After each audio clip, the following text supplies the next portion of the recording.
Day 7 is here, folks, right here in Dresden. We've got 5 more games coming right your way. It's a bit of the bottom of the table day as we've got teams from 11th all the way through to 6th playing and taking part. Here today, it's going to be an absolute thriller of a day of cricket. My name's Charlie Hunt, and you're watching this European Cricket Series here in Germany, Dresden, and it starts right here, right now on the European Cricket Network.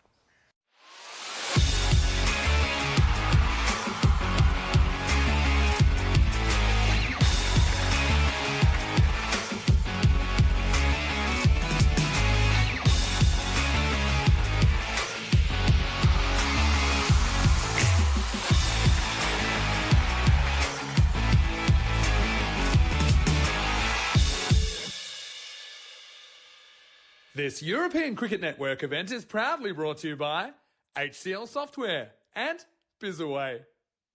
Good morning, everyone. Welcome to this RC ground here in Dresden for, as I mentioned, day number 7. And day number 7 is going to be an interesting day for the bottom half of the table. Bit of a moving day for those 5 clubs as they all take part in today's action. First game of the day, of course, is match number 31. It's going to see the Combans take on the Elbe Tigers. 9th takes on 11th place. Of course, the Tigers we know as the team that are yet to get any points on the board. And it's just not clicked for them. They've got some good players in their ranks. They really do. It's just the fact that as a team they're not together, are they? It just doesn't seem as if that one little spark is clicking for them. Maybe today might be that day, and they'll certainly be hoping so as they take on a Comban side who are down in the dumps, aren't they? 5 defeats now for them here in this tournament, sat in 9th position. And the big thing in this game for me is that a win for the Tigers gets them up to 9th. It gets them above both Victoria and Comban, so of course they're taking on in this matchup. It's an exciting one, and today, looking at the conditions, early on this morning a little bit cloudy and overcast, so potentially a bit of movement for that Grizzly early on, so potentially look out for that one. But later on throughout the day, the sun should hopefully burn off that morning clouds, and it should be another scorch of a day, looking at temperatures of around about 31 degrees once more. I'm looking forward to it. I hope you guys are, and let's get this first match up of the day right underway. Let's go to Stefan Gooch. He's out in the middle. Let's get this coin toss right underway. Elbe to call. Heads is the call. It's tails. So we will choose bowling. Bowling? Yeah. Okay, good luck. Yeah, all the you. best. No. Have a good game. The Combans have won the toss and they're having a bowl. Back over to you, Charlie. Thank you very much. Stefan Gooch doing a wonderful job, as always. A very good morning to everyone all around the world, whether it be out on Fancode out in the subcontinent in India or here on the European Cricket Network YouTube channel. Very good morning to you. Let's have a look before we get into today's action. What happened yesterday, if you missed it? Well, we started with an interesting matchup. It was the start of a disappointing day, in fairness, wasn't it, for the ICA Berlin? They lost to Dresden by 6 wickets. Rajput and Hakimi being the key batters for Dresden, getting them over the line in that 9th over with scores of 33. Pretty decent. The next game, RC Dresden continued on in their fine fashion. It was a very comfortable victory for them up against USC Magdeburg, who, by the way, folks, have earned themselves the nickname of the Giant Killers, and I'll come on to that in just a moment. But yeah, pretty comfortable win for Dresden. Kamboj and Rasul, the 2 batters, getting the runs for them there. And then you can see here, coming into the 3rd match of the day, ICA Berlin finally found a little bit of form. They took on the Combans, who we're seeing here this morning, but the Combans couldn't get going. It was only Sadan Andan who got 45 off 22, but Kumar and Grover and Pasapaletti all made it look very easy in that chase, and they got it done at the end of that 6th over. So a comfortable 8-wicket victory for them. And the next game was, again, another interesting one, a pretty comfortable one, though, for Magdeburg as they beat the Kerala Combans here by 17 runs. And you can see yet again, it was the bowling that was good for Magdeburg. They were able to restrict them early on, and it meant that the likes of Sadananda and Nakathan Kandi, they got them before they were able to go relatively large. They got starts, but they weren't able to kick on. Last game, well, this is why we're calling Magdeburg the Giant Killers, because not only have they now got a victory over Britannia, they've also got a victory over the ICA Berlin side. And Magdeburg, well, look at that. Jivan Kikar, 44 off 22. Rahul Mova, 41 off 21. They did what I said. I was begging for someone to come in, open up against Rohit Grover, and see him off. Yes, Grover finished with superb figures of 1 for 8. But after that, it was looking a little bit tricky. This is what's coming up here this morning. Of course, Comband's taken on the Tigers, but this is the story so far of the standings. Coming towards the end of week number 1, BCA still on top. No one's been able to replicate their form. Britannia a close second, as are ICA Berlin. However, you've got to say that when you look at ICA Berlin's record, they're probably going to struggle to get to anywhere near second or first. But BCA and BCV Britannia, of course, they are running out with it at the top. But at the bottom, as you saw there, 11th takes on 9th here this morning. Comband take on the Elba Tigers, and we can take a look at what will be the lineups here. And the big news is Juno Valghese, the usual skipper. You would have seen earlier there that Alpine Thomas was out there in the middle doing the toss duties.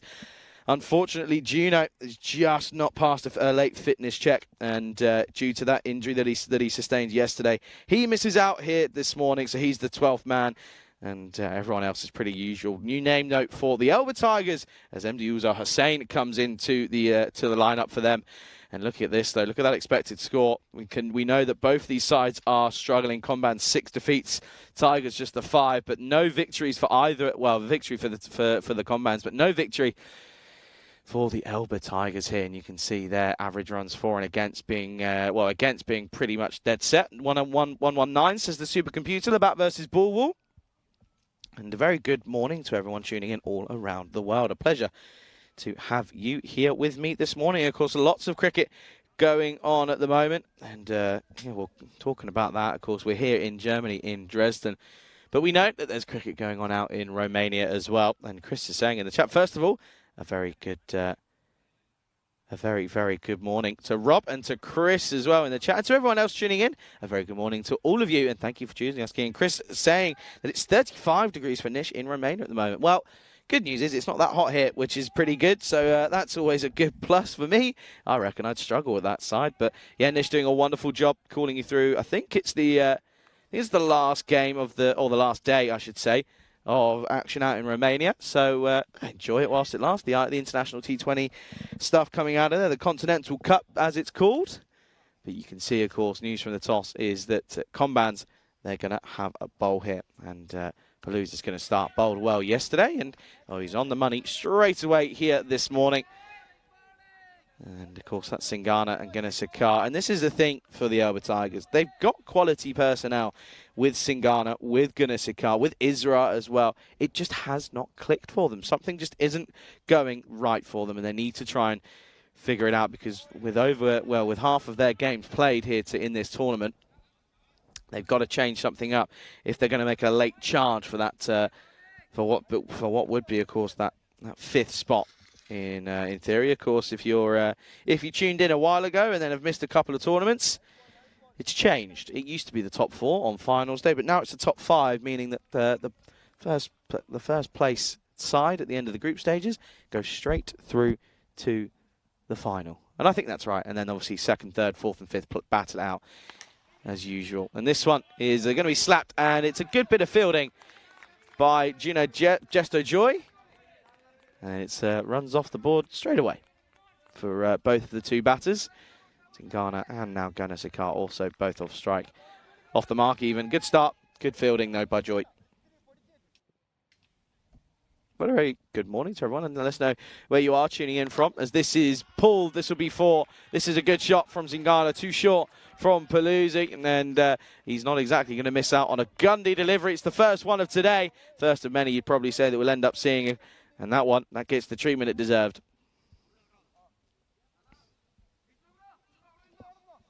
Not the best of starts from Palouse. A little bit loose early on this morning.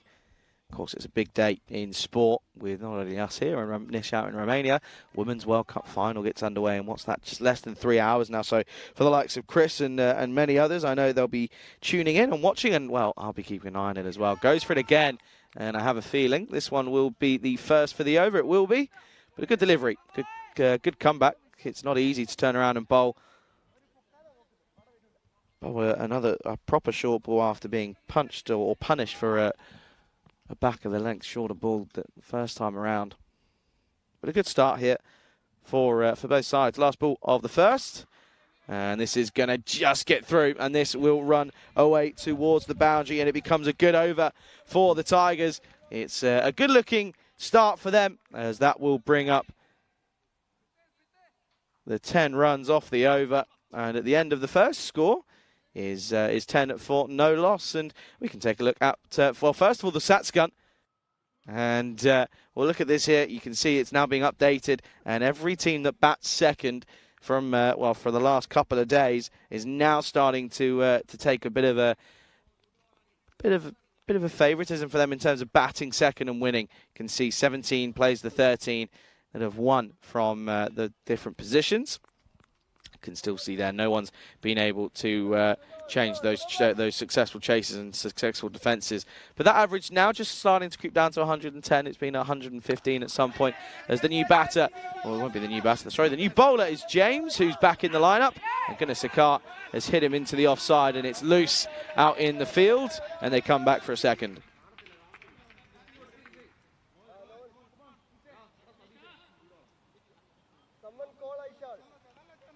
Yeah, I want to say as well, by the way, a huge thanks to everyone who's been sending some messages in. I've just received one off Ron Jangra. Ron, appreciate your kind words. It's very kind of you. And listen, we love doing what we do, as that's pushed down for a 1. We love doing what we're doing, and all the hours and that everyone puts in, not only on the ground but in the background, the stuff that you don't see.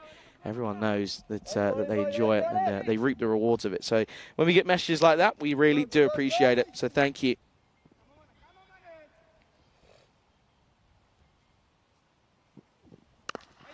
This is timed nicely. This will be 4. This is a great shot. This one from Singana, who looks on the money here this morning. He's had a topsy-turvy time of it in this tournament, hasn't he, for the Tigers? And he's such a good player. It just has not worked for him. They've been heavily relying on him, though, in fairness. However, that one was one of the best-looking shots we've seen. Oh, now it's a full toss, and he's going to get on the drive. And oh dear, going to see cuts all over the place. Bit of the old slip and slide about this one. But that's just a dot ball. And lots of different cricket and football and sport. This one, it's a good delivery. A good comeback from James after a few looser ones.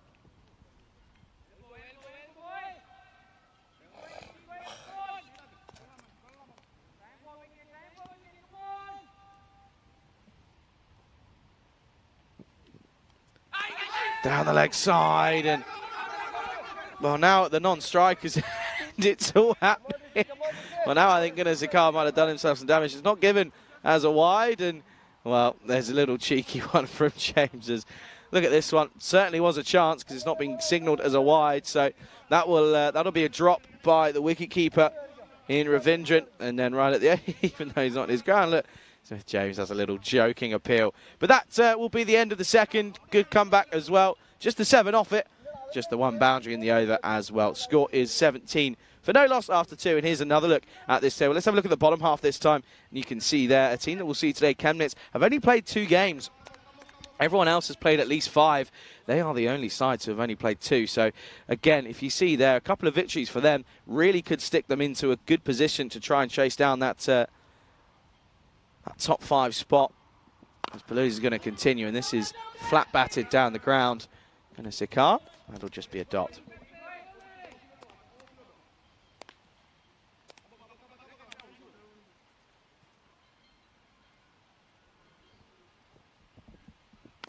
Oh, inside edge, bottom edge as well. And this is going to run and run away. Chases on, but they come through for just yet again another single. So Not doing terribly at the moment. Just going at the right rate here.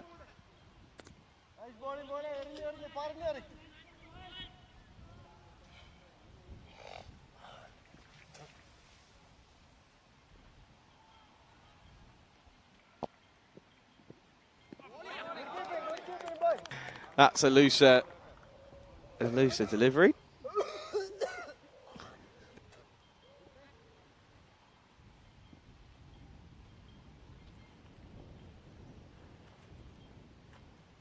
Okay, then. This time pushes him back.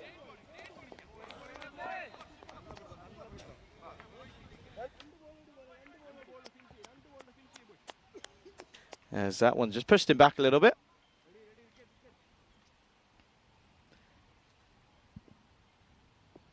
Last couple of deliveries of this power play. And again, a little bit nervy from Singano. And this is what we've seen him do. He's got a couple of runs on the board and then sort of starts to play these uncharacteristic, poor-looking shots. And it's not how you need to go about it. You've still got so much time here. Last ball, though, of the power play. And he is going to pull this nicely out into the onside. But that's well fielded. Excellent bit of work by Vishnu Viswambaran. And it will keep it to just one. And that will be the close of the power play. And, well, a positive one for both sides, really, as it's 19. Well, it will be 19 for no loss after 3 at the end of the power play. But, yeah, talking about it, it's with the likes of the fact that they've still got wickets in hand. They haven't lost a wicket yet in this power play. So that's automatically a positive for the Tigers. But on the same token, the run rate hasn't been at a crazy rate, going at 6s. So the combines have restricted them well, as Smith-James is going to continue in this 4th over. Tucks him up and sort of digs this one out, gets the old shovel out. Paluzzi will do the work. Paluzzi finishes with decent figures as well. Figures of just none for 12 off his two, so a pretty good good spell from him. Well, now he's got a chance here to get involved once more. And he does take it. Well, one cap goes and the other one stays on his head. And Paluz gets back involved in the action. As I mentioned, bowled well for his first 2 overs, went for just 12. And now he takes a good catch running in from the deep. And it'll be the first wicket down. So the power play ends and a wicket goes straight away. Score 20 for 1. And it's the batter in Dinesh Gunasakar who goes 5 off 6 for him. Just couldn't get going, could he? Wasn't able to look pretty comfortable. He was a little bit antsy at the non-strikers end throughout the power play, and his nervous energy will come to an end as he goes. Score 20 for 1. New batter is going to be Daniel Israel. Harsh saying, "Where is Rico?" No idea. He's not here. He's on a day off. He'll be back tomorrow, though. Harsh. He'll be back tomorrow alongside myself. He's having a well-deserved cut day off yesterday and today, and he'll be ready and raring to go for the next 6 days. And then I believe he's off again. He's off to, well, I say off, he's travelling. Travelling to Crefeld, where I believe Vinny will be back. But that one, I'll have to check. I'm going to have to check that one. Don't quite take me for me word on that one.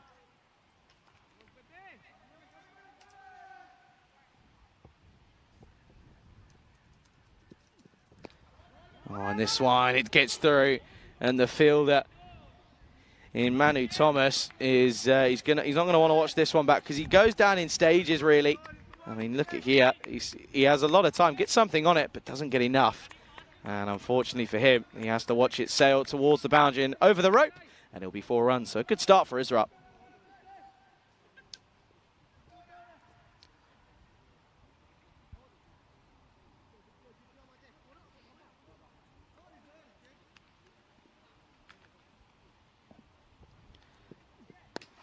Now just clips off the pads. Good, two good-looking shots for Israel. Looking to split the field, but Justo Joy has a little bit of a mishap. And oh dear, well now there's a possibility of buzzers, but they won't take it.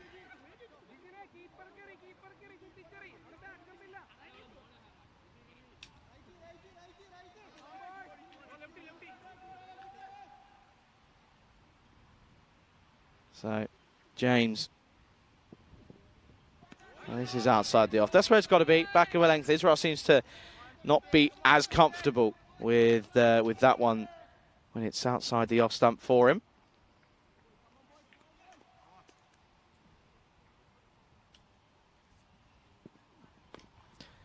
Oh, now this is just going to be flicked a little bit onto the leg side, and it'll just be the single to end the over. Just the 4 overs down already, and score a measly 27 for 1 at the end of the 4th. And there you can see there we had the first wicket down in that over. The over straight away at the end of the power play. So Gunnar doing a job of seeing the openers off as per se. There's still plenty of good options still to come. It looks as if Vishnu Maswanbaran's going to come on for this for this 5th over, and you still look at them and you probably think, okay, well, where else are they going to get some overs in from? Because they've already used, what's this now? Would be the this would be the 3rd bowler, so they're still probably going to get an over from Jesto Joy, and probably Nagathan Khan. He bowled well for his side yesterday. He did, really. Chris Smith says, how long have you got left at uni? 1 more year. Well, hopefully, anyway. Got a year left, and then that's it. Off to the big, bad, scary world.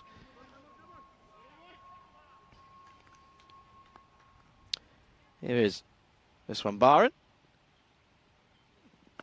And this one is up high in the air. Smith-James underneath it. He's covered a lot of ground. Oh, and he's taken a great catch. That's superb.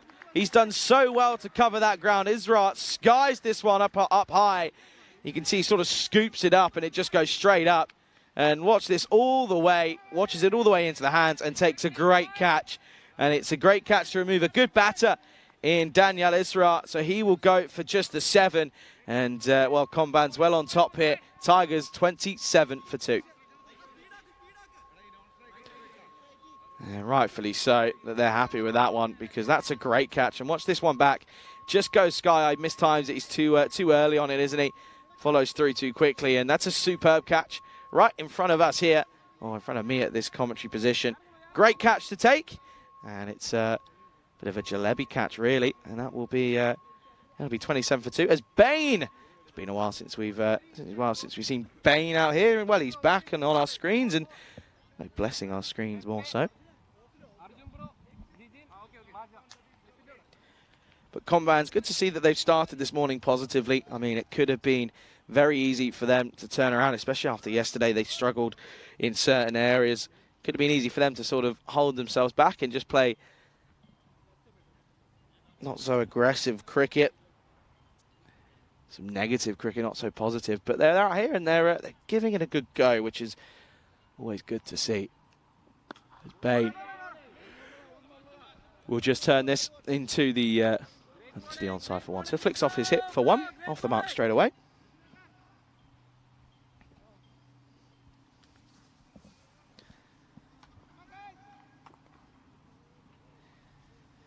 Been good tidy areas though from Maswanbaran early on. Now this time it's going to be slapped, and Smith-James is going to be called upon once more, but he's there and does well.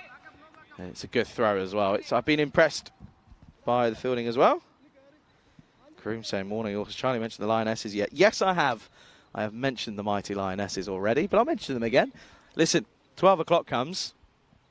Can't promise much. That's all I'm going to say. Well, now this one.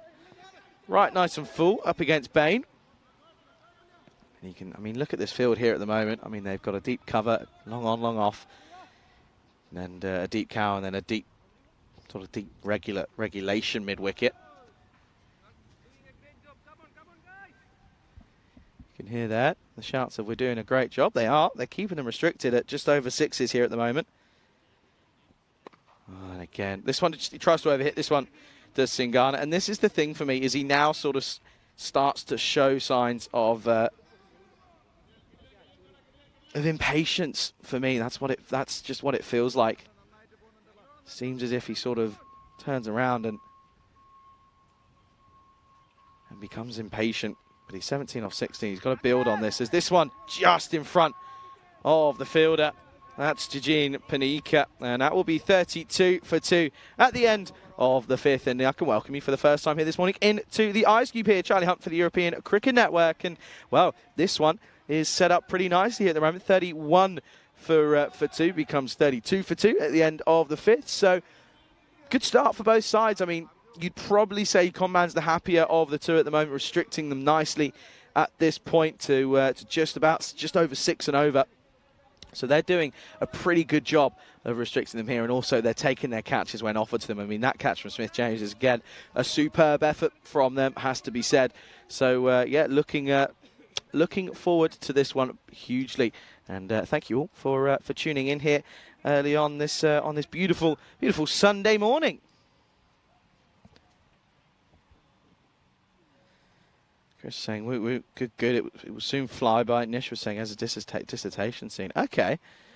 Well, Chris, if you could do me a favour, if you can find out how old Nish is, because I've actually never met Nish in person, and if you could do me a favour and let me know, that'd be great. Anyway, Nagathan Carney is going to come on and starts well straight away. Risky shot. Plays it across the line into the onside. Just turns into a 1. But a good morning to Kroom, to Dave B, and to everyone in the chat. Listen, I said this yesterday at the outro. If you're going to be tuning in today, get involved. Have a little say in the chat. We love your contributions, as this one just evades the outstretched hand. Chris saying, it is all about cricket today. No other sport exists. I don't know about that one, Chief. I don't know about that one. Lionesses could be it's the first World Cup final since 1966 that an England side has been involved in. Well, now this one, this is a good shot, and this is positive from Bain. He's had 4 deliveries of just getting a few sighters. This one, look, you can see this. He adjusts well as Nagathan Kandi saw him coming, went shorter, and Bain says, that's okay. I'm going to then readjust, and gets this one away. That's a good-looking shot this time around.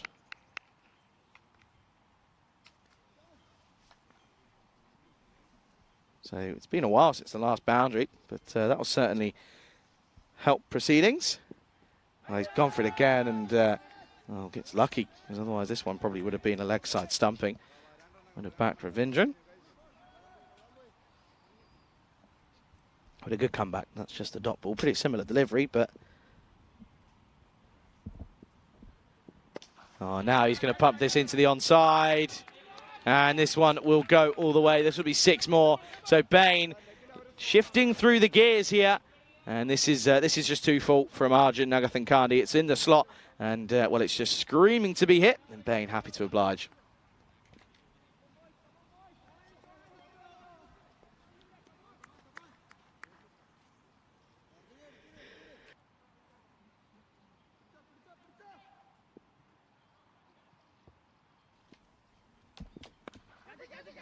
This one, right off the splice, will only be 1, but it's 13 off the over, and that's a better over for the Tigers as they finally get a couple boundaries away. That one will be 45 for the loss of 2 wickets with 6 overs down.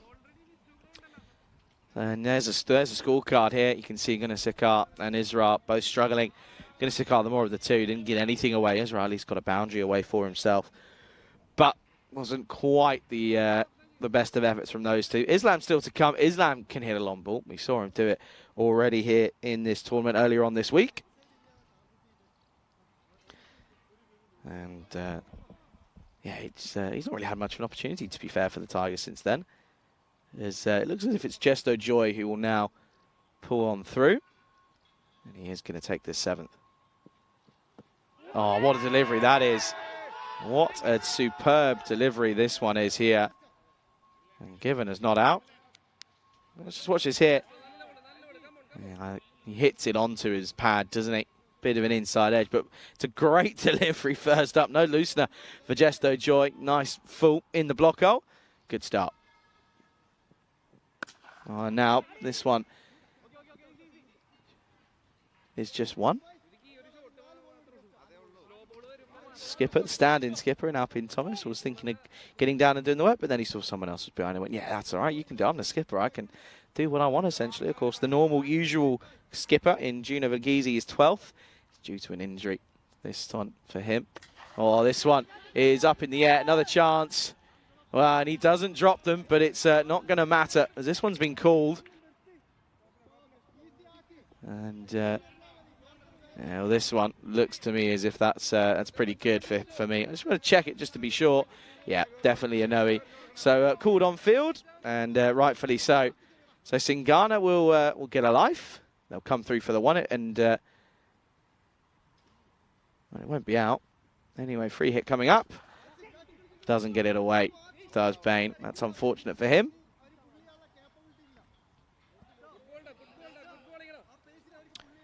Apologies for the statistical error. We're just a bit of confusion there, but back up to date.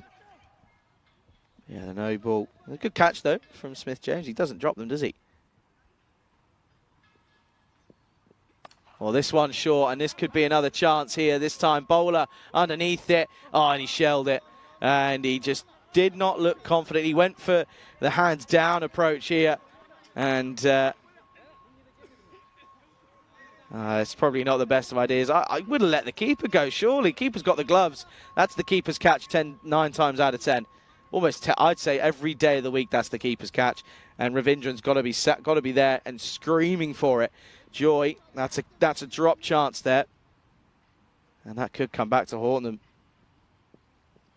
Oh, well, now this one, another chance. Oh, and Smith James makes no mistake of this one. And the catch won't be too costly, as eventually they will get a wicket. And he does not put them down here this morning. He's not looked out of sorts anywhere in the field, has Smith James. He wasn't in the squad yesterday. He's back in today. And that's a great catch right here in front of me. And, well, he takes a superb catch that time around. And it will be the end of Swapnil Bain, who goes. Score now is 49 for 3.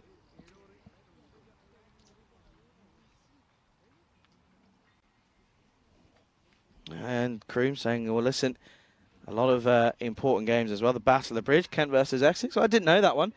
And listen, this is the thing, and a lot of people sort of forget this. Rico and I always say this, when you sit here and commentate on 5 games a day, the last thing you want to do is go home, go back to your hotel room and watch a game of cricket or talk about cricket. It's the last thing you want to do. It's just the way it is.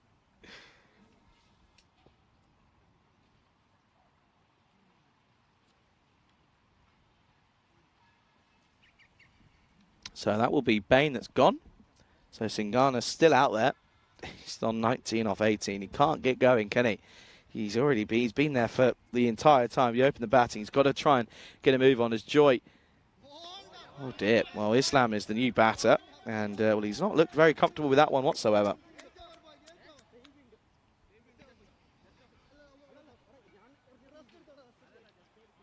And that will be the close of the 7th score, 50 for 3. Oh, well, this is something that we can bring you now. It's a look at the highest wicket takers. And you can see there Patil and Chankakar for RC Dresden and Berlin Cricket Academy. Up there with 10. Grover, no surprise to see him on that list. He's there at 9 on his own. And then a couple on 8 with the likes of Balagam and Chandani as well. Chandani, though, putting his name in the hat for MVP, because if I'm not mistaken, pretty sure he's the highest run scorer at the moment as well. So he's pretty crucial. No surprise to see that he's up there due to the BCA success. Anyway, here is Viswan Baran.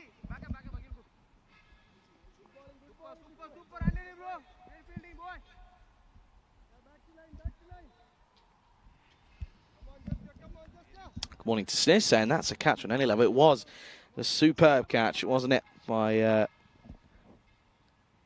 Smith. And Islam, he just can't get it away there, can he? He just looks a little bit out of sorts there. And yeah, look at this here. His feet are all over the place. Sort of gives the old shuffle. And needs to find a way of just settling himself down a little bit here, because they're not going at an incredible pace. Oh dear, that's ugly. It's ugly in all aspects. The delivery wasn't terrible, but the keeping not the best. Well, the shot wasn't very good either.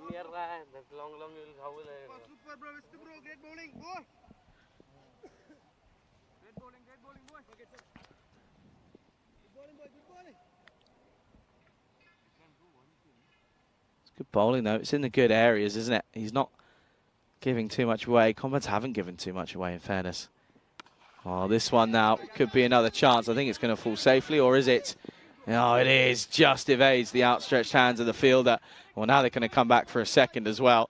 So Singhana again living life dangerously. He gets put down by Akil Sananadan. And To be fair, he covered a lot of ground to get there. It was just that last second reaction that didn't quite hit for him. So Singana gets another 2, but it's another drop chance. Those half chances could end up being crucial in this game. Because now this is going to be an outside edge and over the top, and the ball will race away. And, well, this will go for 4. So not the best of outcomes after being dropped, and then gets a little outside edge and runs away. And you could see there that Manu Thomas was in chase, but it was in vain. It's another 4, and Singana finally gets into second gear. Really he's been stuck in first, hasn't gone crazy, has he?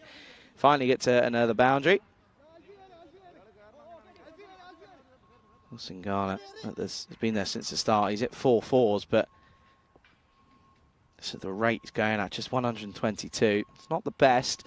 Last ball of this 8th over, and it's a dot to finish. So a good comeback from Viswambaran. He's been good with the ball once more, and that will be 58 for 3 after 8 overs. You can see they're going at just, well, the rate's creeped up a little bit, going at 7s now, but still not quite going at the levels that's been needed here. I mean, they're going to end up probably around 40, 30 runs short of what's expected to be an average score on this ground. So, and especially up against the Combines, the Tigers would have been thinking, this is a game we can certainly get something out of, but just haven't applied themselves properly here.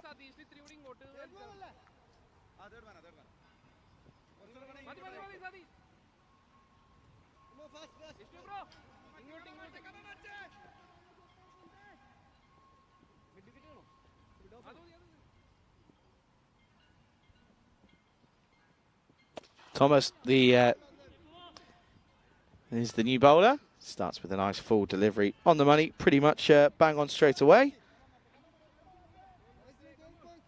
Of course, got to remember that there is cricket being played out in Romania. So Romania have restricted Malta to 156 for 7 off their 20.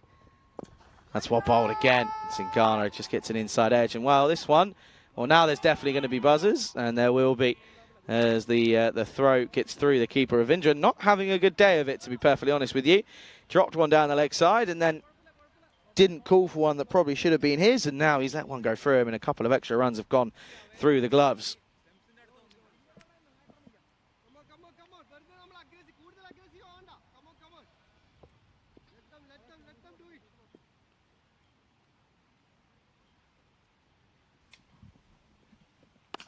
And again, well timed, but straight back at the bowler, and well, good idea from Thomas. He can't blame him for just giving it a throw in. Well, within his right, fielder or the bowler, the batter was out of his area, out of his ground. No issues with time, is there? I mean, still got 10 minutes to spare, as they're almost coming through towards the back end of this 9th over. So it all happens in the 9th, and well, there you go. There's a wicket. Singana's fun comes to an end. Well, it was a tough innings for him. Could not get going, realistically, has to be said, as he'll go 29 off 26, striking at 111.5 is not good enough, as they're going to fall to 61 for 4 at the 9th over here. Good delivery from Manu Thomas, though. He's bowled well throughout this tournament. That one clatters into the leg stump, shatters it, and it's gone. And the new batter then will come out. That looks as if that's going to be Murtaza Hassan, and it is. So Murtaza, he's got, what's that? There's only 8 deliveries left in this innings. They look to try and get close to that 70 mark here.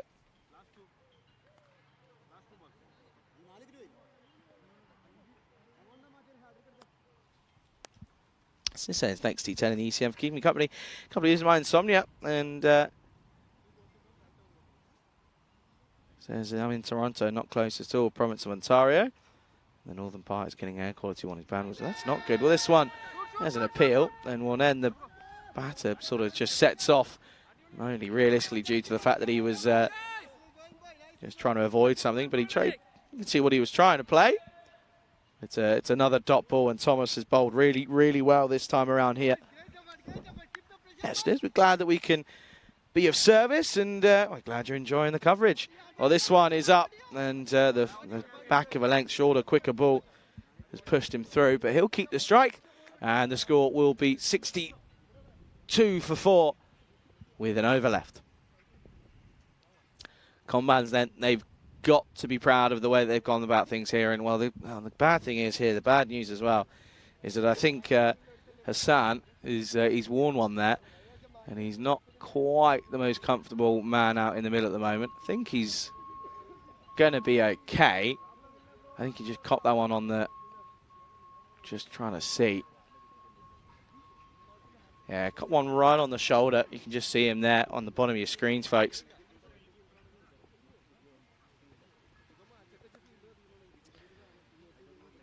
You can just see there, right on the top of the arm, just by the shoulder. He took that one, didn't he? And the thing is there, that'll give you a dead arm. That's the worst part, is that'll give you a serious, genuine dead arm. And, and will leave a mark as well. That'll leave a bruise for sure. So 62 for 4 though after 9. And you can see they're probably going to get up to maybe just below 70. And in this this tournament, that's well below par. That's about 30 runs short. So, or 40 runs even, I should say. 40 runs short, which is not good for them whatsoever. I'll tell you what, I'm looking around this cube before this next over starts. When we take this down next week, there's going to be a lot of bugs and little creepy crawlies that are going to have to find new homes. Because in a corner, there's those little things. I don't even know what they are, but they're little creepy crawlies anyway. Who's going to bowl this last? Looks like it's going to be Jesto Joy, and it is.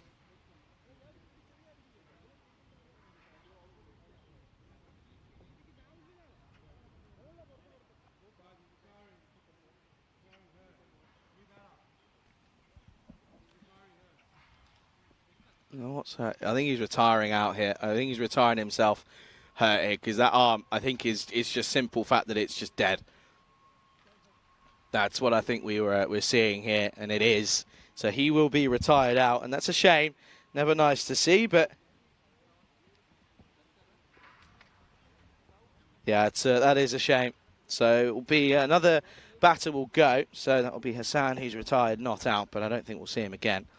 And well, the new batter who will come out now he's got a chance to make a bit of a name for himself, possibly become a little bit of a hero.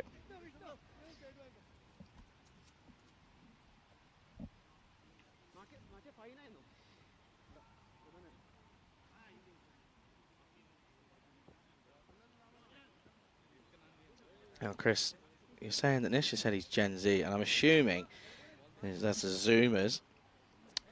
Thing is, though, couldn't tell you what that is.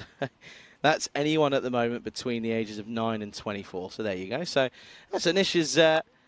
Nisha's one of the younger commentators. He's alongside me. I like it. That's good. See, we're growing. We're getting up there. I was close to trying with my guess of his age being 23 to 24, and that's all he will say. Not giving much away than his old Nish. Well, I should say young Nish, shouldn't I? A couple, maybe might be a year or two older than me potentially, but youngins have taken over. Vinny, Rico. Watch yourselves. That's all we're saying.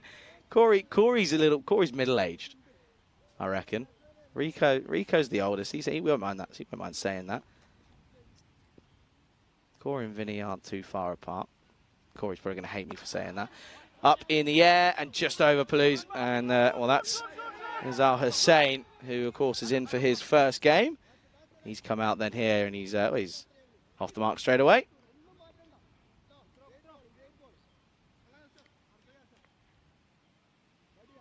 Dave B's asked a question in the chat that I reckon might be in the wrong one. Dave, I think you might be getting confused and a little bit lost in which chat you're in. He's asked probably the wrong question. Oh, this slab, that's now 1 off 5. And I was saying that he's a great batter, and he is. He can certainly hit a ball, but he doesn't look as if... He's almost looking as if he's never held one here. I don't know what's... And now Al Hussain's going to come and have a chat with him. I mean, that's not good. And look, even I think the umpires... come on, boys. Come on. What's going on here? Well, I'll tell you what, if I was Combats, I'll be sitting here saying, well, hang on a second, we're ready. What's going on here? Naseed saying he thinks the Tigers will probably be the bottom finishers of this league. Well, you never know. We've still got another week or so to go And again, Islam just can't get it away. Now it's going to be a sense of frustration here. He doesn't have that shot. Hussein's trying to say, look, just play this down into third man. He doesn't have that. Islam does not have that shot. He wants to go strong straight down the ground, doesn't he? Being a good over there, this one again. Now it will be up in the air. And, oh, it just drops. Just drops. I don't know if it's dropped short or if it's actually been put down, but they'll come back for two, and now they might think of a third. Oh, they won't, because Paluzzi now. Well, now, oh, dear. Well, now they're going to take it on. Oh, and it's another miss at the stumps, and they will come through for one. So that's a rare three in this innings.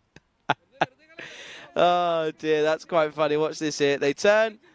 Oh, hang on a second. Oh, hang on a second. Watch this one. And I was just looking. I was thinking maybe they went one short, but it's okay. Oh, dear. Oh, dear, Islam. Hussein. Oh, there you go. He says, this is how you play on the offside. Islam, what have you been playing at? Well, Islam will be on strike for the last here. And a 4 gets them up to the 70s here. So it's going to be tough to defend. It would be a record lowest successful defence in this tournament. Of course, we know it's 88. All Justo Joy's got to do here is just keep this one legal. No issues from it. Last ball of the innings. And it's going to be a dot. They're going to take a shot at the stumps, and he's gone.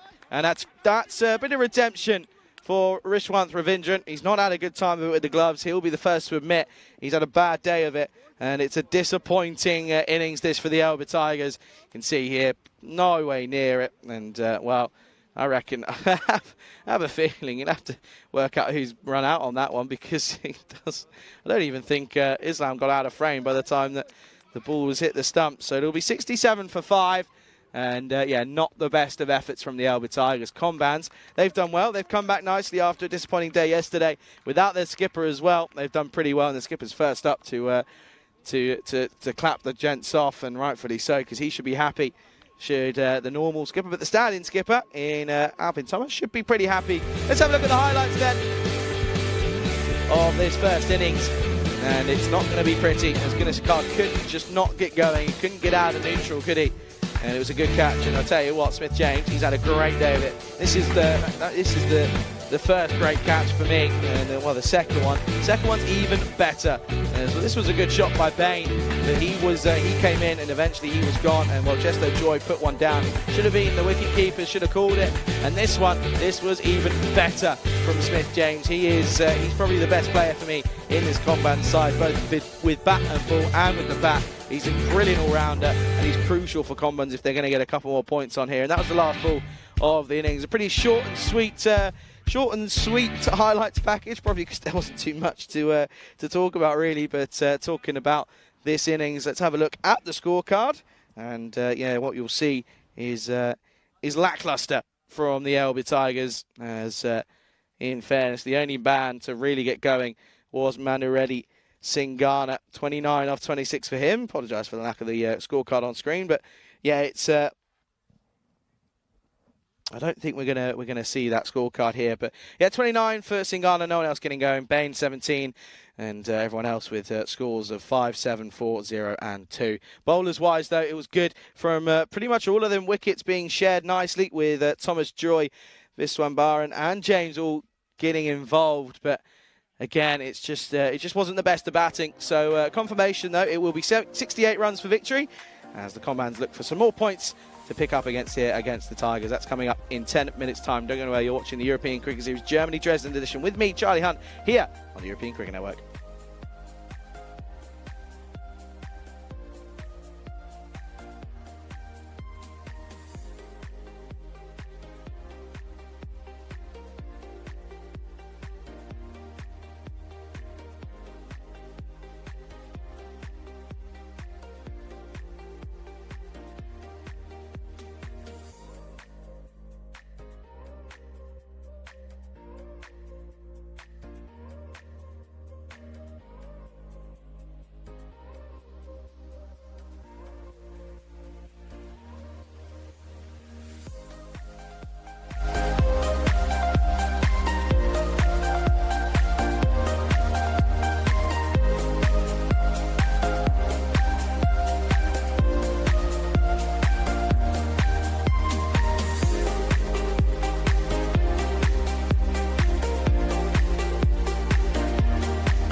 This European Cricket Network event is proudly brought to you by HCL Software and Bizaway.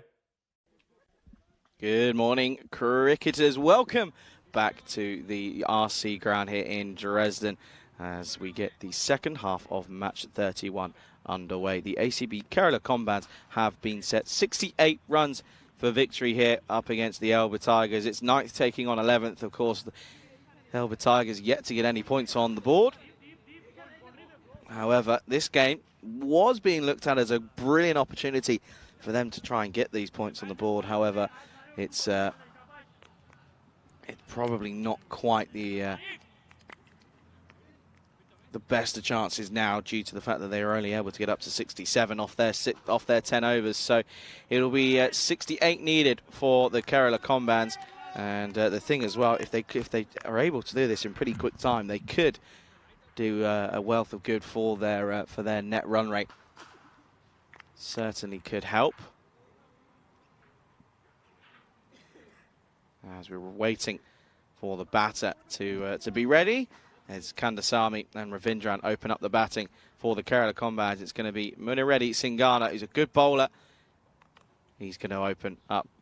And already, he's on the money straight away. And it's a dot to start. But a good morning to everyone, to Naseed, to Dave B, to Sniz, to Chris as well, to Kroom. I know everyone's lurking. And I have a feeling as well that a lot of people will be double screening. But at the moment, out in Romania, of course, Malta, they were struggling as Romania are 41 for no loss after, well, out in the 5th over. So it's a good start for their openers. Well, talk about good starts. This one's pushed away and direct hit would have been pretty close. But it'll be runs off the bat pretty early on, and they're off the mark straight away.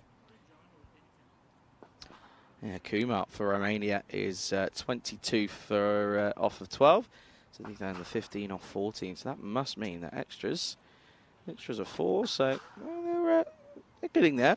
It's a good start though for them. Upish and gone and taken. And Ravindran's bad day with the gloves. The bad form continues with the bat as it's going to be a golden duck. And, well, this was a good delivery from Singhana, just angling this one in up on the drive. But it's Upish from Ravindran, and he will go first ball. Golden Derek, and Derek makes his first appearance here this morning. And he will go, and the score is 1 for 1, an early sign of promise for the Tigers. They're going to have to bowl them out pretty cheaply if they're going to make what would be the lowest defended score in this tournament. But a good start for Singhana. It was a good catch by who I think was Uzal Hussain. And it was, you can see there at the bottom of your screens.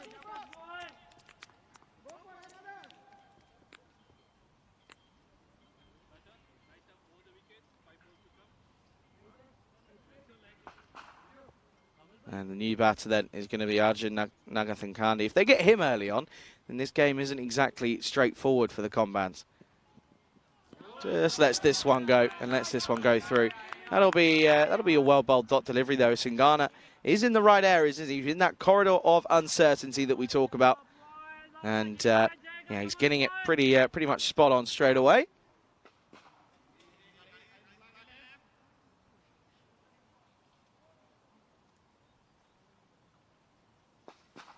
So there's a lot of people warming up. I'd imagine Daniel Israel would take the second over.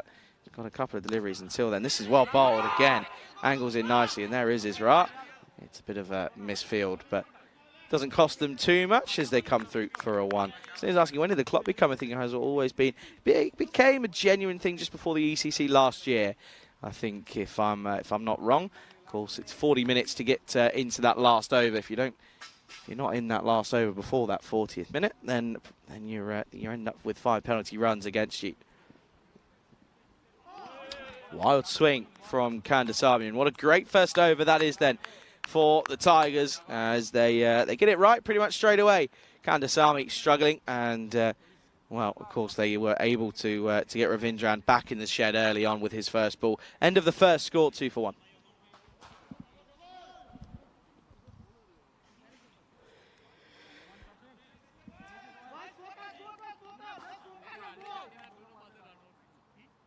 So 66 needed off 54. So that rate now creeps up by about half a run, up to 7.3 now.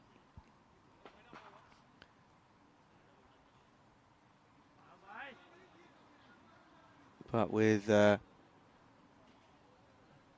things going relatively well with the ball, the Combans need to replicate this with the bat, and this is a bit of a loosen up. It's not going to be Israel. They've gone with Bain, and well, that's Nagathan Khani who just turns this one around the corner, and he gets a single for his troubles.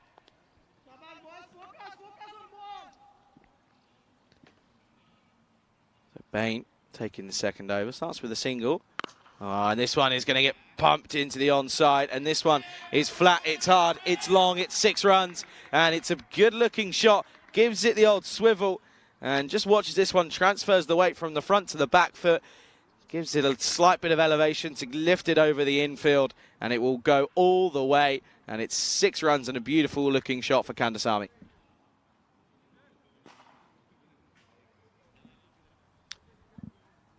Sniz making full use of the chat, and listen, folks, if it's just me on my own here today, it's just me, Charlie Hunt, on the European Cricket Network on my own. Rico is off. Rico will be back tomorrow. We'll be back together, and then, well, Rico's got a day with me, and then I'm off, I think, again on Tuesday, and then it's us all the way through till Sunday. So, yeah, looking forward to the next week or so of cricket. Of course, we've got another week exactly. We'll be starting the last 4 games to this time next week. Of course, it will be the internationals, though. Germany taking on the Czech Republic alongside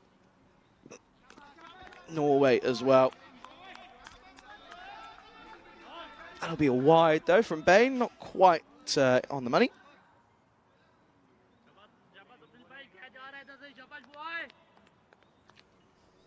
Yeah, early on, though, this morning, I need some of that music that was playing on that festival nearby. That was some good quality music yesterday. This is a little bit bottom edgy, but it's going to run away, and I think... Oh, no, it's not. Gonna sick. Didn't even need to get the dive in. What's he doing here? He goes for the dive to look good on camera. He misses it completely. And that one... oh, dear. Ends up not being the... Doesn't even go for 4. Could have just picked it up normally. Well, it doesn't matter. This one is long and 6 runs again, just to the right of me in the cube. And, well, this one it's a full toss. It's a low full toss, and it goes. I still can't believe what we just saw. Oh, that's quite good. That's quite sensational, you have to say. Oh, now up in the air. Is this a chance? Man underneath it is Azimuddin. Makes no mistake. And the in batter in Kandasamy goes. And that's a well bowled from Bain. Doesn't really offer too much room. He tries to make room, doesn't he, by staying on the leg side. But it doesn't happen. And it will go. And it's going to be the second wicket down. Both openers back in the shed. Score 18 for 2.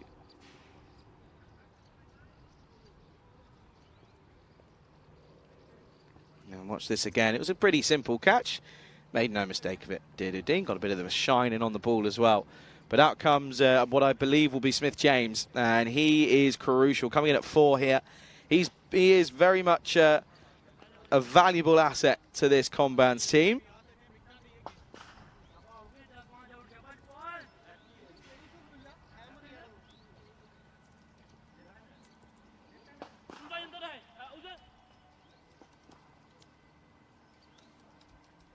He is crucial, though, isn't he? And he holds the key to the success of this Combans side. Looking to chase this down. I mean, 50 needed off 49, so the run rate isn't an issue. Just if they lose a couple of quick wickets in succession, then they're going to be looking a little bit down the barrel, as they'll probably go towards the likes of Sadanandan to come in at 5. Then probably, I'd imagine, this one, Baran probably to come in next, and then you'd probably say you're looking at probably Panika and Thomas as well, of course. Thomas will probably come in earlier than what I've just said there, but last delivery then of the second, gone for 16, but he's picked up a wicket as Bain, That's not going to be the last delivery. That's going to be a terrible, terrible delivery. That's a wide on all accounts. Even if it was a right-hander, I reckon that was probably still a wide.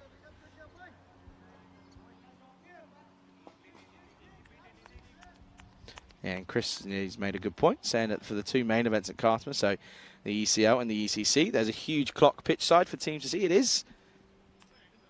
There is indeed. I saw it in person at the ECC last year. Well, the ECL this year, actually, wasn't it? It all blends into one, really, doesn't it? Oh, and again, down the long side. And these are runs that they actually just can't afford to give away, to be honest with you. And Bain was hoping that the change of the angle would help, but it doesn't. It, if anything, makes the wide even worse.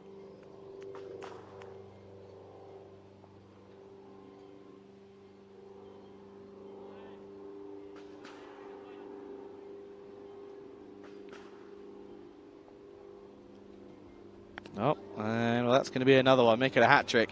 So this over's now now running the risk of going magical because he's gone for 19 off it now with that extra wide. This isn't good enough though for me. And this is probably one of the reasons that they are finding themselves sat at the bottom at the moment. Probably why they are finding themselves sat at the bottom is just tidying little things up. Well, he's not going to go magical. He's going to fall one short. Luckily enough for him, it'll be 19 comes off it though. But they pick up the wicket. Both openers back in the shed. Score after 2, 21 for the loss of 2.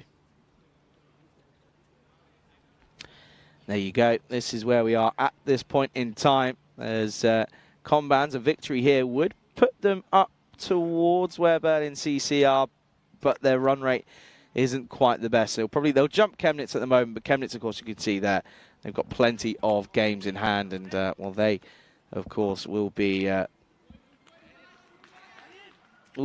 featuring today. Looking forward to seeing them. And Victoria as well. You know, Victoria had a bad time of it last time around. They're up against some good opposition today. So, good chance for them for a bit of a redemption. Here's Singana, who's going to continue. Well, this is going to be driven nicely. That is a beautiful shot from Nakathan Kandi. That is a beautiful way to play the on-drive. The on-drive, one of the hardest shots in cricket to master, and he's made it look very easy this time around. What a shot that is, and what a way to get your boundary count underway. Good shot, 4 runs.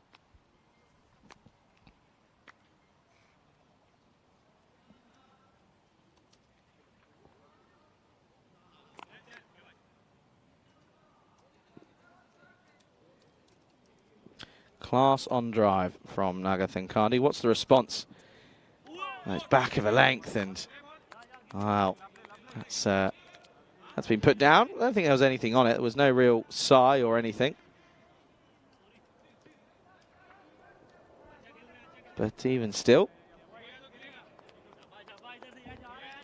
keeper's got to be taking those cleanly. Of course, that's Tamaljeet Day, who is the keeper captain for the Tigers. Pushes this one, and they'll come through for a single. Good running. Smith James comes on through and gets all the way there. Smith saying, I'm a big baseball fan. Grew up playing and watching. It's how I came to T20 and then T10 via the YouTube. I hate the clock in both sports. Lol. Interesting. It's just baseball brought a pitch clock in this season, first season. Okay, I see what you mean. It's just for the timings, because otherwise teams could take hours to get through if they really wanted to. It just keeps them going. We run a tight schedule, so we've got to get through the games. Well, this is going to be a no ball, and they're also nothing Carney wanted to get on strike, and just want to see as to what this was for. It's either back foot or it's going to be or it's a front foot. I think that looks if it's front foot, unless something else comes in.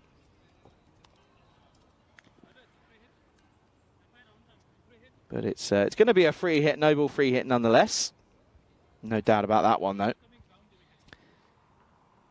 So it will be offers the license here for James. He's yet to get off the mark. Oh wow, misses out here and just completely plays down the wrong line of it. Honest, completely plays down the wrong line of this one. Watch that one there, and yeah, that's uncharacteristic from Smith James. He was brilliant in the field, wasn't he? Took 3 catches. 2 of them were outstanding. That's one though, not quite straight away on the mark with the bat.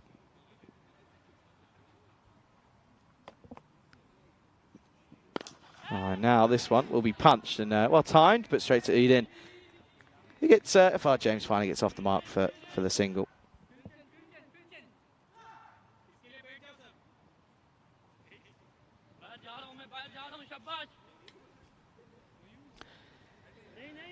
So it's been a pretty decent power play, just going at sounded like a bit of a pretty decent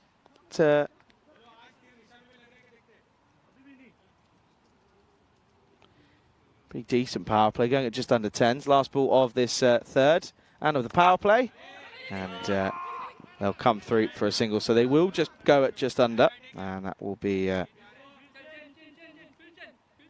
that'll be the end of the third. It'll be 29 for 2 after the power play, and still with that run rate all below 6, you'd say Combans are probably going to try and do this in the next couple of overs. Possibly take it into the last couple, you feel. 29 for 2 plays, 19 for no loss at the power play. So Tigers already under the cush here, and well, nothing changes for them because it's still well in the hands of the Combans here.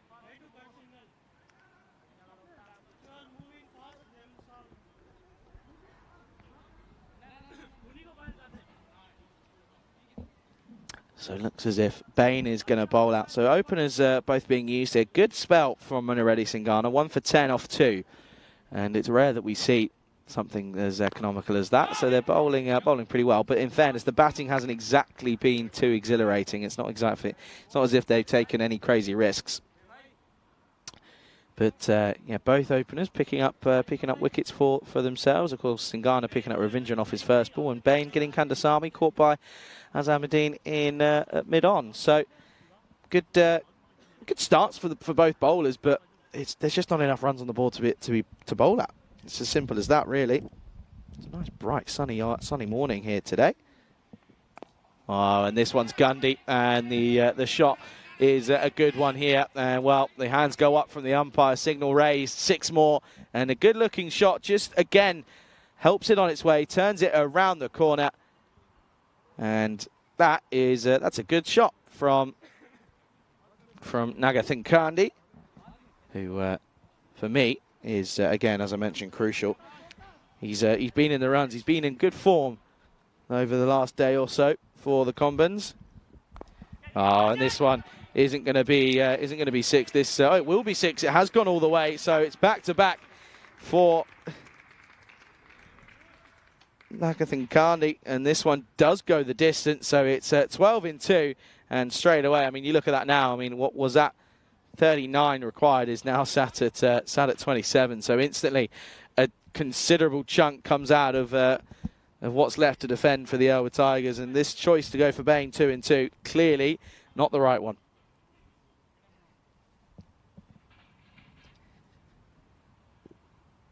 Needs to find a response. Change of angle comes around the wicket. Oh, and this is a good shot. But there's a fielder out there who plugs the gap. But good cricket. Rotates the strike. That'll be 1. Yeah, I haven't even had. I've not even got a text off Rico at all yesterday or today. So not too sure what he's been up to. Listen, we'll find out tomorrow. We'll be. I'm sure we'll be told all about it and about how he's enjoyed his great weekend off and everything in between.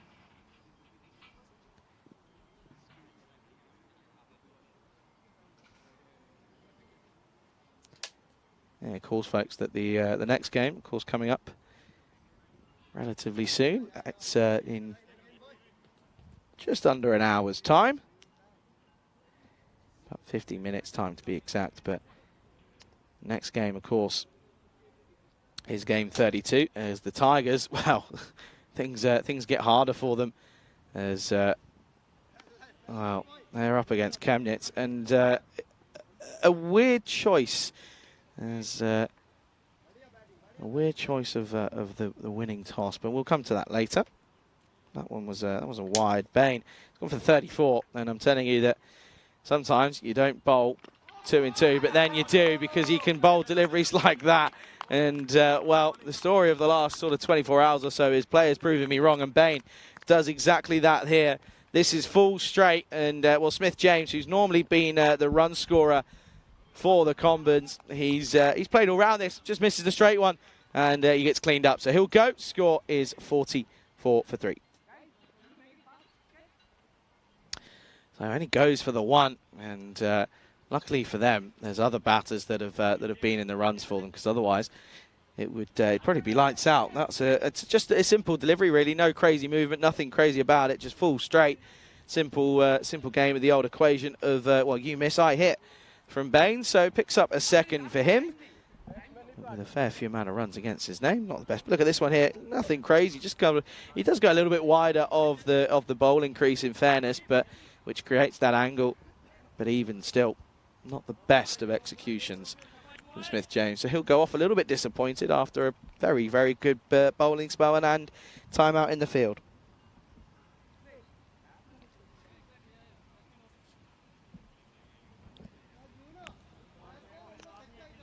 So the next batter looks as if that's Alpine Thomas, who again has hit some runs for the Combans. Just needs to steady things up a little bit here, I think. That's how I see this one.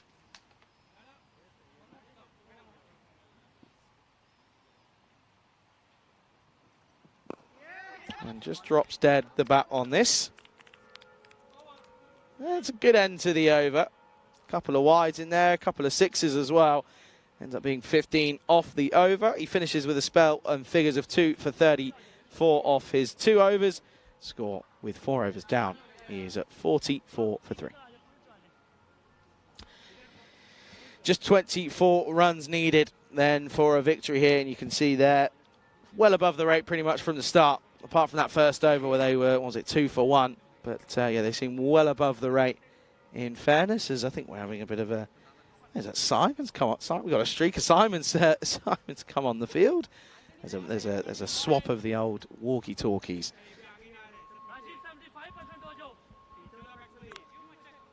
There's a load of little earwigs that are in this tent, in this cube. It'll be fun to get rid of when we close it up in a week's time. But in comes the next bowler, and this is going to be Gunnar, the tall man himself, the giant. Didn't bat very well, did he? But he's got a chance with the ball now. Hasn't got much to play with, and that's a beautiful shot. That's just timing from Arjun Nagathankani. Bit of class as he plays this super late, plays this almost behind himself, and just runs this off the face of the bat and goes towards the fence.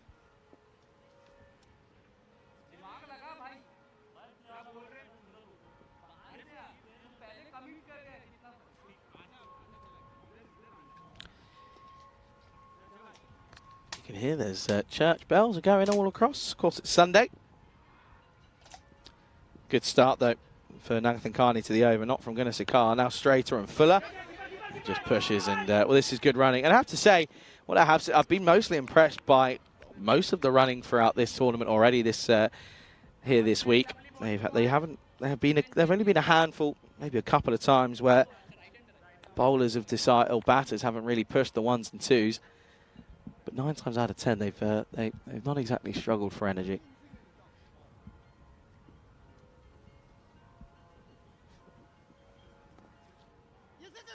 Oh dear, this has got through everything. And again, the wicket keeper's not having the best of days. Was Ravindran, and Ravindran for the Combans, and now the skipper in Tamarjeet Day. We didn't see with the bat, but we've seen him at all ends of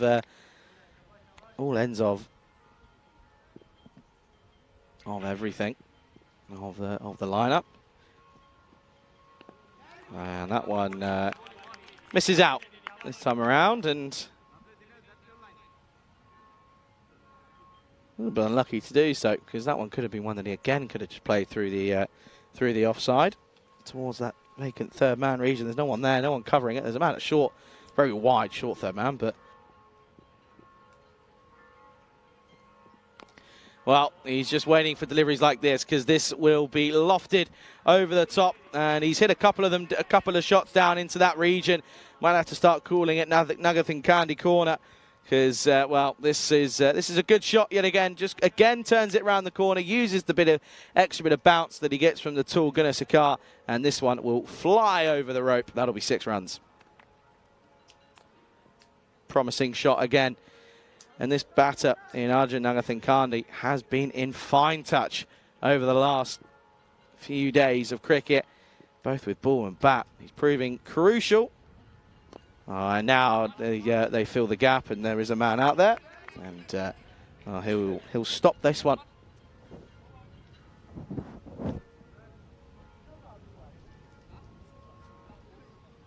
And, well, that'll be the close of the over. It's 57 for 3. And let's have a look at the highest run scorers there. And you can see there, Chitanipu is top scorer at the moment with 206 runs to his name. Rajput's up there as well, as is Kataria as well, and Patwari. But Pasapaletti is there as well. Pasapaletti, though, struggled in recent times, isn't he? So it wouldn't surprise me to see him maybe fall down the road a little bit, but yeah, runs are plenty, but wickets are plenty as well for Chintanipu. So already putting a good shout in for the old MVP award. Of course, it's a few days away until we have to even think about that, but something you've got to be thinking about sort of throughout the entirety of the tournament, as it looks as if it is going to be changed. It's going to be 4-colour. Islam, he's going to try things here. This will just be pushed for 1. Or maybe a second potentially, while the batters was not paying attention.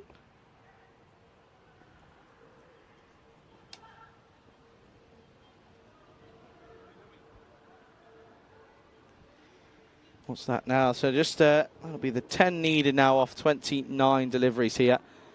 So they can do it in a couple of hits, but that's Alpine Thomas's 3rd delivery now, and he's yet to get off the mark.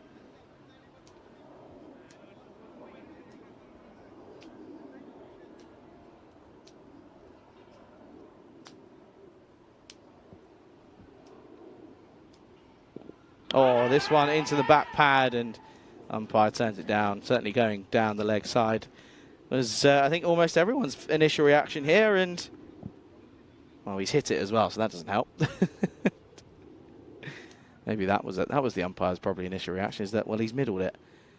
Well, he's not middled that one. He's got nowhere near it, and all he's got to do is just get bowed on ball. What are you doing here, Thomas? There's literally no pressure on you here. Literally none. You need 10 off of 26 deliveries. It was 10 off, not very many a while ago. 11 off 30 at one point. Now 10 off 26. Oh, he can't get a bat on that one because it's too far. And it's too far away from him to reach, so that's a wide. He's probably sitting there saying, I don't need to hit it. They'll bowl wides. Maybe.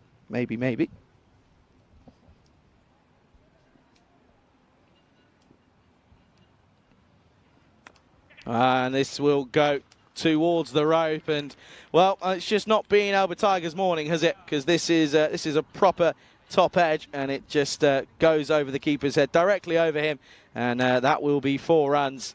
So it will just be the 5 runs needed now, and it's going to be a very, very comfortable win here for the Combans. But the thing as well is it will do their net run rate a wealth of good. They've needed a boost in that area, and well, this game has certainly provided that for them. Thomas finally gets a bit of bat on it, and it runs away towards the boundary. Could do it in 1 hit. Could surprise us all. Last ball of this 6th over. He won't do it. We will get into the next. It will be at the end of the 6th. We'll get into the 7th. The score is 63 for 3. And, yeah, just 5 needed off of the next 24 balls. So, Combans should be pretty comfortable winners here. And you can see that Kandasamy got going, but a first baller for Ravindran, and you thought, whoa, hang on a second, what's going on? But Nagathin Kandi has steadied the ship, and there's also been a fair few extras as well. So it's all they've really needed to worry about. Well, there's not really been too much to worry about, though, really.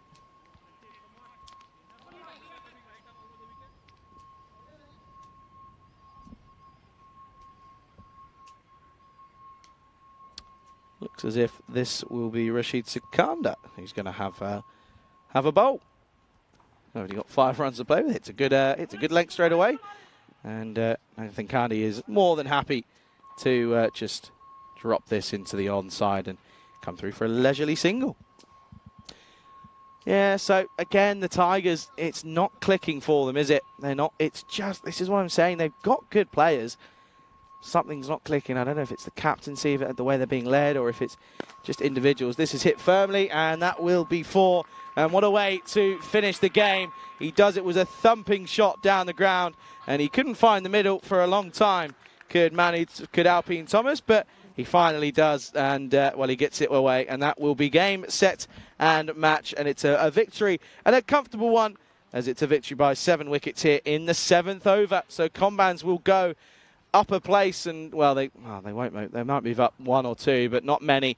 But it's a pretty easy win for them. The Elba Tigers not up for it, but the Elba Tigers, they've got to go again, and they're probably regretting their choice to bowl first already. Look at that, winning the toss and bowling first, meaning that Chemnitz, who have only played 2 games, 1 and 1, they are going to be batting first here. So an early look at Stanik Zai, who's come in for this game, and looking forward to that one. Let's have a look at the highlights. This was Ravindran gone, first ball of his innings. It was a good catch in the covers, but that brought out Dangerman in Nagathan Kandi, and well, he went straight away. This one, forgot that happened. That one was a bit of an embarrassing moment. The dive that was never ever necessary, but there were some good shots all around the ground. But down towards Nagathan Kandi corner, for me, was where he went large, and you can see there with the red pads, getting a fair few away.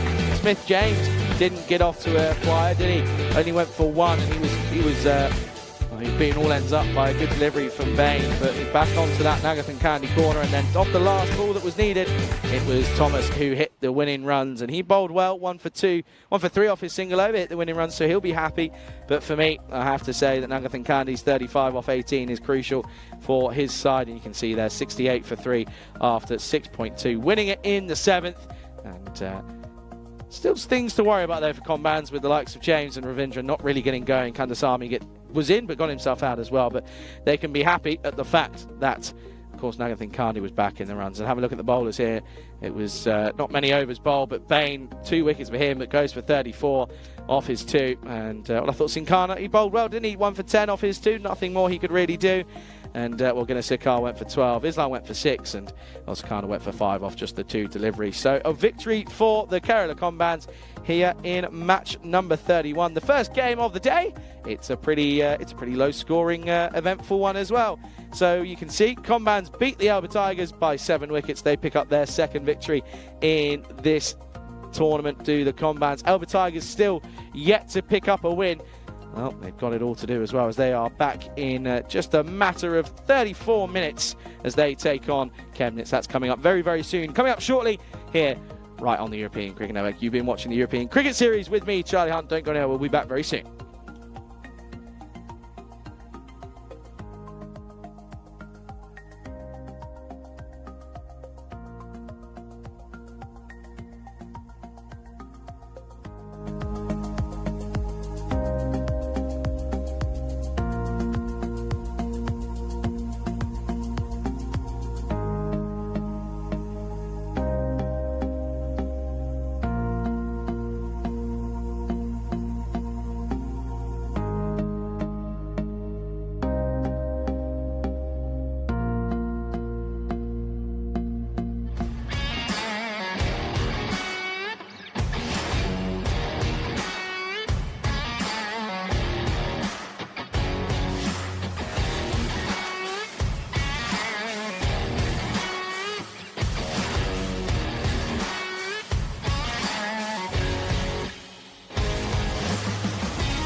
This European Cricket Network event is proudly brought to you by HCL Software and Bizaway. Good morning, good evening, good afternoon, everybody. Welcome back to the RC ground here in Dresden, where we're getting things ready and set up for, of course, the next game. Game number 2 of the day. It's match number 32. It's coming right your way here on the European Cricket Network. It, of course, is going to be LB Tigers' bottom place side taking on Chemnitz. Chemnitz side we've only seen little snippets of. Of course, we've seen them. We saw them back on day 1, but since then it's not. We haven't really seen them. They've only played the 2 games in this tournament, so we haven't seen much of them yet. And it's going to be an interesting matchup. Chemnitz, of course, they basically are the only side that haven't, of course, played that many games, so they can put in a serious mid-tournament charge for that top 5 positions. Of course, it's the top 5 that will get through to the finals day that comes up next Friday. Certainly looking forward to that, but we've got plenty of cricket to come until we get to that point. This one is going to be exciting. LB Tigers desperate to get some points on the board. Chemnitz looking to kickstart their tournament. It's going to be an exciting one. Let's go to Stefan Gooch, who, guess what? He's out in the middle. Let's get that coin toss right underway. Chemnitz to call. Tails is called. It's heads. You're going to bowl? Okay. All the best. Good luck. Have a good game. Elba have won the toss and they'll be bowling. Back over to you, Charlie. Thank you very much, Stefan. Good to see that you've got that coin under control, because, well, someone was struggling with that coin yesterday. It was on its own little runabout and walkabouts, but good to welcome you all back to this RC Dresden ground here in Dresden. Of course, this rugby cricket ground is what it's called, and, well, cricket here and rugby to the other side. It's a beautiful place to be, as we can take a look at the 2 lineups here, and yeah, you can see the LB Tigers, of course, with no real changes, but Abdul Basir is coming in for Chemnitz. He's leading the side, and well, alongside Abdul Stanikzai as well at the top of the order. Ahmad Keel and Aminullah both come into the side as well. So a couple of new names for Chemnitz here. They're batting first as the Tigers winning the toss, electing to bowl first this time around. So interesting outcome of that toss. The Tigers, if I was them, I would have batted first. See what you could have put on the total on the board, and see what you could have done. But you can see there, of course, it's not got too much to go off for Chemnitz. It's got 81 on the board for the Tigers and 89 for Chemnitz. So picturing a close one, but in my head, I don't know if that is gonna be the case. And well, folks, good little bit of news. I know a lot of people like to know the exposure of what these local events get. Well, I can tell you that there's a local camera crew that have turned up, and I think it's for some local news. I'm going to find out what that is. But yeah, the old president's here as well, and yeah, there's a local camera crew. They're setting up their cameras, so yeah, good welcome to them to this RC ground. But a welcome to everybody tuning in around the world, whether it be on Fancode or in India, Fancode in India, or on the ECN European Cricket Network YouTube channel. Singana is going to open up the bowling here for the Tigers, and Stanikzai is on strike. On that one, sneaks through, and Stanikzai just watches this one through, and that's his first ball and first involvement in this tournament. Just watches this one through. Now, I know a lot of people in the chat. First of all, a good afternoon to a good morning to everyone in there, and to Lucky, to Chris, to Tim as well.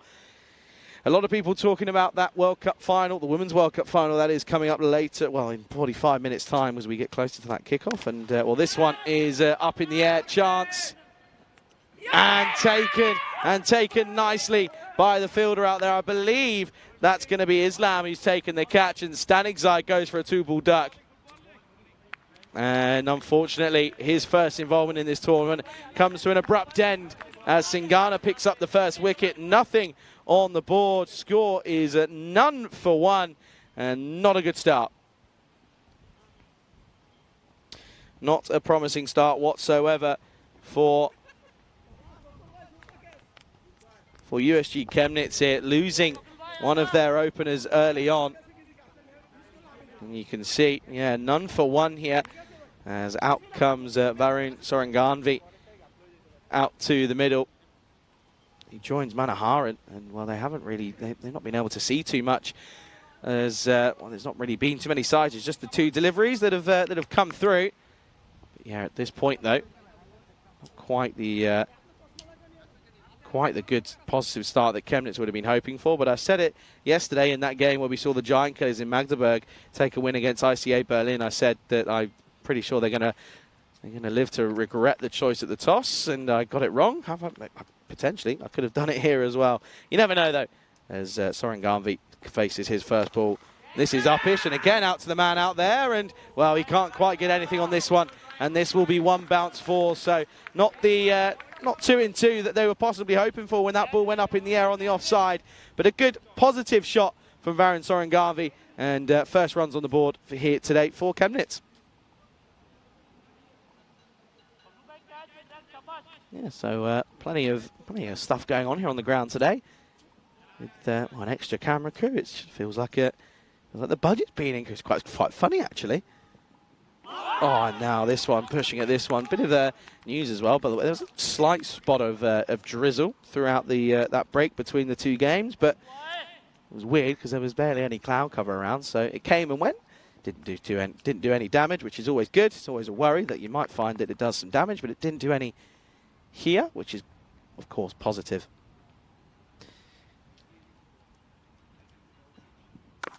Oh, now this one offered width, and this will be, I believe, 1 bounce 4, but they're just going to want to check this. But this was slashed away nicely by Soren Garnvik, who's been offered width twice, and he's made the most of it. And yeah, 1 bounce 4, their confirmation of that. So another boundary, and Singana, when he offers the width up to Soren Garnvik, he gets punished for it.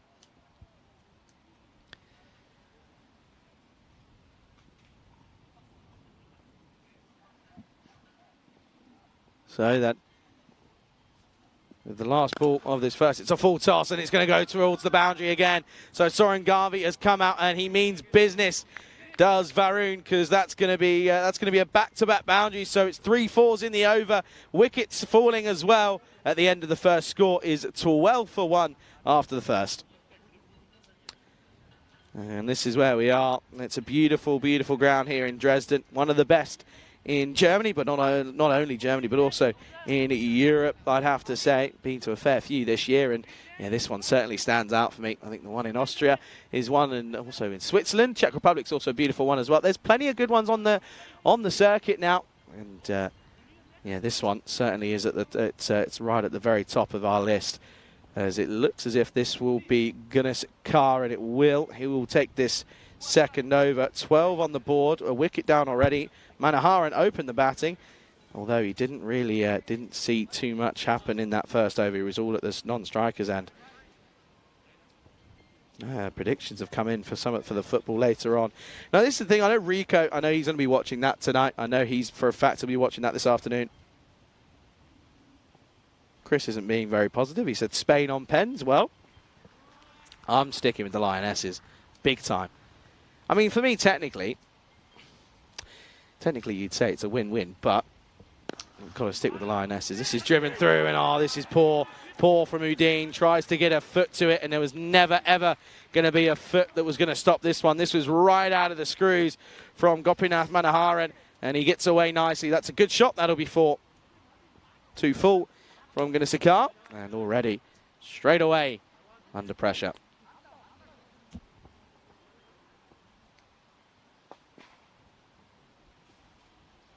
What's the response going to be? He's got to sort his length out, isn't he?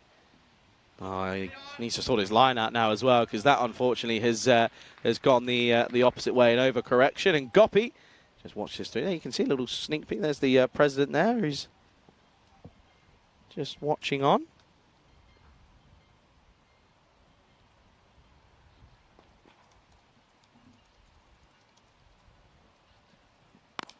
And this one is just dropped and ran into the offside, and they should take a shot at the non-strikers, but it doesn't come to anything this time around.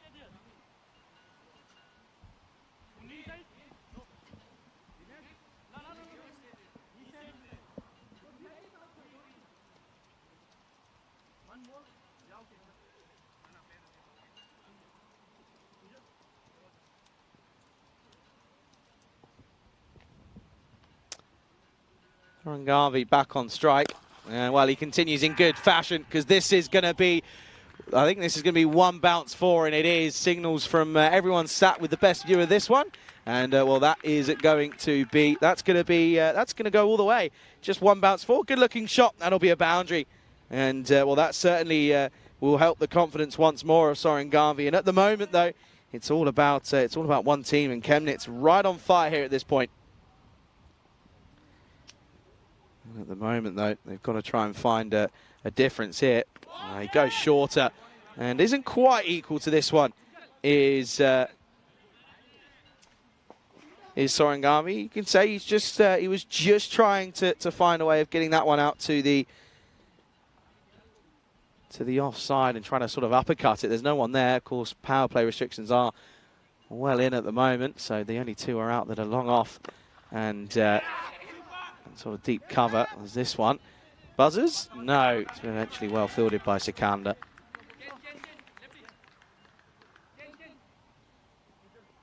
Tim's come in with the production saying England 2-1 Russo to score 90 minutes. Interesting. I reckon Toon. I'm gonna put Toon up there. I reckon Toon's gonna get a goal, and I reckon Lauren James comes on after a suspension. She's on the bench. She'll come on, and I reckon she'll get an assist. I have a feeling. Trying to flick this into the onside, but the direct hit. It's a good throw. Batter in copy. Manaharan's pretty happy. He wasn't going anywhere, but they come through, and yeah, that will be that'll just be a leg by, and well, that will be the end of the second over. Score 24-1. Let's have a look at the updated standings there. So Tigers now 6-0 at the moment, and you can see their Kombans, they moved up to they moved up to 8th position, but a win here for Chemnitz would move them very much up to well, they'd probably go up to 7th here after if they get a win here today. But a win for the Tigers is massive and could be crucial. Yeah, I could see that President Severin is here in attendance.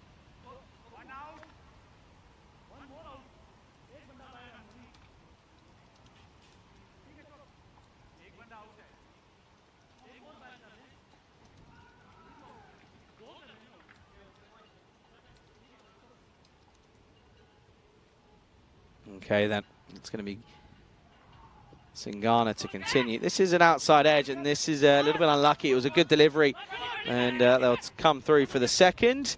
And good running from the East. He's got to be careful. He's got to get those. He's got to get that bat down because he's not running his bat in. And you've got to be a little bit careful here so that they turn and go. I just want to see how close this actually was, because his bat only just gets down, only just. Or was it? Was there? We've got time here to have another look at this one. Let's see this here. Just slow this one right down. Is there something in the air? Or is there something down? His foot's down. He gets lucky. Back to live action. He's gone. And, well, we'll have to have a look at the replay of that one for sure, because this one stays low. And, well, that's a little bit unfortunate for Gopi Manaharan, who looked good for his 8, but unfortunately this one just sneaks under. And here's the replay. You can see just sneaks under and takes skims the outside of the off stump. So he will go, and it's the second wicket down, 26 for 2.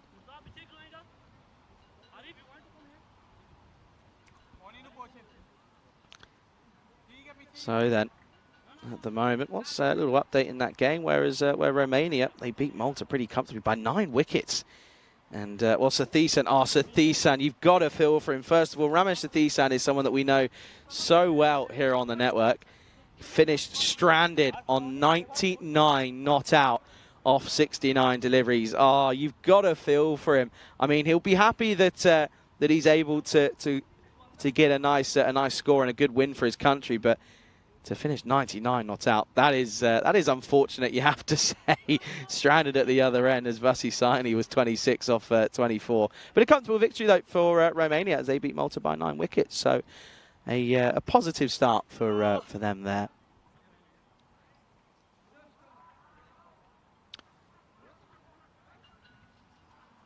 Singana bowled well, isn't he, today? Bowled well in the first game, was only went for 10, picked up a couple of wickets. He's gone for 2 for 14 here, and he's still got a few deliveries left in this second over, as Jalazai has come out at number 4.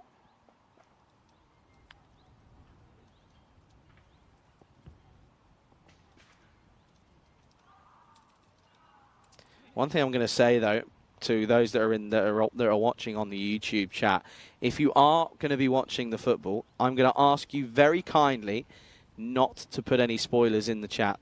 As, that's a good delivery straight up to the new batter, to Jalazai. Lovely boy. Yeah, I'm going to ask very kindly that you don't put anything...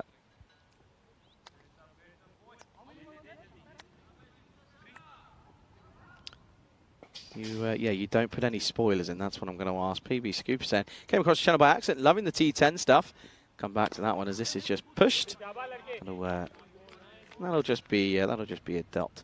Saying we loving the T10 stuff, but where would you say this club cricket sits compared to the English cricket system, second class county, ECB, Premier League, etc.?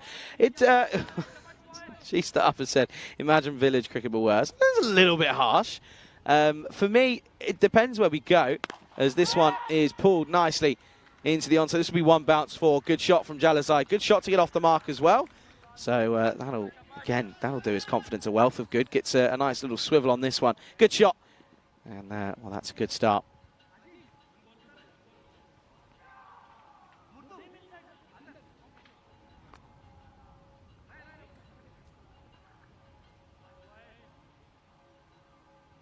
Yeah, so just on that one, it's a tricky one because it depends where we go. I mean, what I'll say to you is I'll say watch the European Cricket Championships. That's what I'm going to say. The ECC is the Euros of cricket, and that'll be coming up in 30 odd days now.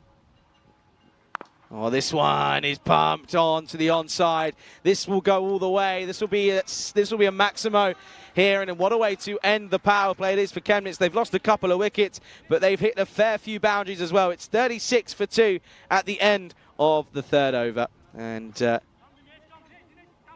you can see that 12 exactly, going at 12's bang on, 36 for 2 after 3, and Rob saying, I won't be watching, I'll be asleep. I know, Rob, I know, I understand. And Rafael saying, England scored in the first minute, 1-0 England. Rafael, why are you doing that to me? I know the game's not starting in half an hour. This is what I'm saying, honestly. From 12 o'clock, in half an hour's time, I reckon I'm going to have to ignore the chat. I actually feel like I'm going to.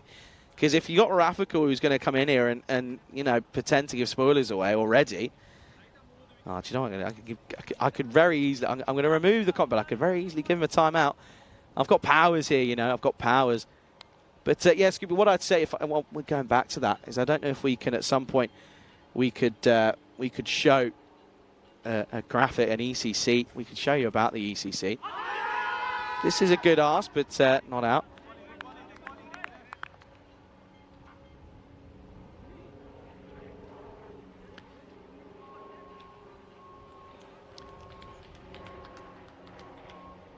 So, yeah, so the ECC is coming up in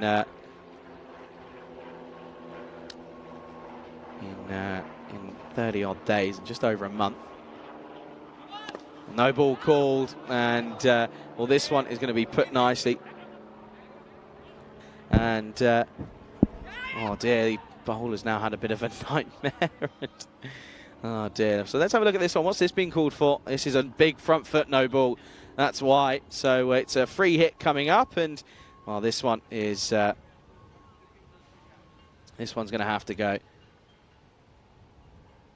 So free hit coming up now, and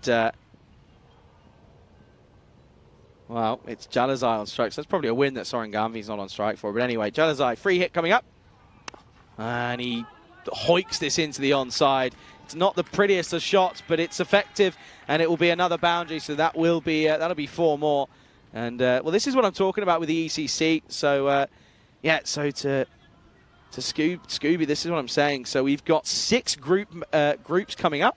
We've got teams from all around Europe, and well, they will end up they'll end up battling it out for that championship week. And the Netherlands 11, who won last year, they will be they'll be already in that group. But the likes of you know, England, Scotland, and Ireland, they put an 11 into the tournament. It's not, of course, their full 11, but it's a mixture of academy and experience. And the thing that we've noticed as well is that, and for England, for example, because you're asking from like an ECB perspective, that'll be a mixture of ECB ECB.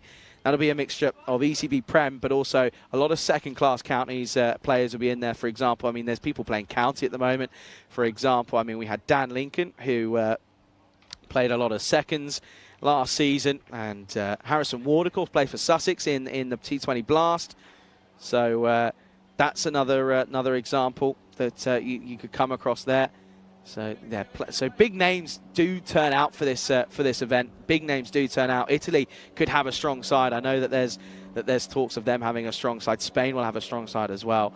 As Gunnar will continue. As this one is down the ground, big chance. This has gone so high in the air and taken. What a catch that is! That's a really good catch by Bain. I think that is. You can't keep him out of the game.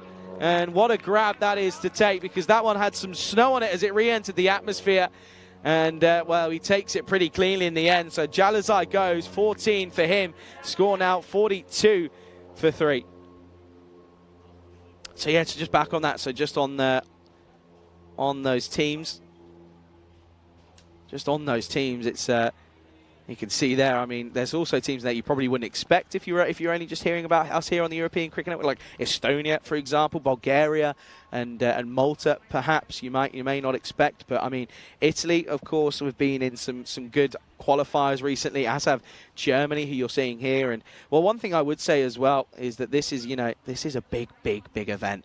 A lot of players in and around England now. I mean, I was there at the ECL. Some of the Hornchurch lads, like Hankins, for example, he was asking about the ECC and how he could get involved, because a lot of players love to come and play in it, and this is the best thing about it. Players enjoy it, and they also know that it's a good chance for them to really make a name for themselves. So that's the highest level that I think you'll see is as Udian has come in, and oh dear, well, the bowler in Gunnar taken a bit of a tumble here, and he's hobbling away. Something's not right here. Can see he's had a bit of an issue there. Don't know if we can see his. I think it's on the delivery stride. I'm not too sure. Oh, it's just there. Ah, that's not good. That just goes for underneath, and with that sand that's on the edge of the pitch, that's not nice. But yeah, that's what I'd say is that's probably that extent there. I mean, you've got the beauty about it is you've got people who've got other jobs. Obviously, you've got restaurant workers, you've got restaurant owners, you've got other jobs, you've got anything in the world, straight through to minor county, second 11, possibly county with Harrison Wall being involved a couple of years back. There's so much scalp for talent in the ECC and the ECL as well, which is the domestic version of the ECC. There's so much scalp for it, and yeah, it's 36 days to go until that ECC. So stick around, and if you want to stick around, subscribe to the YouTube channel, because we'll be, I think at the moment, talks are that there'll be potential streams here on the YouTube channel for that, but that's not confirmed yet, as this is down the ground. Oh, and he gets a hand to it, but he tips it over the bar, and that's going to be a Maximo again. And well, Soren Garvey, who's watched it all unfold at the other end, he's there sitting there saying, "Gents, I don't know what you're finding so hard, because I'm loving life out here." He gets another set to his total. Groom telling us that Hornchurch won their league. Well, Hornchurch, congratulations to them, and well, congrats to them. They won their league with 2 games to spare. That's rather impressive. Last ball of the 4th, and he's gone at width, and he's been given the license to it. It's back-to-back Maximos here. Hands go up from the fielder. As Hassan says, yeah, I know that's gone. And, well, all of a sudden, the over goes for a fair few. It goes for 19. End of the 4th. Score is 55 for 3. Soren Garvey has moved on to 30. Off of just 11 deliveries. He's playing a great innings here at number 3. You can see there going pretty well here at the moment. So I'm saying, Charlie asking the robot to turn off the YouTube chat. No, I'm just going to close my window down on my laptop. That's what I'm going to do. I'm going to close. I might not close it. I'm just going to leave it. and not come to it here and there, because I don't want any spoilers. I really don't want any spoilers. That would ruin my day. Honestly, that would genuinely ruin my day. And if you do that, I actually might ban you from the chat. I'm just going to put it out there. I am being deadly honest. I will consider it.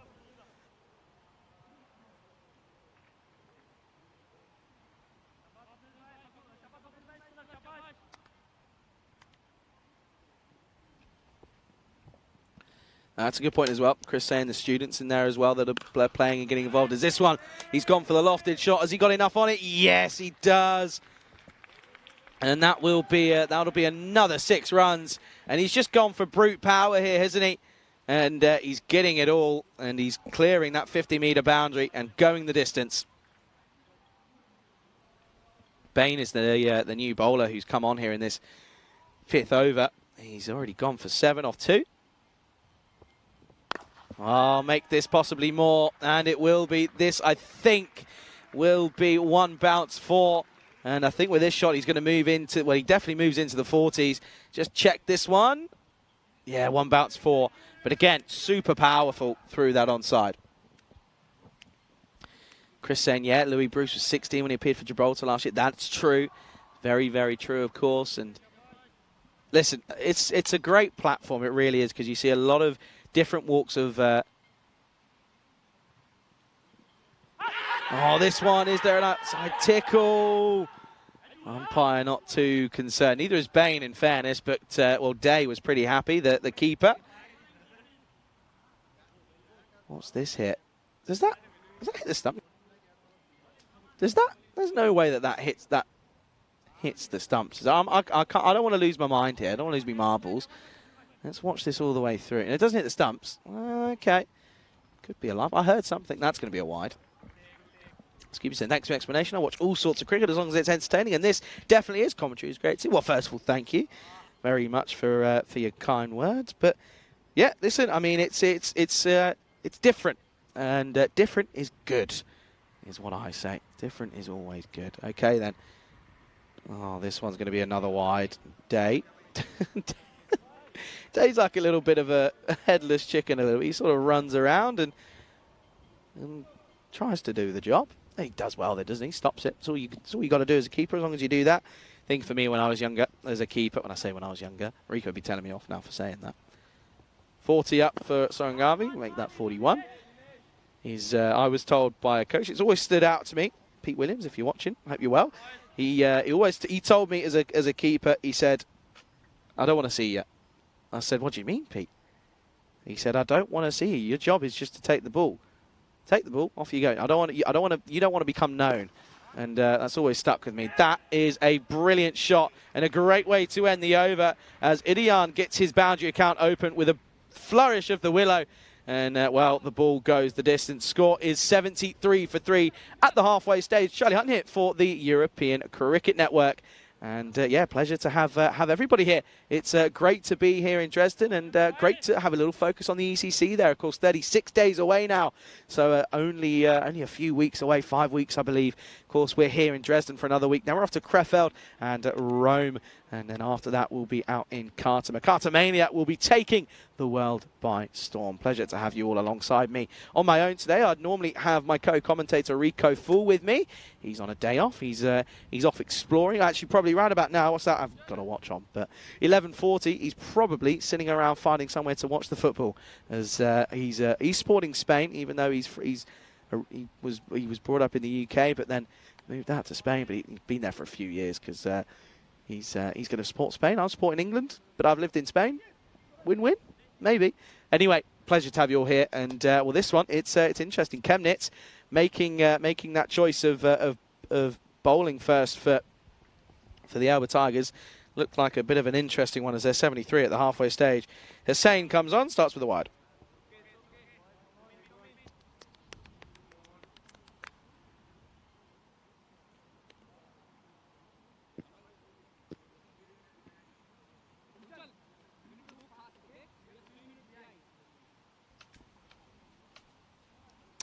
Yeah, that's going to be another one, and that's not good. Not good start. Why is he bowling around the wicket? Why? What's he getting from this? And now the umpire's saying, well, you're also bowling around the wicket and I can't see where it's going. They're saying it's barn 8. Bain's better. Bain's cooler. Come on. No, fair enough. Fair enough. Oh, inside edge onto the pads. And look, yeah, the umpire, look, this is a thing now. He's going to be getting warnings here. And you can tell straight away. Just watch it. And he's saying, well, what do you want me to do? You want to fall up? No, just bowl around the wicket, over the wicket. You'll be all right. Watch this. Look where the bowler finishes up. Right in front of him. And look, umpire sort of just says, what do you want me to do? I can't give you anything if you get anywhere. Watch this again. Watch where he finishes. Right in front of him again. And well, this one, he's going to be given. And to be honest with you, I reckon if Soren Garvey didn't walk, umpire could have had very good reason to turn around and say, I can't give it because you're right in front of me there, blocking my view. But now that's going to be a wicket to go then, and that will be that'll be another wicket. It's the big wicket to go as the in batter in Soren Garvey will go on 41 off 17. Caught behind by Day, 75 for 4.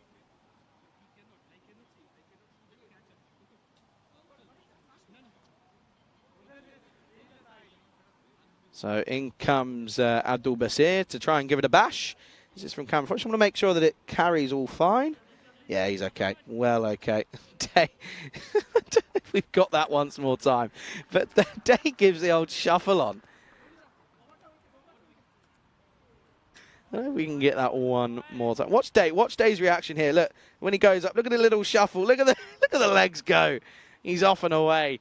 And, okay then, so in comes Basir, as I mentioned. Looking to give it a bit of a bash, potentially.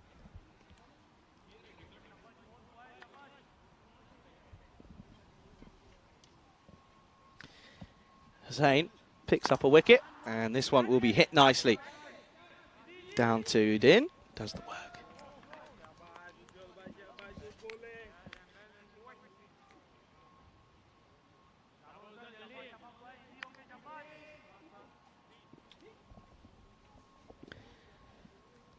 Been a good over, in fairness, apart from those wides, just the one single. Well, now this is going to be clipped nicely into the onside. Come through for one. Oh dear, keeper, not much Day could really do with that one. Yeah, the build-up's very much alive on the World Cup final. Such a big day. It's also just great to see as well. I mean, look, women's sport as a whole is just going from strength to strength in the countries of of England and Spain. This is only gonna help and aid that. I mean, you think of the Euros last year for the women's team, but I mean, what I go back to is the effect that the women's cricket team had in that World Cup when they beat India. I mean, that win brought so many new faces to the game of cricket. So it's only good for women's sport as a whole. This one was... Oh, this over's had everything. Watch this dive from Uzal Hussain as he tries to stop this. Look at this. It's a bit of the older... Oh, there we go.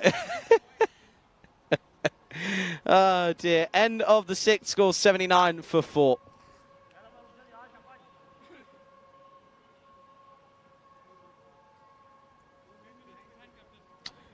So, yeah, you can see, apart from Soren Garvey, though, no one else has really got going.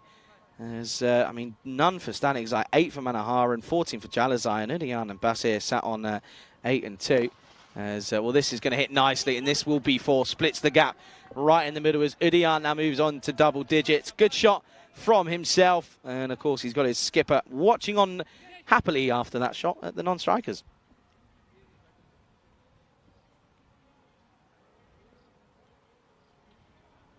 Chris saying too many bowlers this year have been going across the line of sight big time. It's a little bit frustrating as this one is going to be hit nicely into the onside for, again, just a single. So, well, we apologise for that at a second. Just technical issues. Happens across the entire board.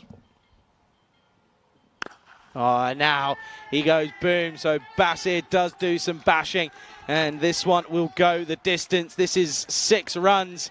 And that really, really has to be a pretty good-looking shot.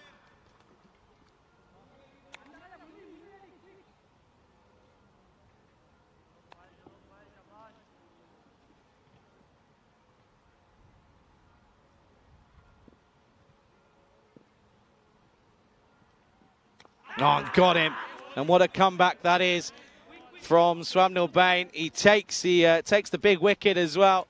And, well, that's going to be 6 and out for the skipper.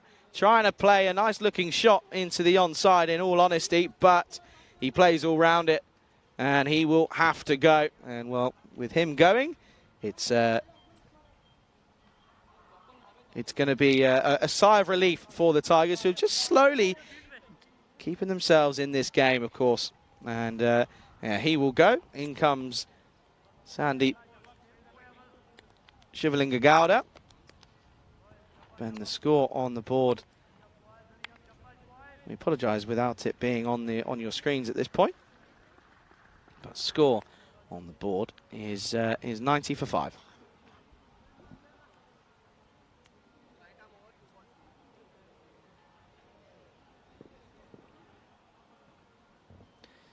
So then Shivalinga Gowda starts up in the air, chance, and doesn't quite get there. I think that's going to Sikar, who's out there in the deep.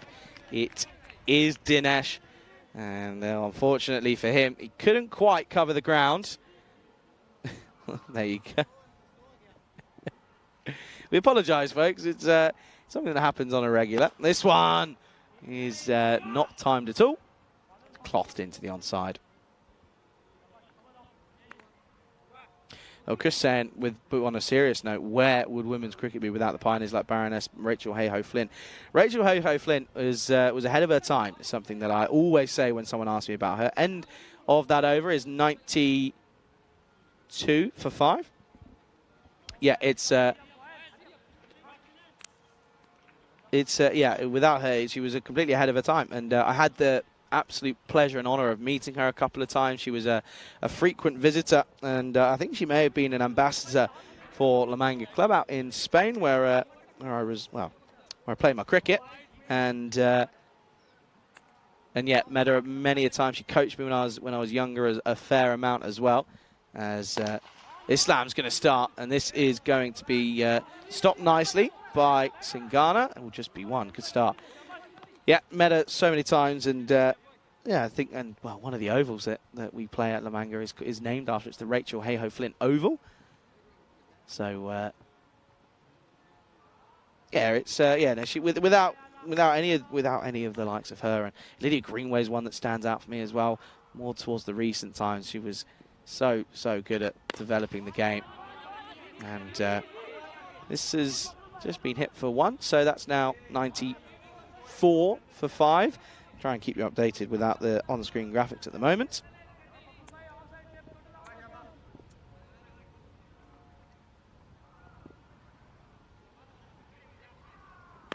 Oh, and this one's big downtown, and that's going to go the distance once more. Good-looking shot. Maximo time here in Dresden, and they're just keeping up with this good rate that they started with Ard Chemnitz, getting a few runs here and there, but they're certainly going at a good rate here. That's a brilliant shot from Idayan. You can see there, fine. 100 comes up with that shot. Well, make this 100, and what's that going to be? Is it going to be gone? No, it's not. It's going to be 104. He's put that down as the fielder out there, Sikandar. That one, he just ran underneath it completely, lost it in the air for a moment, didn't he? And, well, unfortunately, he should have had a wicket, should Islam. And, well, that's now going to go against his name. It's now 4.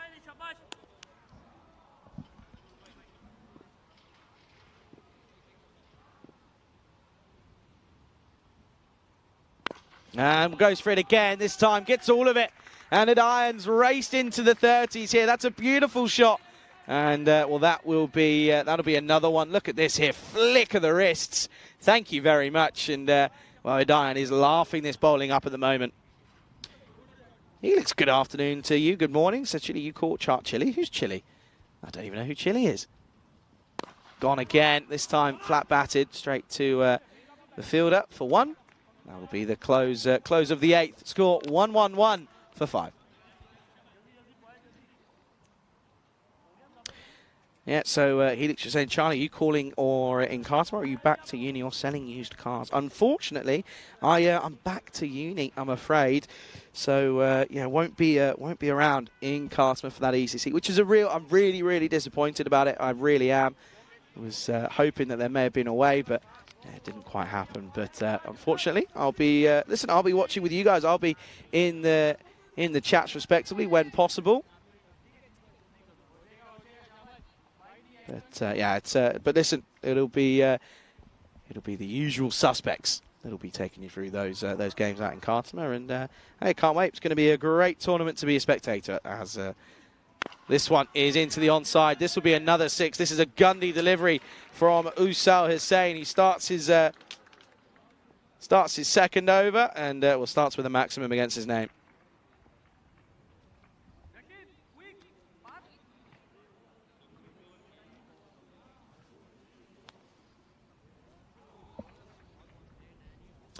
So needs a response now, doesn't he? After a pretty poor start to his over.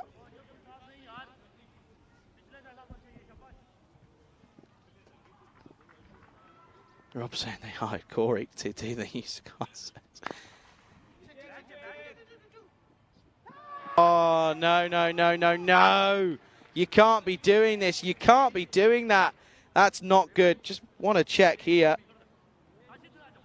His back foot's fine. That's okay. And then this one, I mean, this fielding is suspect. It's awful. I mean, look at this. Ready? And whoop, straight through him, through the legs. And, well, that's going to be another boundary. And there's nothing that Hussein can do about that one. It wasn't the best of deliveries, but should not have gone for 4. And again, Hidayat comes through for just a single. Good cricket. He's not exactly getting bogged down at all, is he? All right, folks. You've got 7 minutes left, I reckon. 7 or 6 minutes left until I'm off the chat, because the game kicks off and I'm not having any spoilers. I'll check every now and then, but I'm not doing it. Oh, now onto the offside. Man out there. Can he redeem himself? No! No, he can't. Gunasekara is, well, he's not going to want to watch any of these back because he's put down an absolute sitter. And that would have been Sandeep Shivanagowda who could have gone there, but he will get a life. And unfortunately, it's not going to go the way, and now the drop is going to prove even more costly because this is another 6, and Hidayat out of nowhere is racing towards a personal milestone of the 50 hit. And well, things haven't gone well for the Tigers, and I was right this time. This was a silly, silly decision at the toss. Don't understand why you'd go ahead and bowl first here up against such a strong side.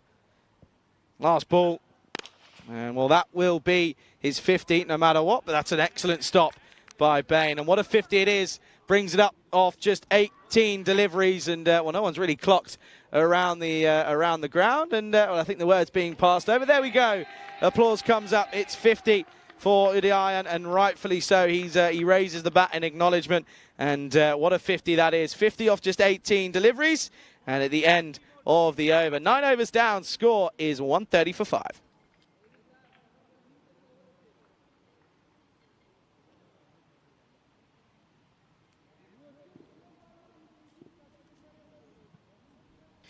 Okay, Islam to bowl this last over then. He went for 19. Oh, well, he's going to go for 20 without bowling a single delivery left in this last over then.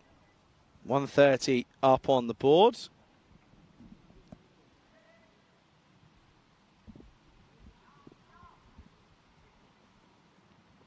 Oh, that's going to be another. That's going to be another, and this is not good, because I don't think I realistically would have gone to Islam here. I don't know if I would have. Now he's going to get pumped into the onside, and he goes for 6 straight away. So this over, well, that first legal delivery is worth 8 after the wides, and it's just picked up nicely by Sanguth Hidayat. Oh, what have I got here? I've got a message on my phone here. What's going on? Satyam says, can you say my name? There you go. Right, Satyam, how are you? Oh, this is even better. This is 6 more. Manos arriba, arbitro. That's gone. That's carried into the football pitch. And well, I told you, this decision to bowl first is going to... This has been a long 40 minutes for this side out in the middle at the moment.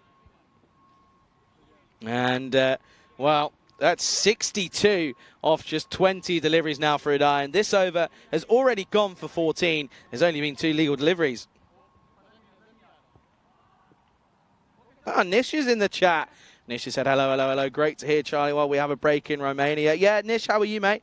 Hope you're well. Thanks for joining us here. And, yeah, doing a smashing job out in Romania. Of course, covering, that should be fine, and is covering the Continental Cup, of course, out there. Nish, smashing it, mate. Hope you're well. And, stay in the shade, because I heard it's pretty warm out there. It was hot when we were there. But it must have been about 6-7 weeks ago. So, yeah, make sure you're drinking your fluids and keeping okay. Oh, crunched into the onside, and this is powerful, powerful stuff from Sangeet Udayan. It's another 6, and oh my word, this over has already gone magical, and it's running the risk of going even worse here. And you can see Islam, he doesn't want it. I don't blame him, I wouldn't want it either, because everywhere he bowls, he's just getting pumped for 6. Rob taking it a little bit literal. Now into the onside. There's a man out there. He gets something behind it, luckily so. And it will mean that Udayan won't face the last ball. And he'll finish on 69 off 23. Superb innings from him as we come down to this last ball. He could face the ball. You never know. Run off a wide. Anyway, here we go then. Shivalinga Gowda. Last ball. It's an inside edge, and this will run away. Chases on. And he won't get a boot behind this one. That's Israr out there. And that will be 4 to end the innings. So it's a mammoth total here. They will finish on 155 for 5 off their 10 overs. And, well, that man, Udayan, on the left there, should be very proud of himself. Not only, A, because of the facial hair and the hair that he's got on the top of his head, but B, because of the simple fact he's hit 69 not out off of 23 deliveries. An incredible spell of batting. Let's have a look at the highlights. Can't wait for these ones. It wasn't the best of starts, was it? As they lost the wicket early on, you thought, uh-oh, hang on a second. Then they lost this one as well. And politely asking Singana, wasn't he, saying, well, this one out? What are we saying? And, well, they held a lot of them, but there was also a few that were put down. Sakar in the field was pretty poor. And without naming names, although I just did, they weren't. There was a few simple ones that went down, but there was an excellent display of hitting. This one was caught behind a little bottom tickle off the bat of Soren Ganvi, and when you've got 2 batters who hit 40 and 69, you can't be too disappointed. The skipper Basir came out, had a bit of fun. He eventually was gone though, bowled, and well, that brought Udayan out, and Udayan had well, he was here to play, wasn't he? That was a little bit of a whoopsie in the last over, but there were some big hits as well. As yeah, there isn't too much you can say about that one. It's a little bit of a struggle for the Tigers as Chemnitz finished 155 for 5. Big hits all around. Let's have a look at the scorecards here. Not the start they wanted when Stanigzai went off the second ball of the innings, but Sorenganvi and Jalasai steadied the ship for a little bit. Then it was Udayan and Sorenganvi for a while, and well, Udayan went big, didn't he? 69 off 23, not out. Basir went 6 and out. He was 8 off 4, and Shivalinga Gowda, I apologise, 7 off 4, not out for him. And, yeah, good stuff for USG Chemnitz. Not a pretty sight for the bowlers. Singana was the pick of them, 2 for 24, 44 for none off his 2 overs for Islam, and wickets for Bain, Hussain and Sakar. So, Tigers, they're going to get points on the board here. They're going to have to pull out probably one of the displays of the tournament. They need 156 if they're going to get a victory here, as that'll be coming up in 10 minutes' time. Don't go anywhere. You're watching the European Cricket Series Dresden edition with me, Charlie Hunt, right here on the European Cricket Network.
This European Cricket Network event is proudly brought to you by HCL Software and Bizaway.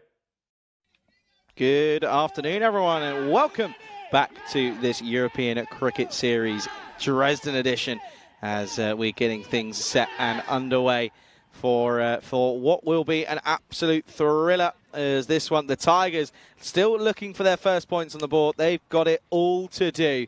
They are taking on, of course, Chemnitz, who set 156 for victory. And I'm already going to turn around and say, yeah, maybe that toss choice to bowl wasn't maybe the best of ideas, as yeah, they ended up getting pumped to all ends of the ground, and Chemnitz finished on 155 for 5 off their 10 overs. So the Elba Tigers, if they're going to get a couple of points on the board here, they need to go big.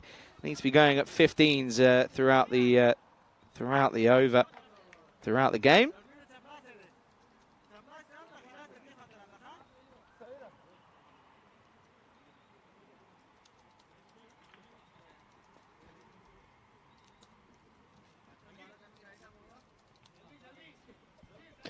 Yeah, very welcome to everyone, though, tuning in all around the world. And, yeah, to those on Fancon out in India, very good afternoon to you, good evening. And to everyone on the ECN European Cricket Network YouTube channel, very good afternoon to you. Hope you're all well. Thank you for joining us here. And I know that a lot of people, well, now will be triple screening because you've got us here in right in Germany. Nish is out in Romania with a bit of a break at the moment. And, of course, you've got the old World Cup final. That's on at the moment. But, hey, who's watching that? Not me. Anyway, as, well, Gulamadine is going to start us off up against Isra. And early movement already. Good take for Shivalinga Gowda. And that's going to be, that'll be a dot to start off with.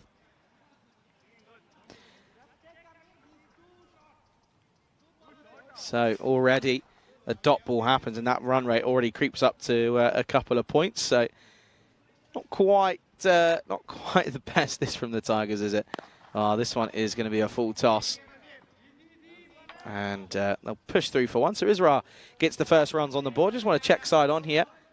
No, he's fine. It's on his just above his pad. So that will be that'll be runs to start with. First runs on the board.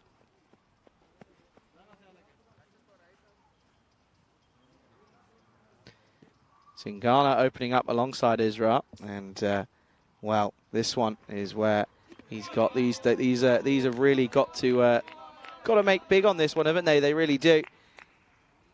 They've got to try and cash in on what would be a an interesting one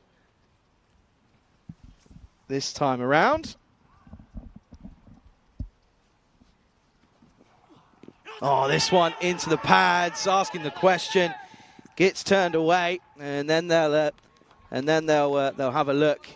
And in reality, though, that one just going down the onside, and yeah, that one just unfortunately going down the onside. But a good delivery though from Gulamadine, it has to be said. They're asking the right questions here, aren't they? They're really getting a good look at what would be a good idea of what would be chasing this total. It's not easy, has to be said. But they've got to try and work out a way. Well, that's good delivery, though. That's really well bowled as Gulamadine goes nice and full and finds a good area of that line and length. He's asking the right questions, isn't he? It's nice and full, not really offering too much length. And if it is going, if he is offering a bit of width, he's still nice and full on that wide line. So they're getting it on the right areas, which is, in fairness, all you've got to ask for. Because unless you're not getting it nice and full, you're probably going to end up finding you're going to get tonked. But Gulamadine, it's been a good over of just the one, and a wild swing from Isra. So that will be the end of the first over. It will be 2 for none after the first. And yeah, already though that one not helping proceedings for the Tigers, as yeah, that rate's gone from 15.5 now already up to 17 because they only get 2 from it. It'll be yeah, as I mentioned, 2 for none after 1. Now, folks, I'm going to say that for this innings, I'm not looking at the chat once. I can't do it. I just can't do it. I really can't, because, listen, when was the last time England were in a World Cup final? I'll tell you, 1966. And this is the women's first adventure in a World Cup final. So you've got to be supporting them, and I want to know. And the thing is, as well, for me, is on a personal note, it's up against Spain. Spain's my second home. It is my home, but, you know, Spain's my second country. I'm a resident there.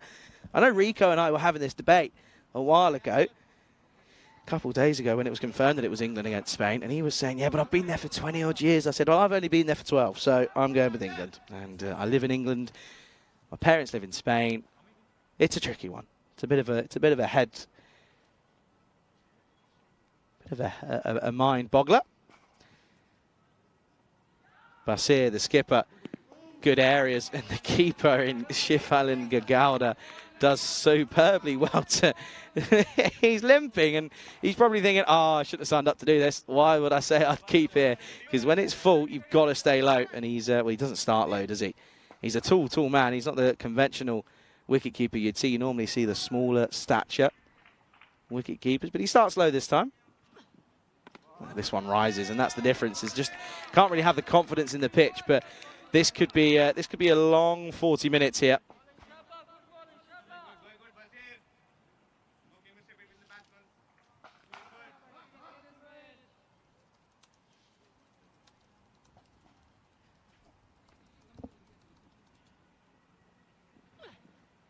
And again, no way near it is Isra. And what's that now? One off 7 for him. And this really is not the start that they would have wanted. 3 for no loss with 2 deliveries left here in the second. Not promising, really.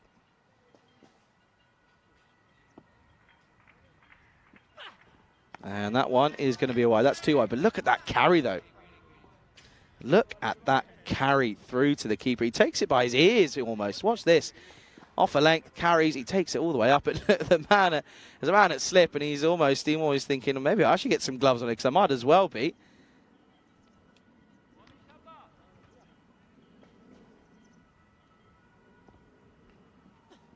Oh, and this one will get hit. And this is a good shot. He was waiting for this one, wasn't he? Finally gets some runs on the board. He was one off nothing for a long time, and now he gets one going. This is 6 down the ground.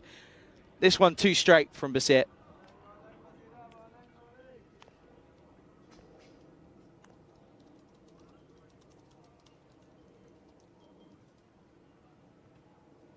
Last ball then, what's the response? Straight again, but just fends this one away.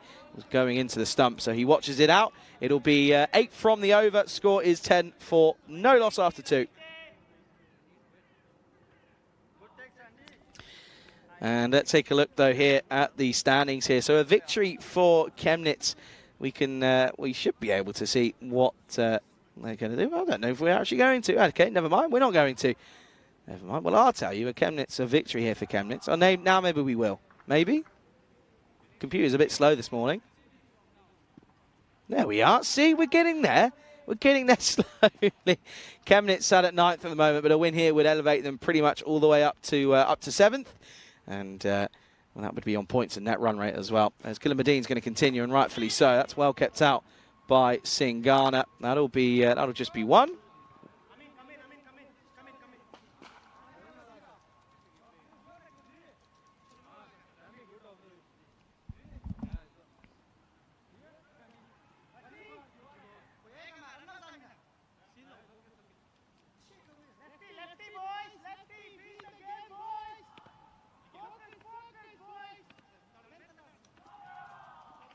Okay, then yeah, this is tough for the Tigers. There's a lot of field chase movements going on.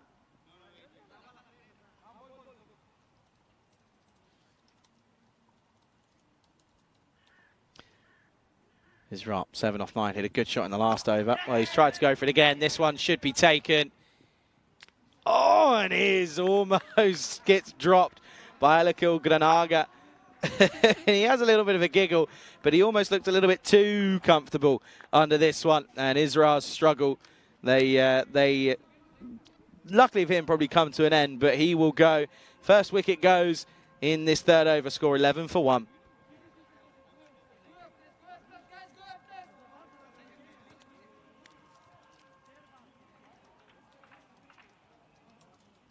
And yeah, just watch this one. Just plays across the line, doesn't he? Plays across it rather than with the swing. And the swing away from the left-hander is always tricky to deal with. But it's good bowling from Gulamadine, and he's deserved that wicket, isn't he?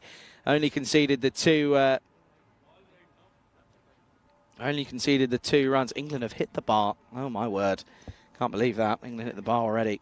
Oh, it's a nervy time.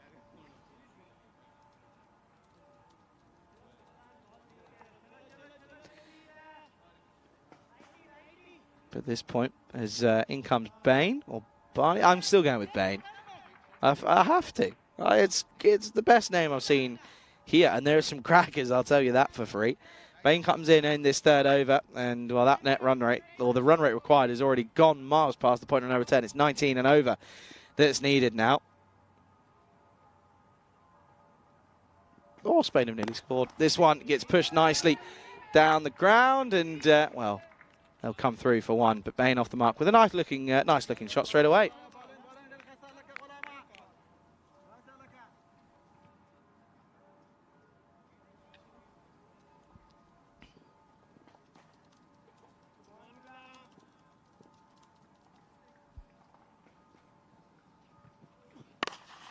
Mistimes this, doesn't he? Sort of tries to overhit this Singana. He's had a good time with the ball, but with the bat he has been struggling, isn't he? And he's a key, crucial member of these two sides of the Tigers, I should say. And it hasn't quite come off with him with the bat in hand, but with the ball in hand, he's been very crucial, and very dangerous, and no foot movement whatsoever. And yeah, watch this one here. Just no foot movement. Look, that front leg gets moved, and then that's it. But look at his weight. His legs are forward, but his head's miles away. His head's well back in sort of no man's land. Last delivery here of the third. Almost, so nearly. It's well kept out, and they'll get a run for his troubles. But this is good bowling from Chemnitz. They just look to be a class above the Tigers at the moment. No real roar in their attempt here, the Tigers at the moment. They're 13 for 1 after the power play. There you can see there, 2, 8 and 3. Not the best power plays. I think probably the lowest scoring one we've had so far. There may have been a couple when I was off, but that doesn't count because I weren't here, so it doesn't really count. To me, it doesn't anyway. But you can see there at this stage, they were 23 runs ahead at this point. So already well behind. That run rate now at 20.5 and over. So, yeah, not great for the Tigers. And this is what I'm saying. I don't know why they put themselves through it. I don't know why Day won the toss and bowled first. I don't get it. Surely if you want to feel as if you can maybe get a little bit lucky and bat first, get some runs on the board, and then get some early wickets, and it becomes a different game. Well, this one could have been close. They only had one stump to aim at, but it's Granaga, who's come into the attack after taking a good catch on the second time of asking, though.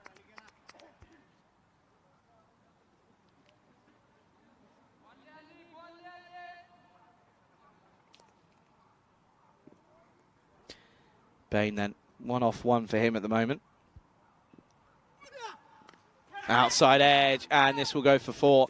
And this will batter into the Let's Play cricket banner. And well, Bain's trying to, isn't he? He's sitting there saying, I don't know what the others have been doing in front of me, because I'm just going to try and give it a swing. There's no point going down without a fight. And well, he gets 4 for a bit of a rash shot, but got to go for it, haven't you? Exactly so. And this is one characteristic of teams that I hate. And I use hate because I hate, and it is a severe dislike. Don't just bat out the 10 overs. There's no point. There is no point whatsoever. Lofted, and will be taken on the 1. And all their buzzers? No. Eventually the keeper does the backing up. I don't like it. I don't like the mentality behind it. I don't like the attitude. I don't like what it sets in the team. I'm not a fan of it. Really not.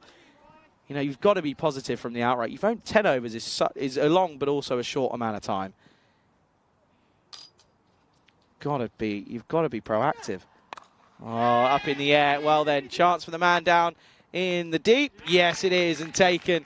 And a pretty simple catch is taken down there. So Minareddy Singana's troubles continue. on the short ball. It's a top edge for him, and he gets caught right down there in no man's land, really. And that will be another wicket. It's 19 for 2. It's a good catch for Saho Aminullah, I believe, down there. And it is Saminullah who takes that catch. I've seen as well, by the way, that lunch has turned up. So looking, hey, I'm on my own, so it's always tough to try and find a bit of time to get it in. Maybe in between these two games I can give it a go, but it just depends on the timing of it all. Getting a little bit hungry. I know Rico left it quite late on his day when I was off. Left it till about 2-ish, I think. I don't know how he survived, because you don't have, you have breakfast at, what time did I have breakfast this morning? 7:15? 20 past 7? That's already, it's already over 5 hours ago. 19 for 2 here at the moment. Not, this is already, look, it's going to be a pretty comfortable victory for Chemnitz. You'd feel as if it is, but they'll be hoping that, I mean, this is the thing for Chemnitz. We spoke about the Tigers, but look at it from the Chemnitz perspective.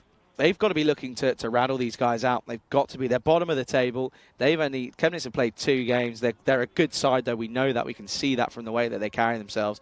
They've got to be looking to try and bowl them out here and bowl them out cheaply. They're 19 for 2, but they've got to keep the squeeze on.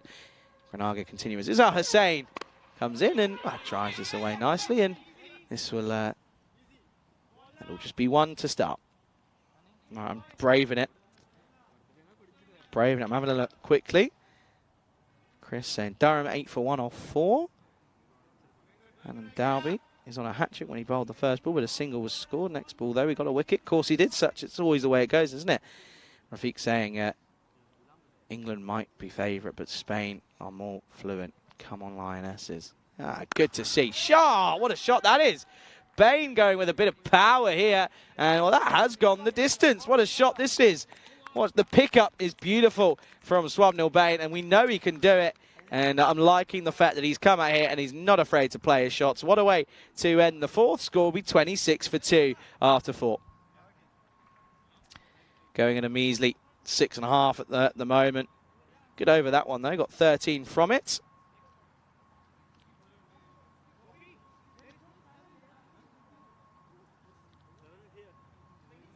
Of course, we'll see 2 different teams in the next game. That's coming up in what is just under an hour's time, 40 minutes. 50 minutes even, I should say. And, yeah, Combans come back. They take on Victoria. And that one, again, could be interesting as Victoria. They're batting first. And, so changing it up as they chose to bowl first on the other day. I think on the Friday it was. And they got pumped for about 150 odd, and then only got about 50 or 60 odd. So, change of the tactics, don't mind it, up against Combans as well. It's a team that they could beat. Gone. And Hussain just never looked comfortable, did he? Extra bit of pace from Basir, the skipper, and he picks up a wicket this time around. And that'll takes out the leg stump. It'll be another one down. Score, another one bites the dust, they'd say. It's 26 for 3. My allotted time on the chat done. Very quickly over Oath.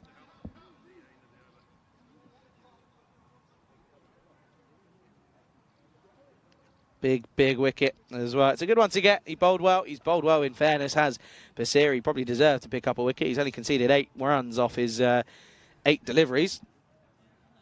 In comes a man who, well, this could struggle.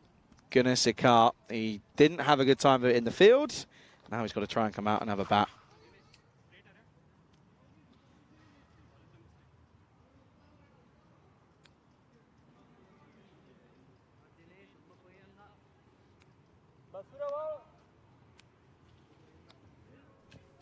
Comes out, takes his guard, and has a watch. So he joins Bain, who's 12 off 4. He's looked pretty happy with the extra bit of pace. I think he likes it. Likes pace on the ball, doesn't he? And I like batters that like that, because it means that they're looking to be positive, which is always good.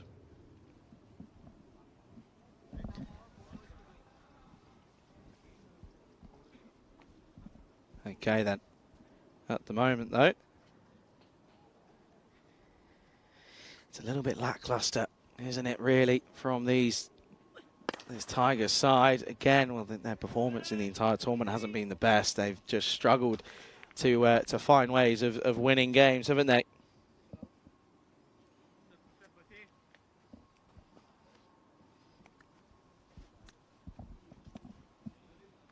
But they've got a chance here to do themselves a bit of confidence building, in fairness, you'd say. That's down the leg side. Trying to bowl too fast is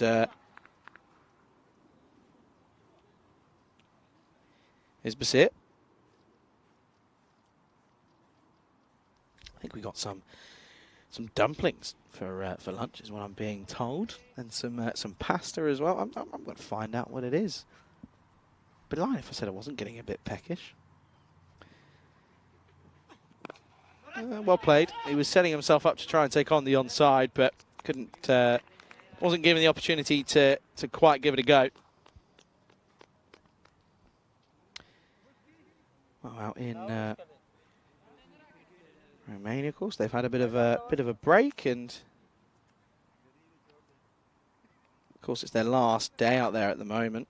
But yeah, Nish doing a great job out there, covering it for us. And oh wow, this one could be close. They're going to have a look here. Good news is that Sakata has got levers, but it depends on what his running's like. Let's have a look. It's a good bit of fielding, drops and runs. It's Sakata's cool, and let's have a look. The ball's not in. I think he's okay. Yeah, he's fine. Absolutely fine. Good running. He's got those levers, and he runs the bat down as well. So good effort from him, and they get through comfortably for the single.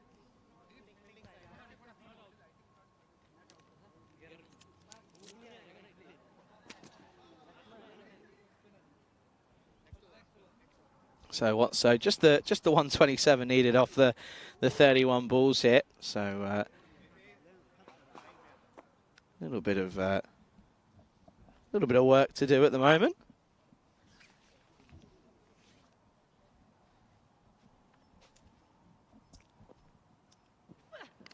Oh, inside edge. This will be 4. Well, that will certainly help the confidence of Sakata, who struggled with the bat. That'll be 4 runs to his name. And, well, it's unlucky for Basit. He'll end up going for 15 for 1 off his 2 overs. And welcome at the halfway stage with me, Charlie Hunt, here on the European Cricket Network here in Dresden. And, yeah, it's this one's going to be a pretty convincing one for Chemnitz. You feel I can't see, personally, the Tigers turning around and doing much here. Really can't, as I think Spain have just scored. Great, really good. Anyway, yeah. At the moment, though, this one, you just look at Tigers, it comes down to that toss. Save yourselves. Go for the other option. Bat first. See if you can get some runs on the board. And then you're not going to have to worry about your bowlers feeling a little bit down that they've ended up getting hit for loads of runs, because if you don't put runs on the board, then it won't be too much of an issue for the bowlers. So it's just a little bit of man management, and something that I think Day's just got wrong here today. Simple as. He's got it wrong, and yeah, it's not the best. As we're going to see a bit of a change in the pace here, as Saidullah Amarkil is going to come into the attack. Starts with a wide, though. Yeah, Spain scored. Great. Brilliant. Ah, dear. England don't look at the races, to be honest with you.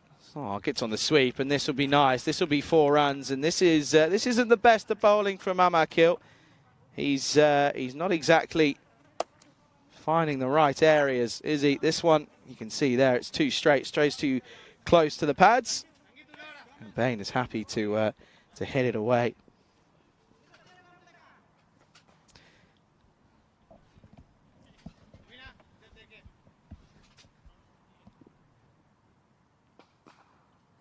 Okay, then, what's the response going to be from Amarkil?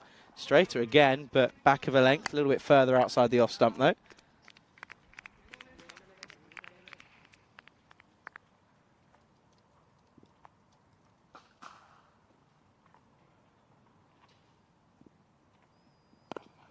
This is well watched by Bain. Sakata didn't look like he wanted to go anywhere. Didn't look too concerned about... yeah, he didn't seem too concerned, did he? Nope, happy there. No, thank you. Comes down the track and he adjusts well. in all fairness. You adjust nicely. It'll just be one, though.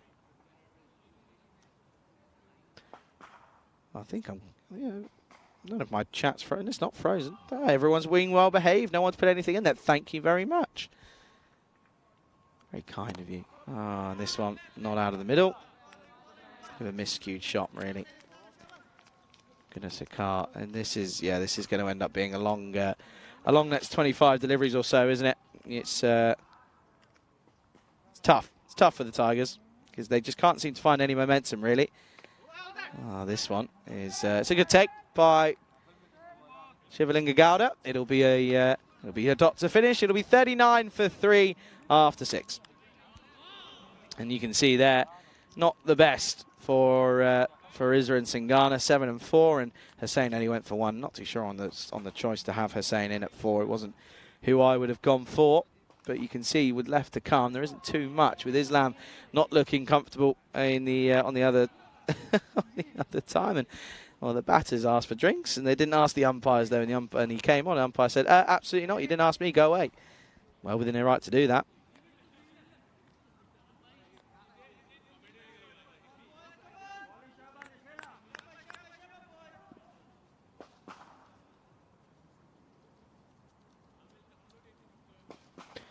Naga is going to start us off in this over with... he's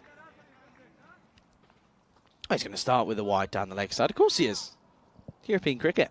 European Cricket Network, what do you expect? Everyone starts with a wide every now and then. But here and at this point, though, it's, the Tigers, not good for them. This is put down. And it was a chance, but not an easy one at that.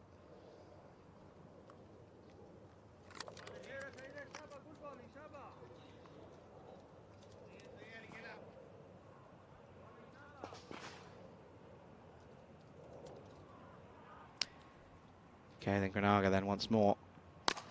This is going to be flat batted down the ground. And will be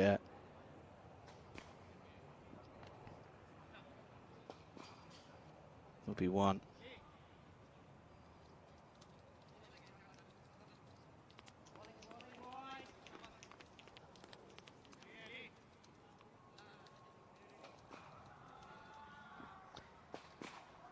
One 4 still required off just 22. Not mathematically impossible. That's a nice shot. Good shot from Bain. Waits on this one, uses the extra bit of pace, helps it on its way, plays it nicely along the floor as well. No risks. Good looking shot. Very impressed with that one.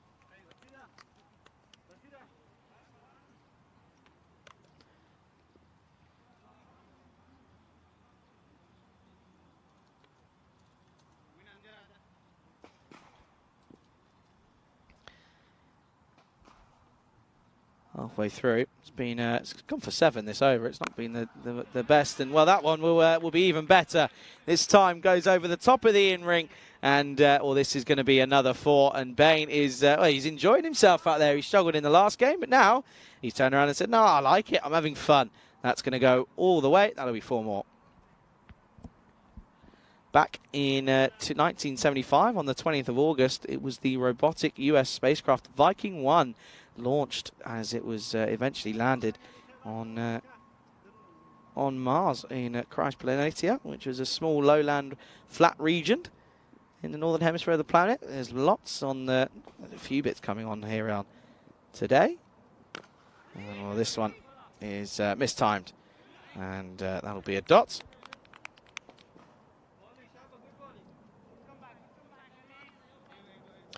Senegal, they declared their independence on this day back in 1960 as well. And, well, the American National Football League, the American Professional Football Conference, was formed back in Canton, Ohio, back in 1920. Of course, a historic sport in the United States. Is their version of football. It's not football. It's Football is what we call football, you call soccer. End of the 7th, score 51-3. This is what's coming up tomorrow. Or tomorrow? No, it's not. It's coming up in just over half an hour's time. The ACB Combands, they take on FC Victoria 89. Of course, the Victoria team on the back of disappointing times in the last day of play for them. As the Combands, they picked up a victory earlier on today, so they'll be happy and they'll be looking to try and continue that good form. That's coming up at 11:15 GMT, 1:13 Central European time, and 4:45 out in India. So make sure you tune in. This is 6. That has gone miles. That is huge. And look at that. That's pitched all the way, and that's gone all the way. That's massive. That's the variation from Amakil. It's not worked. And Bain has just gone, yep, thank you very much. I will happily take that, and well, I'll eat it up and gobble it up and say thank you very much.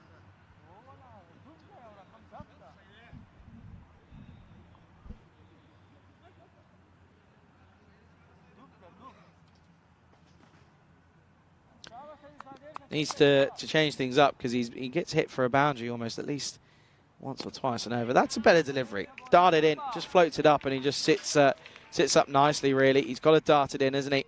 Especially up against Bain.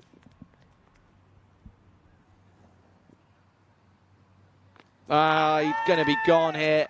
And they're not even waiting for the look upstairs. He's going to be gone by a long way. Just drags his length back a little bit. Does Markil, saw him coming potentially. And, well, Bain's little fun comes to an end. Good work by Shivalinga Gowda. And that'll be a good bit of work. And so he will go 34 for him, 34 off 18. It's a good bit of hitting from him, but it's in vain. Yeah, look at this one. Good bit of good glove work.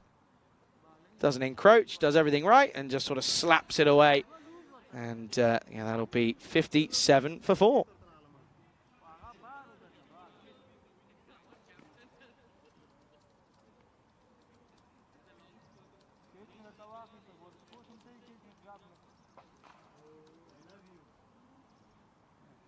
So, new batter comes out, slowly but surely. I think that's going to be Islam.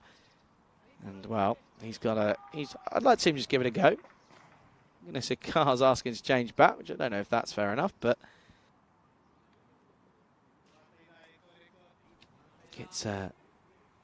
they changed the bat. Now 57 for 4.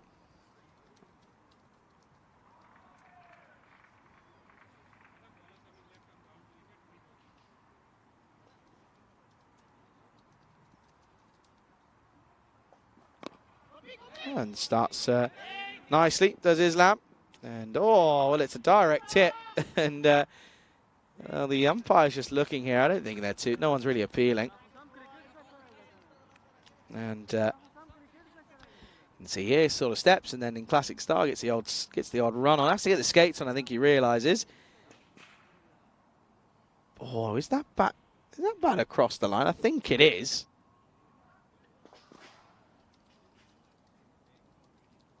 I think it's fine.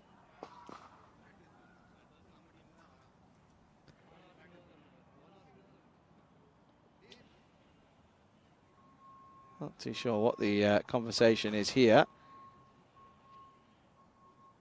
Having a conversation. I just want to check here. Is that behind the line? I think it. They do just want to check this. That's what they want to check if this is behind the line. Yeah, not out given, so survives, and yeah, they just wanted to have a make sure and check that there was something behind the line. You can see there just as he sort of no momentum comes through, and well, now they're going to look at they want to change the ball as well. And the umpires are satisfied that the ball needs changing as well. Not too sure as to what difference it makes here at this point. I mean, you're going to win. It's just get on with it if I were you. Right, they want to change the ball. Not too sure as to why. Third umpire brings the ball on.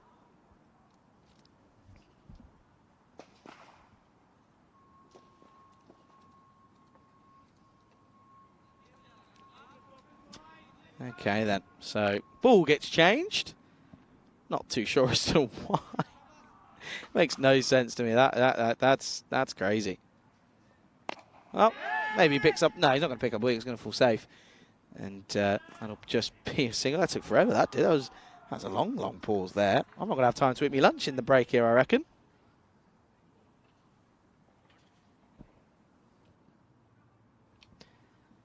And again, just pushed and a good bit of fielding from Amakil, and he'll finish with good figures of 1 for 15 as well. It will be the end of the 8th over. Score is 60 for 4. Well, this isn't going to be a pretty sight, because if you're an Albert Tigers fan, I know this always happens. Oh, England have just missed a sitter. I know that this always happens that. There's always a team that struggles, and a lot of viewers will jump on and be like, yeah, that's brilliant, we're going to support them, and rightfully so. But at the moment, I just can't see Tigers anywhere here. I just cannot see it. I mean, one batter's gone, everyone else. I mean, you look at the scorecard that they've got at the moment, 7-4, 34, 172. You take 34 off this, they're 26 for 3, essentially. I mean, that's just not good enough. Aminullah. Oh, and well, good start. But the keeper, Shevelin Gagada, turns around and declines, taking the bails off. Would have been close, I reckon. Would have been if that bat was down or not. The foot wasn't. And this one is just played away, not so nicely. Leg side for 1. Spinners are on now, getting through these overs, aren't they? Just trying to rattle through them, get through them as quick as possible, get out of the other side. So yeah, that game now half an hour away exactly. Comban's taking on Victoria. Looking forward to that one. Oh, that one's only just missed the top of off.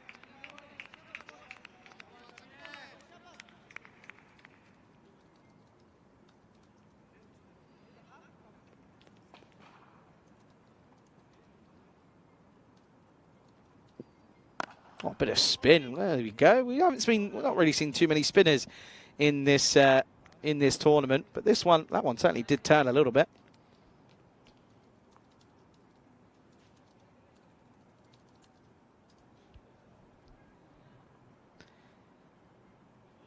So then, last 2 balls here of this 9th over. Oh, this one is up and will be gone. That will. That'll be another wicket as Islam will go.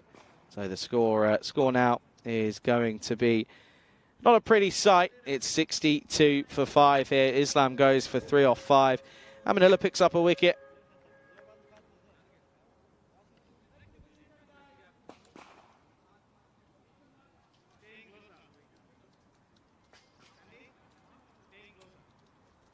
Another wicket goes, and in comes a man I don't think I've seen bat yet. Udine, I've not seen him in person anyway. Udine's going to come in, and he's got an over and a bit left to deal with here. Well, come on, Udine, get a move on. Come on, off we pop. And yeah,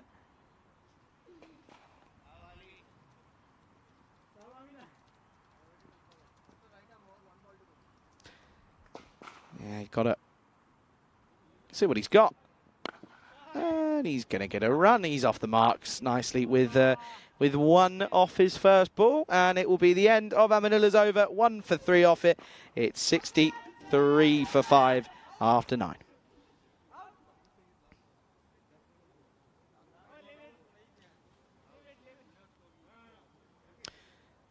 So then, at the moment, it's going to be so a convincing victory here for Chemnitz. So they'll pick up points, and well, you'd expect them to up against the Tigers. They're a strong side. We are fully aware of that. It's just a matter of the fact that they haven't quite played that many games. There's no other way about it. They haven't played that too many games, so we haven't seen too much of them. But this looks as if I think this is if it's the Mali bat at 3. I think this is Soranganvi. Just trying to. He's got a very long run up. Oh my lord! It is Soranganvi.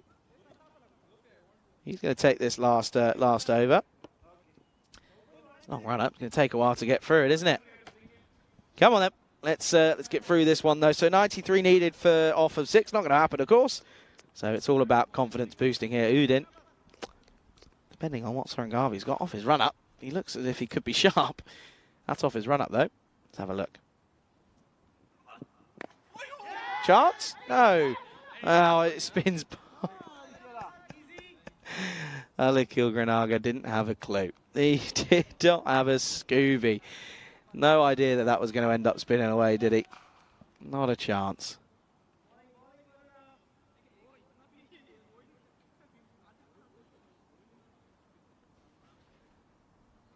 It's one though, Nazudin, so he's currently on 2 at the moment. Ah, well, this is going to be 6. That's a nice looking shot. And, well, Soren Garvey's come on and he's got a bit of his own treatment as he's got slapped over the onside. That'll be Maximo time. And, well, it's a rare Maximo considering we haven't seen too many in this innings whatsoever. Spain have just hit the post. Spain are 1-0 up at half-time. Not good. Not good whatsoever.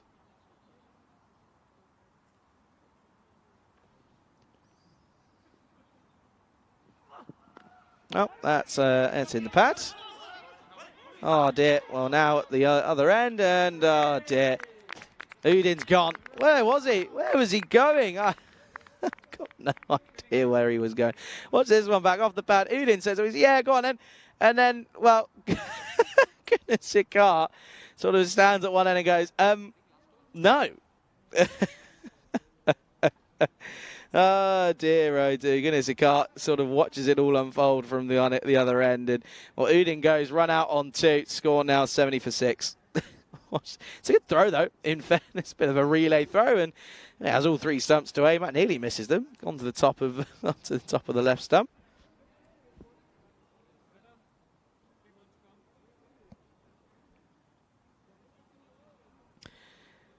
So Day is the new batter. He won't be on strike though. Sikar's got 3 deliveries left to face in this over in the innings, and well, this is going to be a boundary. This will be 6 runs. There we go. Good shot. This one again, and well, that certainly will help proceedings this time.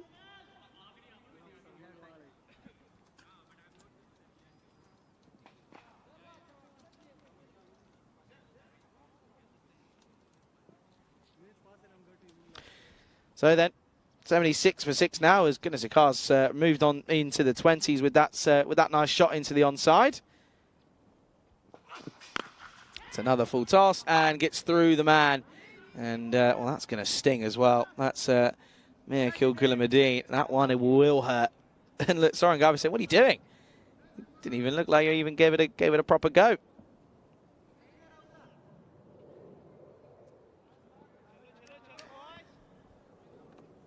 Okay, then. Last ball time of what's been a pretty uneventful chase. 77 for 6. Last ball to come. Day on strike, the skipper. Well, and this is going up and up and up, and he's going to be gone. So Day has a golden duck to finish with, and well, it's well, that just tells us all you needed to know. The skipper not having a good time of it. Well, he had a bad time of it when he chose to bowl first in this game. It's going to come back to haunt him in his sleep, I reckon. But Day goes, score 77 for 7 after their 10 overs. Elba Tigers lose by 78 runs. A thumping victory for Chemnitz this time around. And, well, this is what's coming up next as the Combats take on Victoria. Victoria have won the toss and will be batting first. So looking forward to that one. Let's have a look at the highlights of this time, and well, they started all right. Isra hit a nice looking shot down the ground. That was the first 6 of the innings, and then, well, that was kind of that was a dry up of runs after that. That was a good catch to remove Singana by Amanullah down there, and then, well, Bain came out and he had a bit of fun, didn't he? 34 off 18 for him. He hit some good looking shots, but Islam was gone as he was caught by Udian. Udian ends up being your player of the match, by the way, due to his batting performance. And some nice looking shots from Sikar, but at the end of the day, there just simply were not enough runs. Well, there were enough runs on the ball, but they simply were never up to the task where the Elba Tigers, and we can see here this time around that it just wasn't the best here. And yeah, unfortunately, it will be a pretty unconvincing victory. I'm going to take an early finish here as I'll leave you with the scorecards. And you can see there that, well, Singana didn't get going, but Bain did. I'll leave you with the scorecards, though, folks. The next game coming up in 22 minutes' time. It's the match 33 that will be coming up. You're watching the European Cricket Series Germany Dresden edition right here on the European Cricket Network.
This European Cricket Network event is proudly brought to you by HCL Software and Bizaway. Good afternoon, everyone. Welcome back to the RC ground here in Dresden, Germany for match 33 of this European Cricket Series here in Dresden. It's going to be a fun game as we look towards this next fixture. Combans, they take on Victoria here in this game, and it's going to be an interesting one. Of course, we know Victoria struggled back on Friday, didn't they? They couldn't get anything under their belt. They just weren't looking positive enough for me. That was the key issue for them. But they take on Combans, who are looking pretty good this afternoon. Earlier on this morning, took a nice win here on a beautiful Sunday morning here in Dresden. So it's going to be an exciting one. I think this game really could go either way. It's certainly a game that Victoria should be looking as an opportunity to bounce back, especially after that disappointing and almost embarrassing day that they had on Friday. So they'll be hoping that this is a big, big opportunity for them. And I reckon they'll be looking to cash in. Well, if you don't know already, let's go to the tournament referee, Stefan Gooch, who's out in the middle with the two captains. We'll get the coin toss right underway.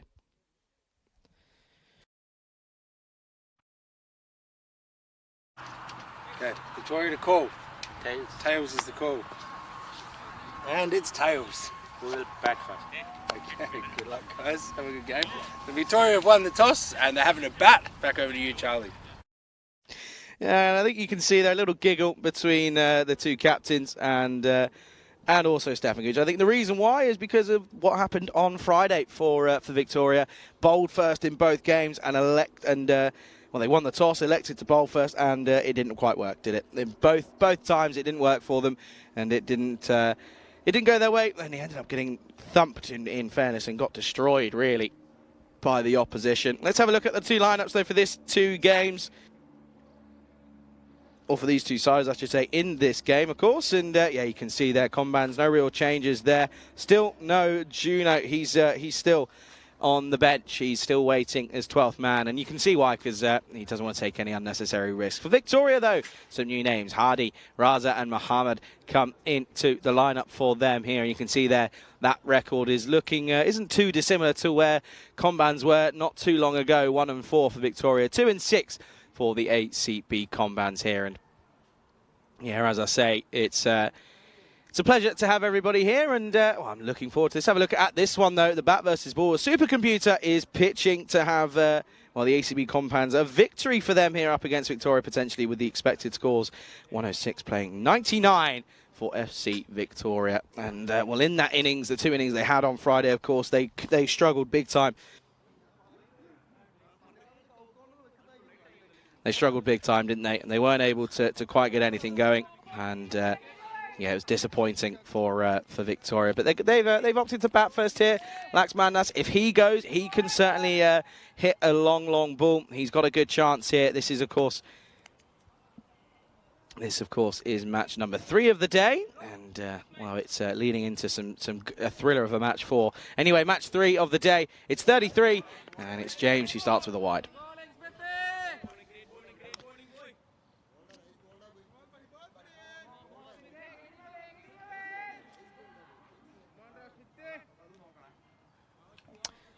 So a bit of a loosener for Smith James to start us off with. Well, make that 2 of them. He's still loosening up, clearly.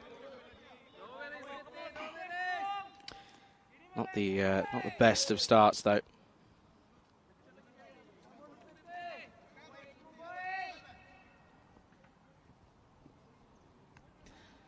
So then, 2 free runs to start with, and well, that will well.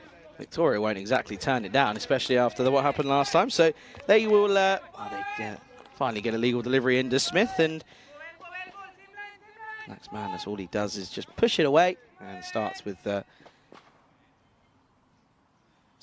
dot. And this time is straight and push to Paluzzi, and he just once more, it's just a dot.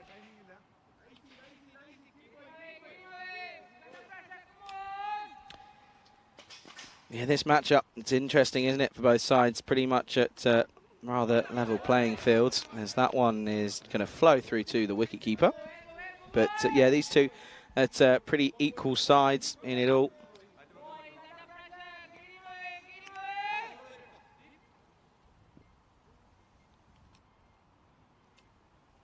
I mean, you look at these two in the table, Victoria now, they're actually finding themselves just one off bottom because yeah, the Elbe Tigers are there. That's a good shot, but they chase it down for just what should be one. There's a bit of an issue there, but it won't end up being anything. Yeah, Victoria and Combans, it's 9th taking on 10th here, so a victory here for Victoria would put them up to... well, I actually don't know because it depends on that run rate, but I don't think it would even change them because their net run rate's taken such a hit on Friday. They're at minus 5.9, almost minus 6, which is something I don't think I've seen in a while. But here on in, they've got to try and be positive. That's down the leg side. Smith-James has not quite paid off, is it, with the bats in the first couple of games for Combans, and now with the ball it's not happening. Elegant in the field, though, wasn't he? He was positive and took some well, 2 diving catches that were superb, really. Some of the best we've seen this tournament. Shot, and that's going to be 6, and we'll talk about rubbing salt in the wounds for Smith-James. This one is too full and wide, and it's in the slot, and it's, well, it's just picked me bowling, really. Hit me bowling from Smith-James, and well, Aslam on the first ball that he faces, smashes it for 6. Needs a response. Off the pad. It'll be a dot to end.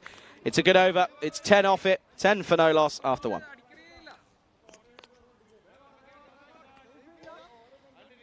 And you can see this is the beautiful, picturesque ground of which we are playing our cricket here over the course of this week and also next week.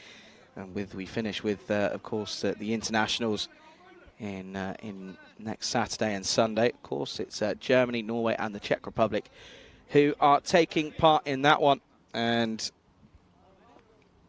it's certainly going to be exciting. Of course, it's a preview of Group F, as Germany and Norway both in those groups.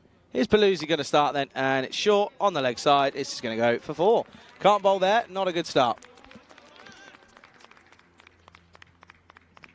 You can see that the bit of a looser delivery for his first ball of this game. Missed out that time around, isn't he?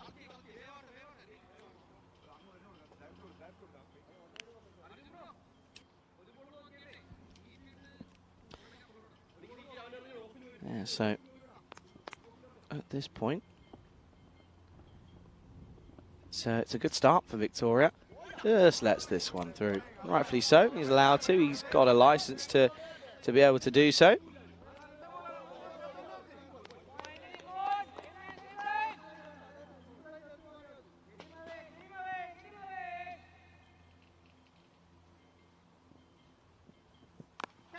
Oh, this is up and this is over.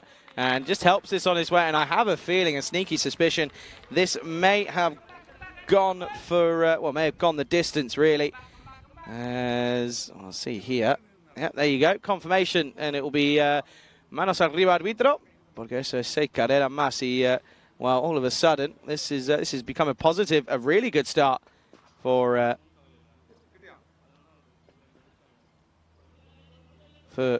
Victoria. So that'll be 6 runs. And I believe he's under pressure here, isn't he?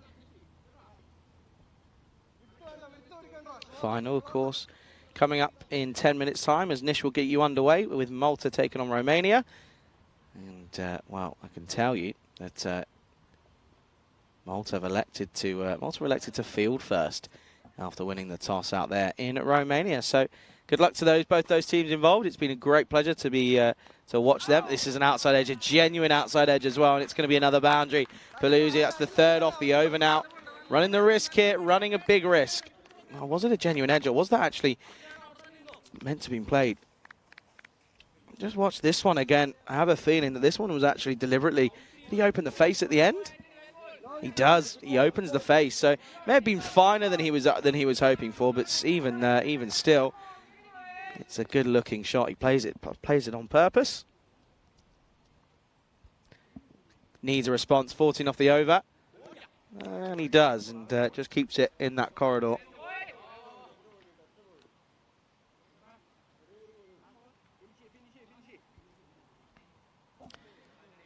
So this has been such a better start from Victoria. winning the toss, batting first, 24 for none with the ball left in the second. That'll become 25 for no loss, and should just be that, and it'll be 25 for none then after 2. So at this stage, though, you'll be pretty happy. Should be the end of the over. Oh, no, 1 second, maybe it's not. Oh, it's been called a no ball. Wow, what's happened here? What have I missed? I think it's no ball anyway. Okay, free hit coming up then. I've clearly missed that one. Free hits. It doesn't happen to anything anyway. See, I didn't miss anything. It doesn't matter. It ends up being 26 for no loss after 2. And take a look then at the updated standings after that thumping victory for Chemnitz. And, well, it doesn't really change too much drastically. Still something to look at there. You can see that Chemnitz move above Berlin CC. And they go into 7th place. But again, you can see there, Magdeburg, who are in 6th. And well, if you look at Einar Harlow, they play later on today, though, so they can move up. But Magdeburg, who are above them, many games in hand, 5 games in hand, and only a 4-point gap. That's only a 2-win difference. So certainly Chemnitz are in prime position to push, as this one is going to be hit over the offside as James continues. And, well, so does Laxman. He connects with this one nicely, and it goes all the way.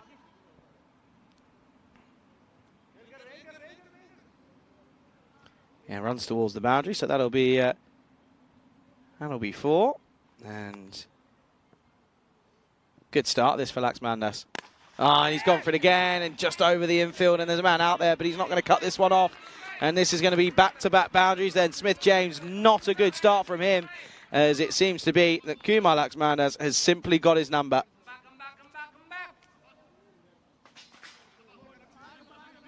And, well, now he's going to change the angle here. It's going to be around the wicket as a right-hander, as a right-arm bowler. And, well, James is under a lot of pressure now. Now this is up in the air, and it should fall safely. It is, just gets away from the keeper. It was a good effort from Vishwanth Ravindran. He certainly gave it a good go.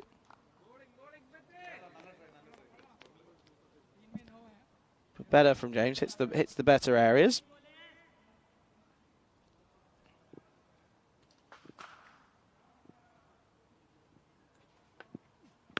Oh, that is launched out of the ground, and that's going to be 6 more runs. And oh, that's a beautiful, beautiful pickup. Watch this one again. That is superb. That's incredible hitting from Aslam, and he's loving the look of anything full, and he's really enjoying himself, isn't he? And understandably so, as he's got Laxmandas at one end, he's 25 off 13. He says, I'm getting involved. That's a beautiful shot. This over's gone for 15 already. Oh, no. Oh, dear. Spain might have a penalty, by the way. Possible handball. Oh, dear. Oh, wow. If they score, I reckon that's it. If this is a penalty and they score, I reckon that's it. But this one, and the ref's gone to the monitor as well. Oh, dear. Can you give that really? It's that close. It's an unnatural movement of the arm. That's going to be a pen, I reckon. Ah, dear, oh, dear. Not good. Tell you what is good, though. Victoria, 41 for no loss here with the power play. Well, this one, make that 47. That's another cracking shot from Aslam. And he says, yeah, the first time I liked it. Second time I'm going to do it again and even bigger. And this one is power and brute force as he muscles it down the ground. Ref's still taking a long time on this one, I'll tell you that for free. 47 up with nearly the power play over. 1 ball left. James has gone for 31. Oh, he's gone for it again, and he's going to get 6 runs for it once more. And it's 3 in a row. And what an over that is. 4-4-1, 6-6-6. And the over goes for 27. And the score at the end of the power play is 53 for no loss. Nervy times as... well, nervy times for the Combans as they're getting pumped at the moment.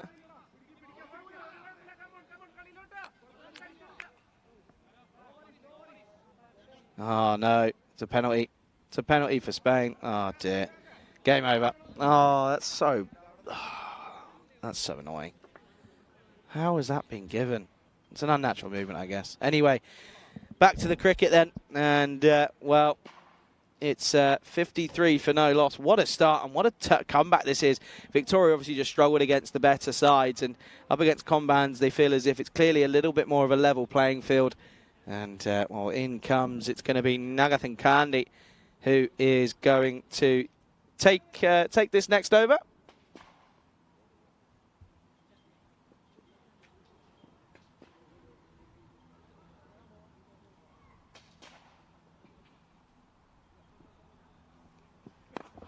Starts nicely, does Kumar Laxmandas, and just turns it away.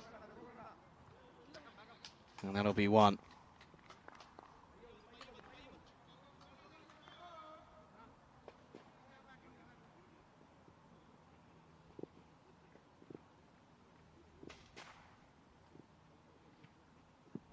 Oh, he's gone for it again, and he's got it. And oh, I'll tell you what, that's even got the camera looking a little bit messed up here.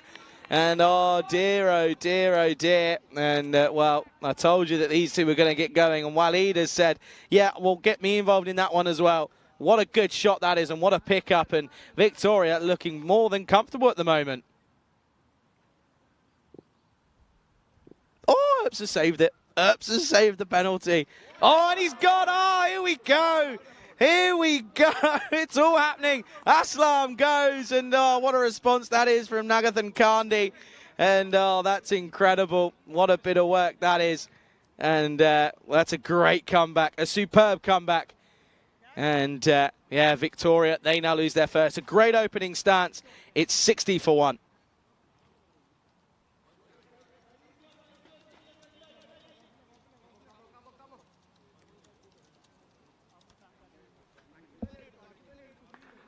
Yeah, good delivery, full and straight. He kept to his, he stuck to his guns, didn't he? And well, that was a crazy 5 minutes for me. That was, or 5 seconds. Saved a penalty, and then there was a wicket. It was, it's all happening. Oh, come on, you lionesses, come on. So I'm probably going to get in the neck. That I'm probably going to get told that I shouldn't be doing this. But you know what?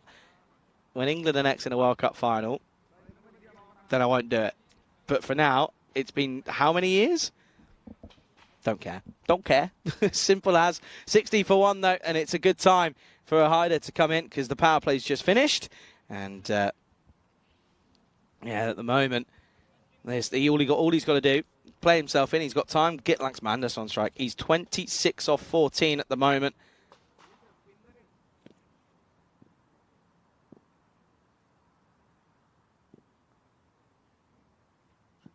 Well, he says, oh, no, thank you. I'm going to try and go and get some runs myself, and picks out the man at square leg and picks him out, and he doesn't even have to move a muscle. And this is going to be a golden quacker for Zamir Haider. See, if he'd have taken my advice, he'd still be there, but he tries to get some runs on the board in quick style, and it doesn't work. And well, that's now, well, what's that? That's another wicket. And oh dear, oh dear. That's going to be another one gone. It's 60 for 2 now. And well, he's that's 2 in 2. And well, now all of a sudden he's on a hat-trick.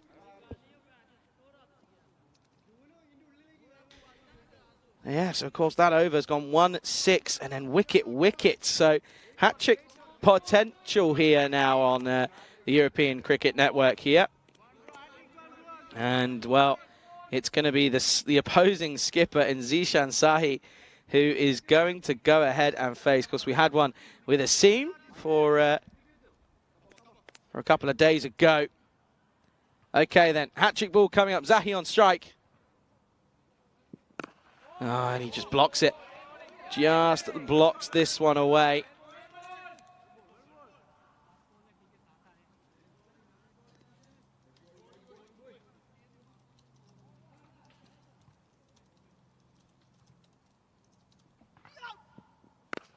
Oh, and this time it's pulled nicely by Sahi. So the pressure gets relieved from Nagathan Kandi. And Yeah, he sets himself nicely, Zishan Sahi. It's an easy shot. It was too short from the slower bowling of Nagathin Khan. He picks up 2 wickets, so it's a good over at the end of the 4th. Score is 64 for 2.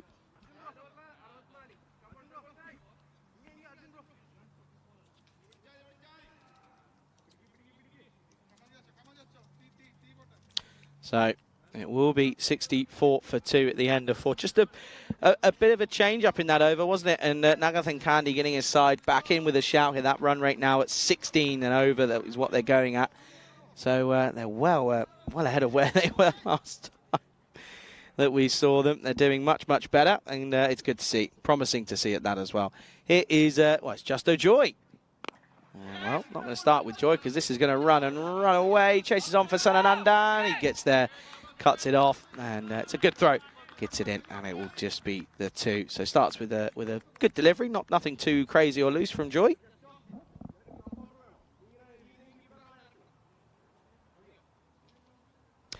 England need somewhat of a miracle now with 15 or so minutes to go.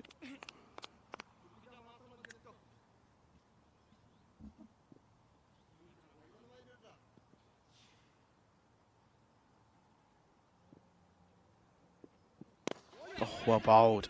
Tries to sneak the Yorker in, but he's equal to his next man. Just clips this away.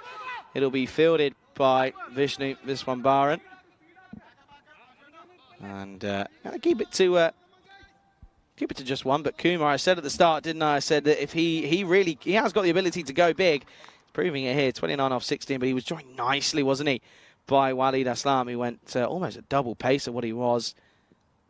As well now, Sahi's having an issue with a fly or something, potentially.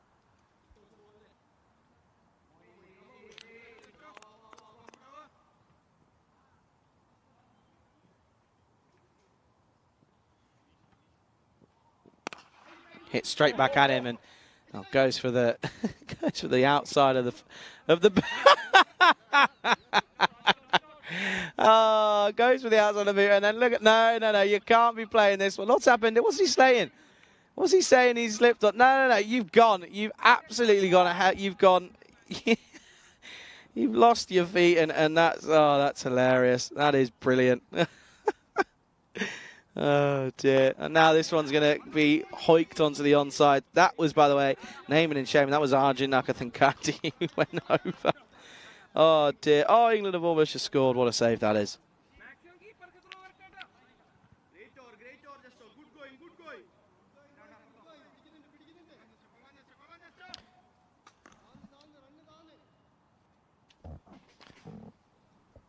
.69 for 2 on the board here.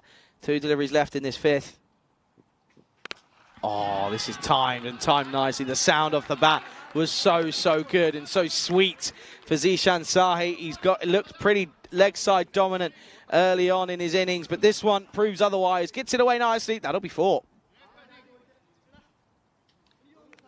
That's a really good shot that time around.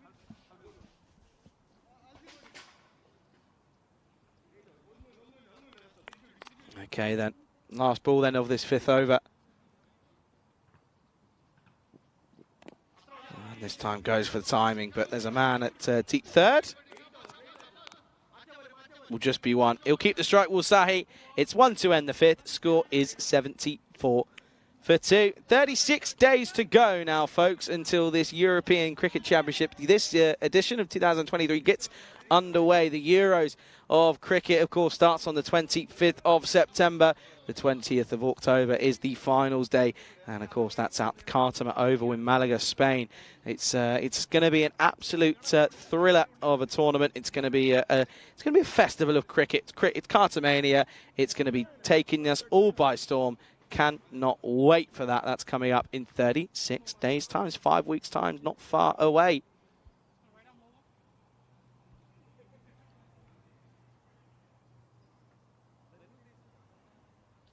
So, halfway stage, 74 on the board. Positive start from them in Victoria, but Commands have got to just find a way of keeping the runs down. That's well bowled, as that's Manu Thomas who's going to start, and he's bowled well in this tournament. He's been very economical, but also picked up a few A few wickets on his way as well.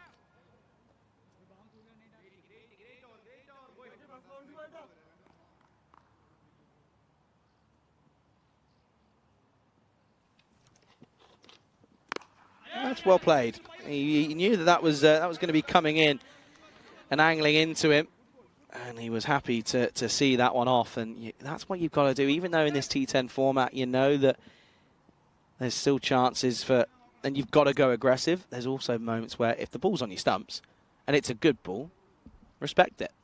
You've got to play with that respect. If you don't respect the opposition, you're going to come off on the wrong side. Oh, this one off the toe of the bat. And he missed out. He's saying, I was trying to go there. I'm telling you, Zishan, said Kumar, I'm trying to go over there. But it just didn't come off, did it? It was too early on it.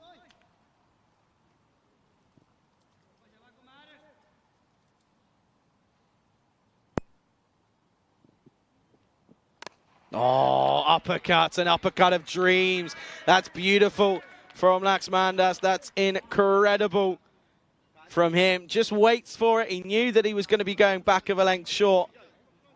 And, well, unfortunately, that's gone the distance. And, well, Manu Thomas, he was just too happy at where he was. He got to change things up a little bit. You really do, otherwise it just becomes too obvious.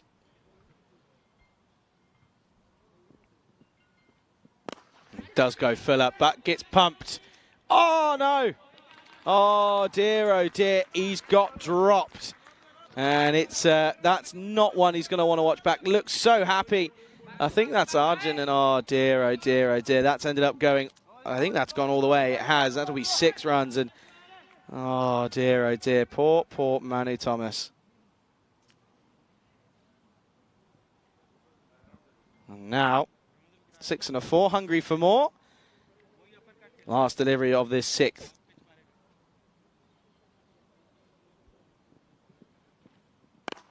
And just played nicely to the offside, and man at cover will collect it. And it will be the end of that 6th over. Score is 86 for 2 after 6 overs, 4 left to go then. And well, if they continue at the rate they're going at the moment, they're going to get up to a pretty decent total, aren't they?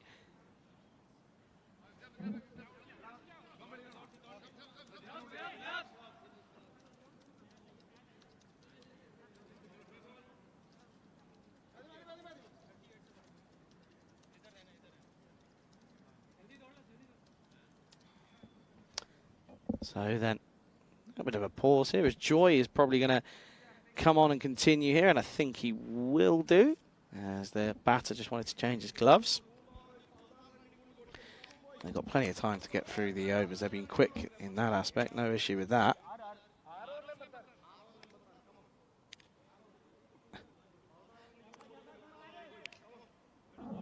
.41 off 21 for Laxmandas at the moment.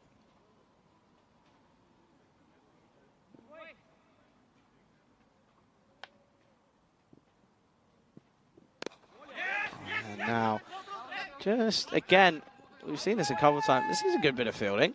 This is a direct hit. And they do, again, just one, but again, just opens the face, doesn't he? He's back, he's fine.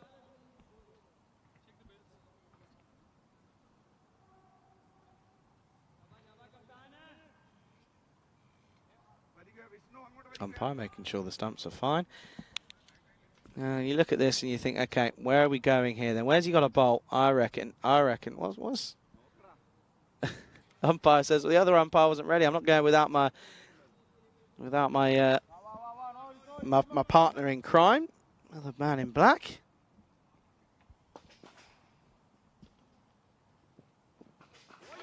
Wild from Sahi. All he's got to be doing is get Laxmandas on strike, surely. It's got to be the best outcome for him. If he gets runs, he gets runs, but got to get your in batter on strike. Yes, he's 11 off 8, but it's nothing crazy.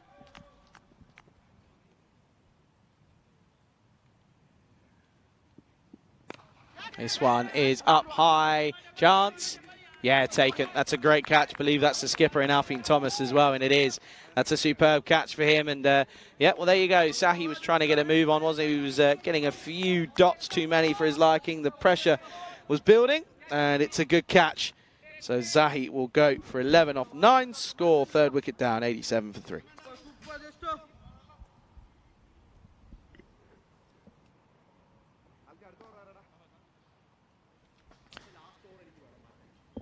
Good catch though by Alpine Thomas, running a little bit backwards, so he had to put a lot of effort in to get there, but then he did it.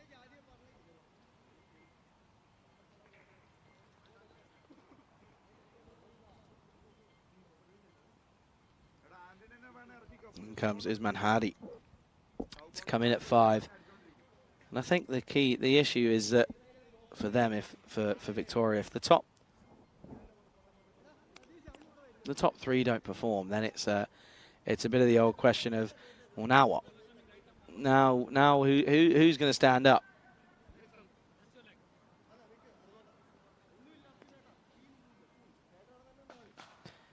Joy picks up a wicket then, his first wicket in this game. He's only got a couple of deliveries left though, as Hardy is on strike.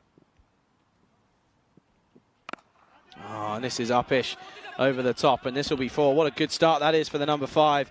Who's come out straight away, and he's played a beautiful looking uppercut shot. We've seen a lot of runs over that area, and this one is that's to add it to the list. That's a good shot. So Charlie, are the men in black known as the Galaxy Defenders then?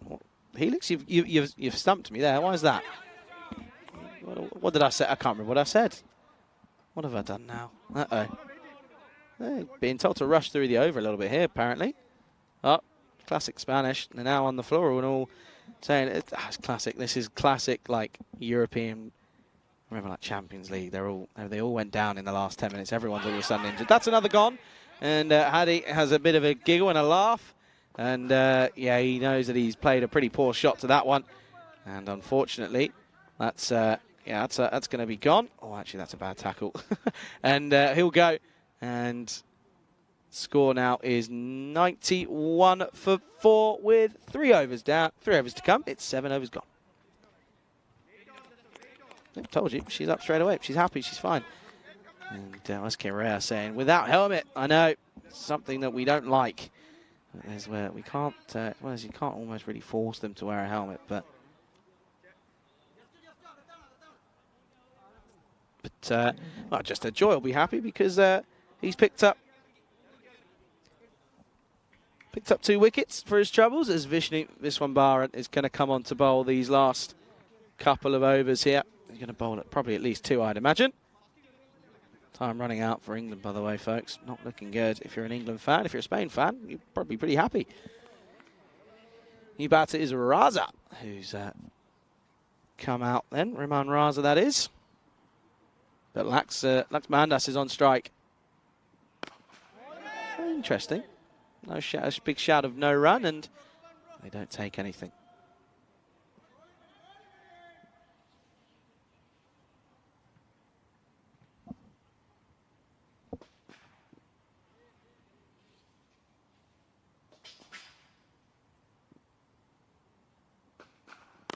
Gone for it and got it.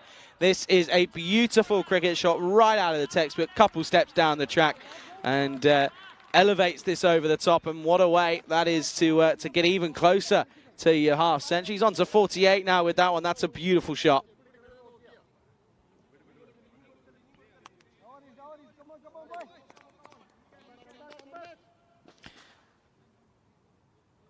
Charlie, it's part of Will Smith's song from Men in Black. Okay, I get you now. Apologies. And again, just opens the face, and I'd definitely be having someone there now, wouldn't you? Played a lot of runs over there, and now well, someone's waving their arms around, and someone's not happy.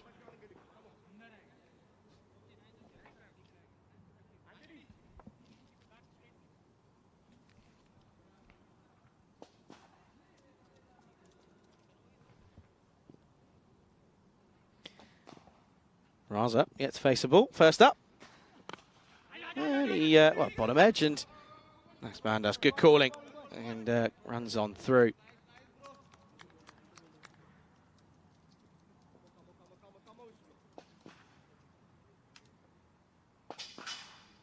Okay then, one away from what would be a great half century for Kumar. Have to be said, one away. Well, he won't bring it up that time because he's playing rash shots. That's not going to help any. That's not going to help anyone, nor himself, nor the team.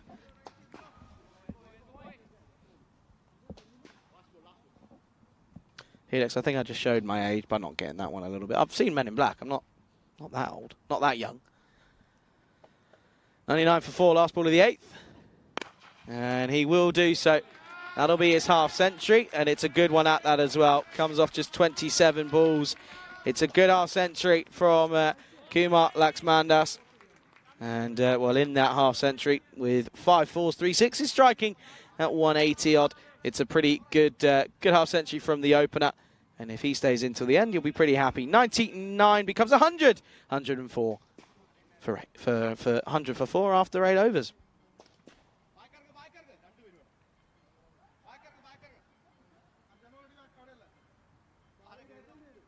Looks as if this is going to be Anthony Paluzzi who's going to take this penultimate over. Of course, this is the 9th over, and they're already into the 100s, into the 100s. So they're going to be pretty content and impressed with themselves, I reckon, as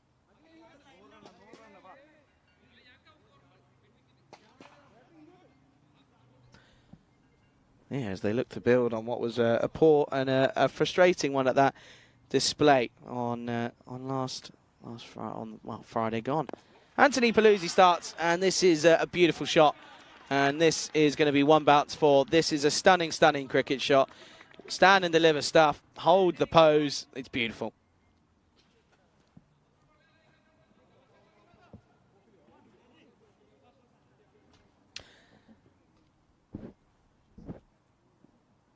So then, this is a good start to the over for 4 off it.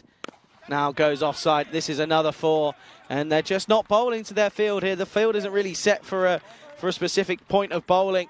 It's a bit of an all-round field. No one really seems to know too much as to what the objection is. The objective is, oh my lord, 13 minutes of added time. Game's not over then. That's all right.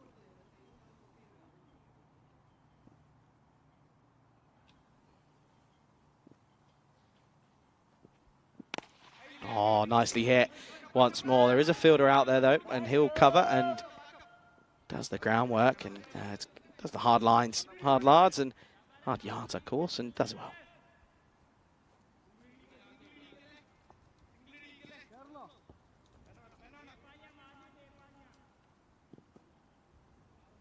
Interesting. That oh, that one. That's doing okay.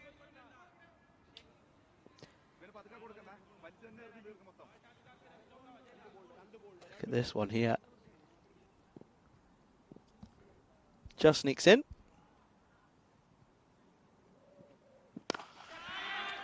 Shot. And Richards up in the tower, was just having a little bit of a look at one point. He looked a little bit nervous at some stage, but he ends up, he's okay. He's not in the firing line just yet, but a good shot. Straight back where it came from, and that's another good-looking maximum here. I don't care what Richard says. I saw his reaction. I know that he was watching out for that one. That's a wide. I know he was.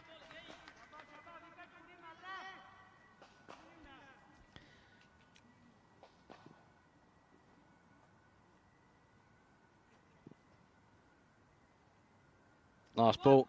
Oh, no, it's not. It's a big no-y. I think it's for back foot. And I have a feeling it's going to be for this back foot one again. He did go very wide of the crease, but I think he's gone too wide here. Yeah, 100%. Yeah, back foot. Not good. No ball coming up. Free hit then. Look at where he stood. Well outside the off stump. Deep in his crease. An outside edge, and it's going to get through. does get a hand on it, so stops, takes the sting out of it. Now they're going to take on the throw. What an arm! Oh, he could be in trouble here. Could be in massive trouble here. What an arm that was from the fielder down there. That's an incredible bit of fielding. Watch this then. So this one comes through. They turn and get the first. Oh, Arjun, please tell me you move. Please tell me you've moved. Oh, no. We can't see a thing. Oh, no.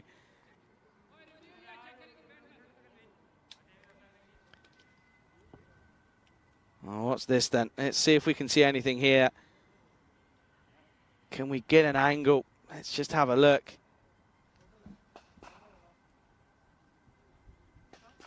Keep going, keep on going.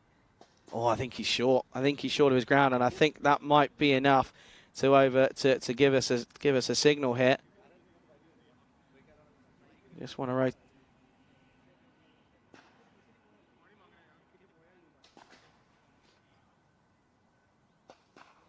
No, given. And there you go. Excellent bit of work from, well, third umpire, tournament ref, and our production crew. Arta's doing a good job with that one. And that will be a wicket. So I think that is going to be, that's going to be, I believe, not if I'm not mistaken here, I believe that means that that's going to be the big wicket of Kumar Lakshmandas. I'm going to hold fire, though, until I know for sure.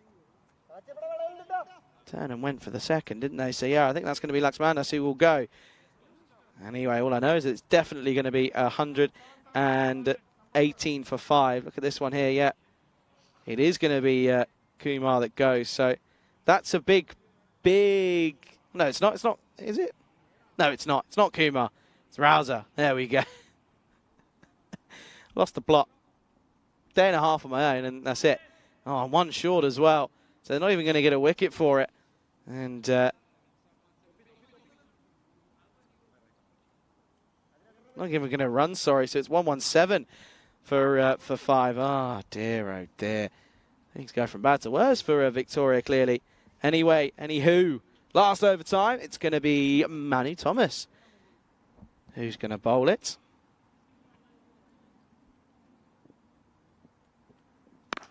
Up in the air, off the splice of the bat for 1. Get up to 125. They'll still be pretty happy, and I reckon they'd bat themselves to defend it. I would. I reckon they've got it in them here. They seem to have turned up with a bit of a grip between their teeth here this afternoon, and rightfully so after the embarrassing defeats they succumbed to on Friday.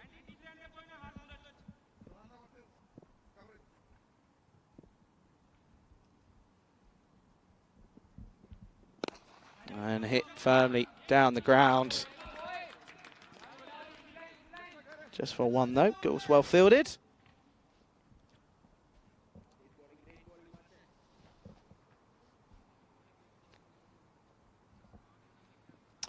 Yeah, no run on that run out because it was a one short. So, well, this one is pumped. This will be runs. This will be 6, in fact. Lakshmandas continues where he left off after all the drama in that last couple of deliveries. That goes for 6.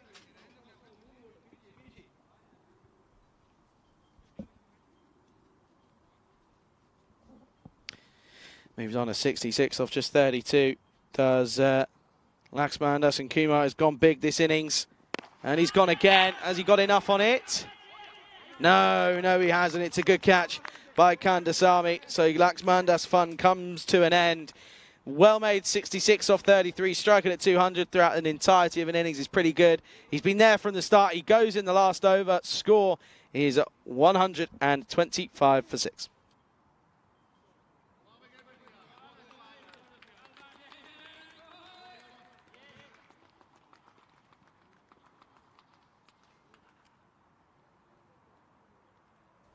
Next batter comes out. That looks as if it's going to be Shabazz Mohammed, I think. So he will... he's got 2 deliveries left to face here in this innings, and have to say that Victoria batted well, haven't they? They've had a couple of individuals that have gone large, and in reality, in a 10-over game, that's all you need in an innings, is to have a couple of batters that just go big, and that's what we're seeing here. And at the moment, it's gone well. 1-2-5 for 6, 2 balls left. Mohammed on strike. Yeah, cool for 2 already. Well, if I'm being honest with you, Mirza doesn't... I think Mirza knew that there was never going to be 2 there. So it'll be a single. So 1-2-6 with a ball left.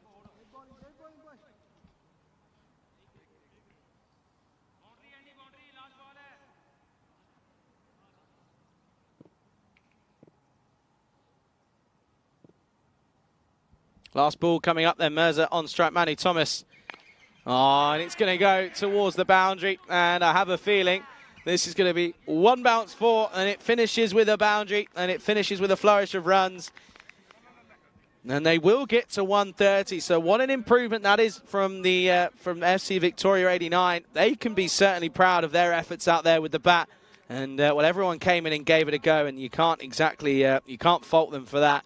But they finish on 130 for 6 off their 10 overs, setting 131. Let's have a look at the highlights. There was some beautiful shots over cover, as there always tends to be here in Germany. There was also some really nice uppercuts and some shots behind point on the offside. And that was a good shot as well. Just some beautiful pickups in reality. And there was also a bit of brute power and force as that was muscled down the ground. This one, though, was unlucky, straight to the man at just behind square leg. And then this one, well, this... forgot that even happened. Arjun Nagathankani had a bit of a stinker, didn't he? Had a bit of a rotter. And there were some good shots towards the back end. This one, though, caught. It was a good catch by the skipper in Alfin Thomas, and then cleaned up was Usman Hardy. And you can see here they turned away. It was 1 short already, and there's confirmation of that. And then he was gone, and he was run out at the striker's end. And then there was a couple of big hits towards the back end. But it was a good finish for Victoria as they end on 134 for 6 off their 10 overs. Take a look at this scorecard then. You can see that everyone sort of chipping in. But it was that big one from Laxmana, 66 off 33. 30 off 8 for Walid Aslam. A good opening partnership for those two. Haider went for a first baller. Sahi also contributed with 11. But everyone else sort of struggled. But it was down to Laxmandas, and he did exactly that. Extras at just 6 though.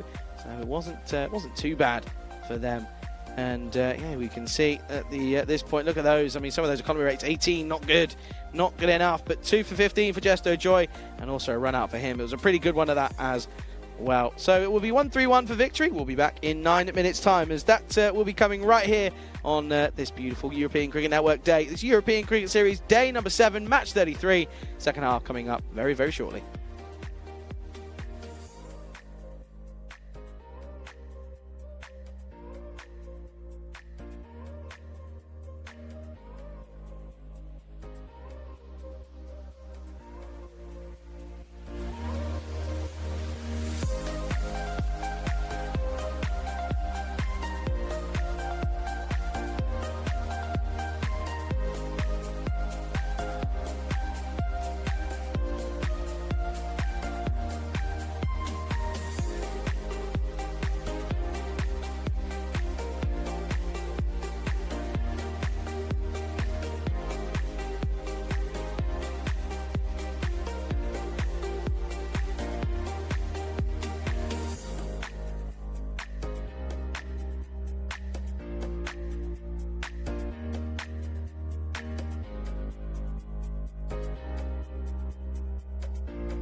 This European Cricket Network event is proudly brought to you by HCL Software and Bizaway.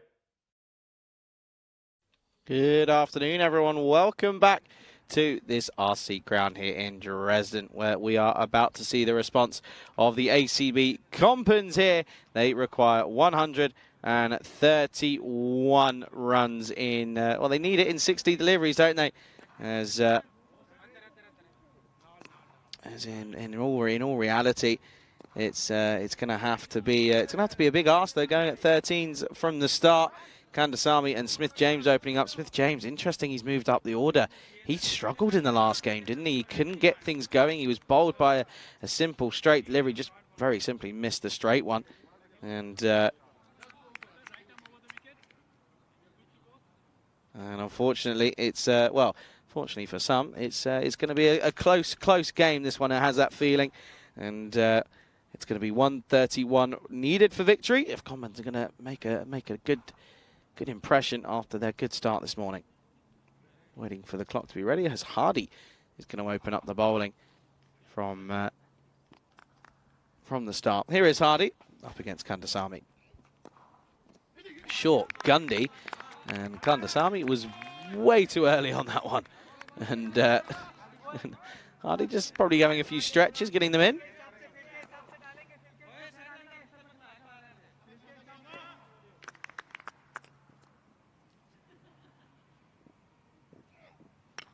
Got him again, straight away. It was just a straighter one. And, well, this one, unfortunately, wasn't as short as the previous one. And still another wild swing, just unnecessarily. Or just no need. Plays a completely rash shot early on. And, well, that will be the first wicket down. Not a good start for the Combans. It's none for one.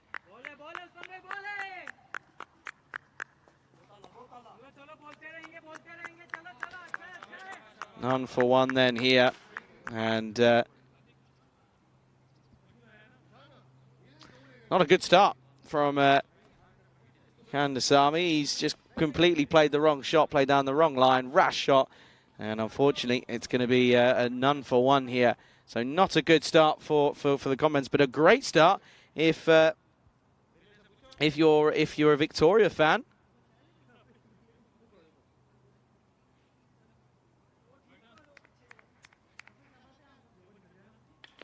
And well, this one then, not a good start whatsoever, really. Rico's jumped in the chat, I saw over the break. Enjoying his day off, I bet now more than ever, as this one is hit into the onside and finally gets runs on the board, as that's Nagathan Kandi, and you feel they're going to rely very heavily on this man once more. If him alongside Smith-James can get going, then we certainly could be in with an interesting contest. But I have to say that I feel that if they get one of these two pretty early on, it could be, it's an uphill climb already, is what it is from Combans, but it could get even steeper.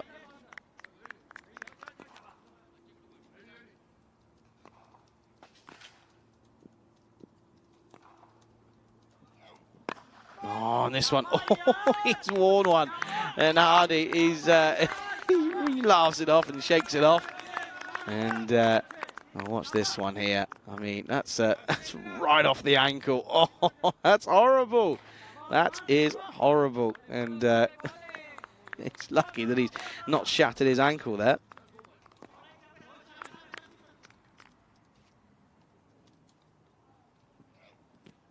And again, Smith-James for just his second delivery. Plays a bit of a rush one. And now he's taken one here. I think he's going to go down. I think this one's off the padded here, off the leg. Oh, no, everyone's gone down.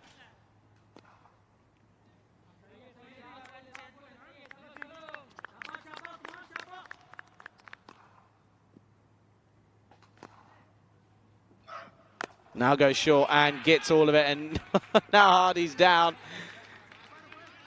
And now Hardy's down as well. And a good end to the over. It was a tidy one up until that point. Still only goes for 7. And watch Hardy. This Hardy's in the walls, bless him. Anyway, that one goes the distance. And that one will be 7 for 1 at the end of the first. Of course, remember, folks, that well, the Super QB's already got it wrong because it had a low-scoring thriller. 131 is the total, and 7 off the first means it's 124 needed off the next 54 deliveries. So, striking needing to improve already, as it's already up to just under 14 and over.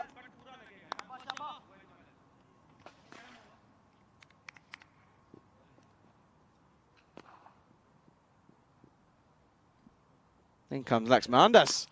And it's going to be an outside edge. Straight to there. He's Hardy again. Hardy involved heavily so far, clearly.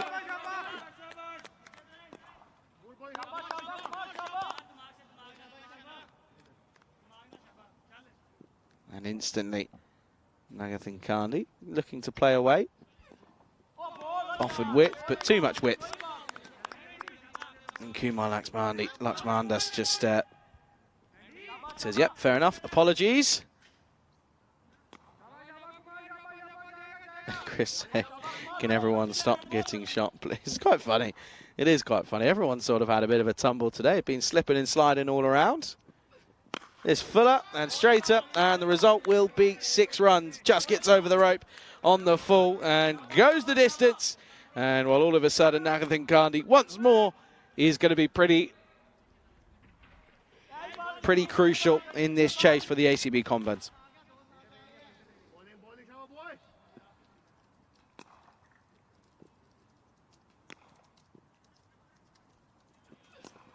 Oh, and now goes flatter, and this time on the onside, and it's still another boundary. It's 4 more. This is again a beautiful cricket shot. Just waits for it. Uses that bottom hand a little bit more, and well, it allows him to go straight. And it's a great looking shot. Nagathan Kandi is playing some beautiful shots at the moment in every game he's involved with.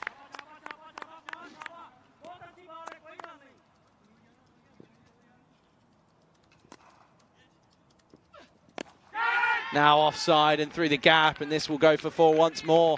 Again, a little bit uppish, but finds the gap, and it's another 4. You can see there that the fielders were, there was initial cry of catch, but it was going to evade everyone. So that will be that'll be 4 runs. And yeah, Nagathan Kandi is running away with it at the moment. 15 off just the 5 now for him. This over 0 wide, 6-4-4. Oh, now another wide, and well, it's going to be potentially a minimo. This is going to run and run and run and run and run and run and go, and it's going to be another set of wides, but it's going to run towards the boundary. Keeper, he's had an absolute nightmare here as Andy Mirza, and that's going to be minimo time. Yeah, not good from the wicketkeeper at all.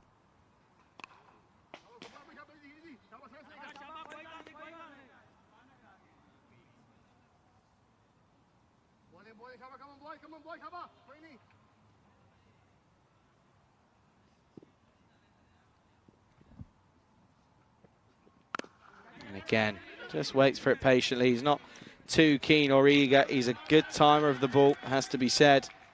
Is Nagathan Kandi, and well, that'll just be 1.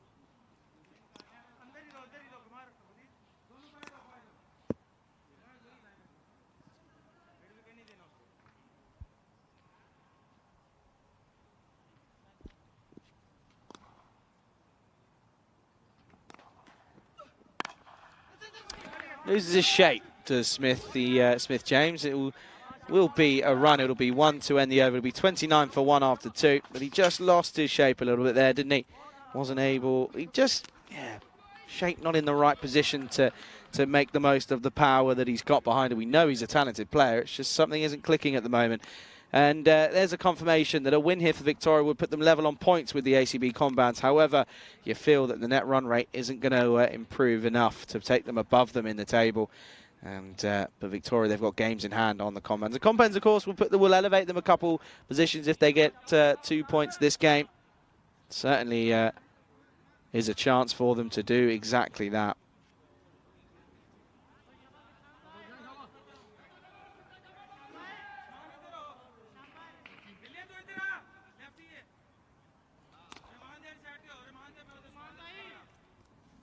So then, 29 for 1 after 2. good starts for Nagathin Kandi. James 7 off 4.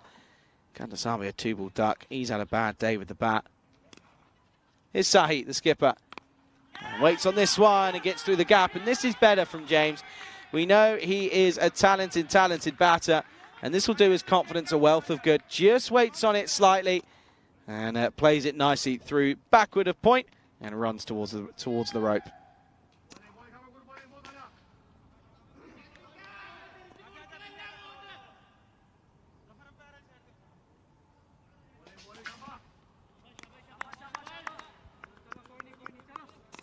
So then, at the moment,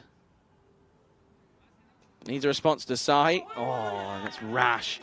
That's the sign of a player who's out of form for me, because he hasn't really got to anything there, and it was a shot that wasn't needed. He just hit a 4. He holds his shape, holds his ground, he'll be okay, but unfortunately that's not the way it goes. Oh, slower ball, well watched. Very much impressed with that slower ball, have to be said.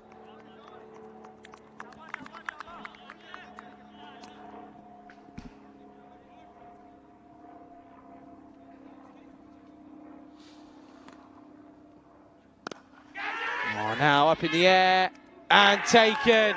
And what a great catch that is out in the deep, as James was looking to become the aggressor of the two and take over from Nagathin Kandi. Just flicks it, doesn't really commit to the shot, and he picks out the fielder and he will go. It's a great catch, but a big wicket to go. Smith gone, score 33 for 2.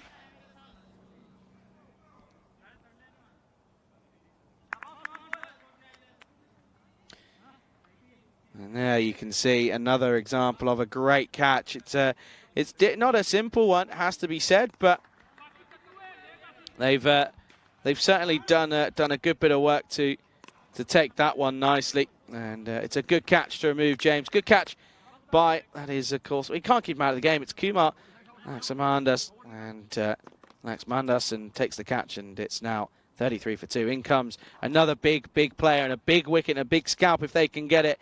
It's going to be Akhil Sadanandan. Well, that's going to be a wide.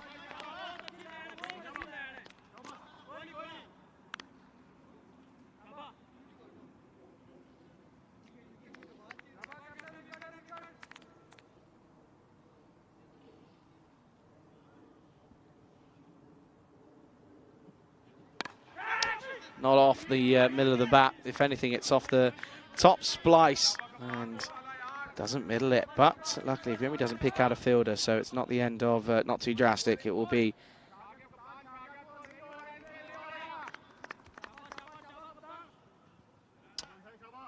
it'll just be 1. And again, this has been a pretty good over from the skipper in Zishan Sahi. Has only gone for the 6. Of course, went for that 1 boundary at the start. Apart from that, it's been a wide and a single. Well, this one is up in the air. Could be another big wicket. And it is taken. And Zishan Sahi holds his hand in the air in celebration, and rightfully so, because he's removed 2 big players in this Combands 11. And well, now it's Nagathin Kandi has to make the dreaded walk back to the shed. He's gone, and all of a sudden, they're in an absolute tale of turmoil here for the ACB Combands. End of the 3rd. It's 35 for 3. Again, simple catch for the man at mid-wicket. Comes round, takes it cleanly. And as I said, both big batters in Smith James and now Arjun Nagathin Kandi back in the dugout. So 35 for 3 after 3 overs. Power play gone. Of course, at this stage, we know that Victoria were 53 for no loss. So already well ahead. But of course, they lost those 2 wickets in this next over in the last innings. So this over could even out things a little bit, but they're going to stick with Usman Hardy here, which is an interesting move.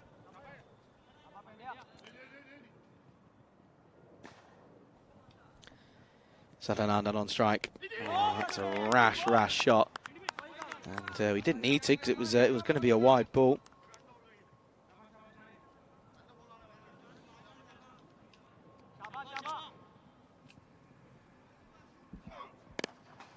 Pushed. Well timed though by Sadanandan. And he gets one for his troubles.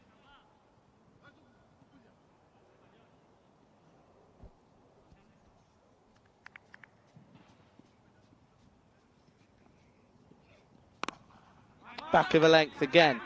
And once more he's just pushed. So just taking a bit of a breather here, as that's Alpine Thomas, the skipper. Of course, it's the stand-in skipper today. You know, Juna Varkisi is on the bench due to an injury, but I have to say, I feel that Thomas's choices as captain in the last game were pretty good, and they struggled in the field in this game, but oh, that's a terrible, terrible shot, but it looks probably worse than what it actually was, because it eventually is, it stays low, does the ball, so it doesn't really get up.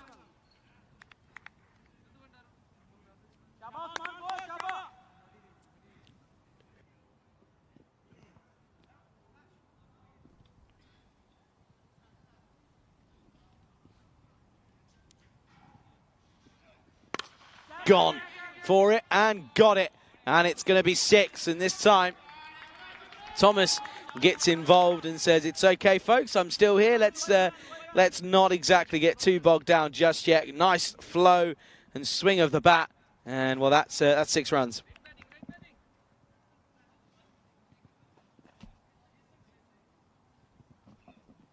Oh, this was beat everything and everyone, and is going to go down as buys, doesn't even touch anything on the way through. And I can see there that the keeper doesn't seem like a natural keeper, does Andy Mirza, has to be said. But unfortunately, he goes through him, and that's going to be 4 buys.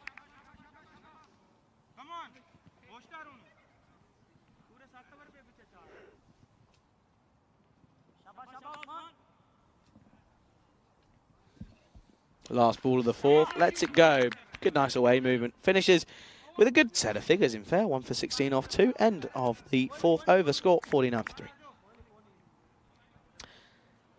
There's the worm. Can see here. Below where they need to be. Not by too far though, in fairness. Just need to get going a little bit, don't they? But the issues is the wickets column and the batters that have gone due to those wickets. Both James and Nagathan Kandi are back in the dugout after making their way out to the middle. Both of them not really contributing too heavily. So, bit of a tricky situation here at the moment.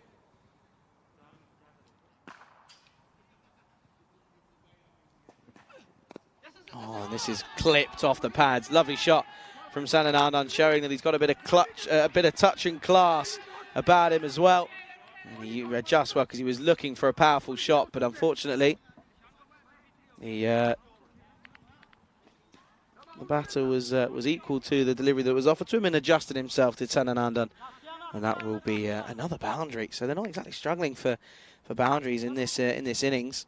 They've hit a fair few already on this one, and this is going to be gone. What a catch that is! That's superb from Haider. And, well, the batters don't really know what's gone on because the Haider's taken the catch and then thrown it straight away. Had it under control, though. Great catch for me. That's a superb catch to remove the in batter of,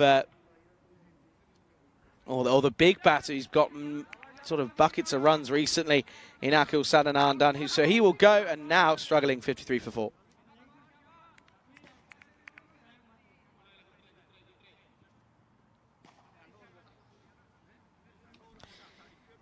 Okay, so at this point, it's where you now have Ravindran, who's opened the batting at times, pretty consistently throughout this tournament for ACB Combans here. But he's coming in now at number 6, so they've obviously not. They may have lost a little bit of faith in him potentially. But it's a good chance for him to make a name for himself here. That's not a good start. That's it's going to be that'll be a dot to begin with.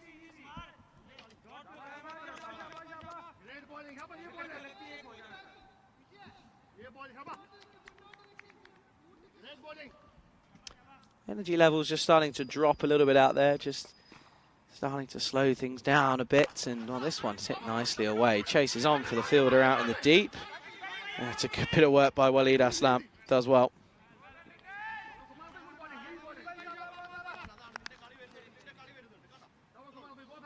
Chris saying England football teams will never ever win a World Cup in my lifetime. As for the cricket teams, I can't see it happening there either. Well, what about when we won the 50 over comp? No? Maybe I'm assuming you're thinking of in the next few times. This is up in the air. Should be a simple catch, and it is. It's a good one for Kumar. Laxman Das does not drop those, and that will be that'll be a big another big wicket for Victoria here, and I think they know that this game is pretty much over now because they've taken the wickets that they've had to, and as that will be, well, Ravindran, I think, is the man who goes. It is. He will go for 2 off 3. Caught and bowled, and in comes Jesto Joy. Went for the big shot, but just got underneath it, just sort of spooned it up in the air, really, and you could see there no one getting going. No one's got going at all for the ACB Combans, and here at this point, it's unfortunate as it looks as if it's going to be pretty.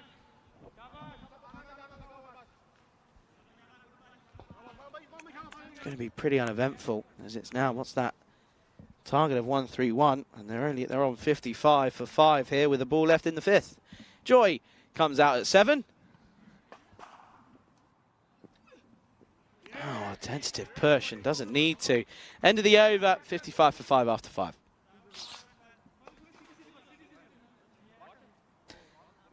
And, well, little confirmation of what's to come in terms of the internationals that's taking place later on next week. We can, of course, confirm that it's Germany, the Czech Republic and Norway taking part in that. So 5 games on the Saturday and 4 on the Sunday. So starting off with Germany up against the Czech Republic on the first match of the Saturday on the 26th. So the 26th, 27th of August will be international weekend, doing it international style, as Rico would say. Good news for Germany is that they're taking part in 2 ECIs on 2 tournaments in a row because they're hosting us in Krefeld starting, of course, after those internationals. Pulled straight to man in the deep though, as that will just be one.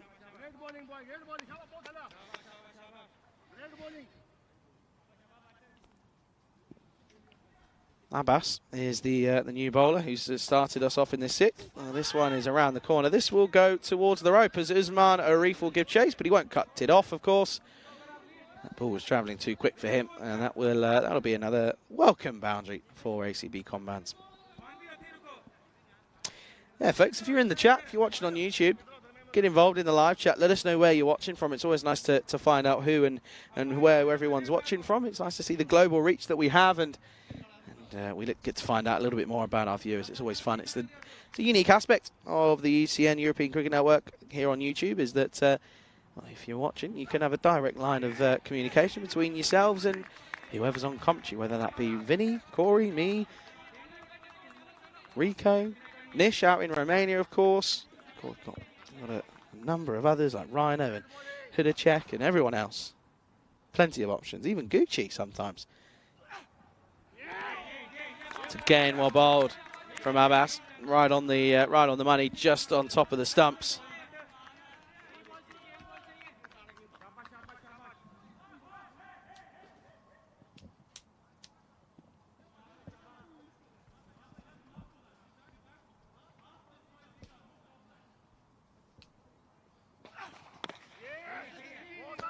Down the ground. That will just be again. Just the one.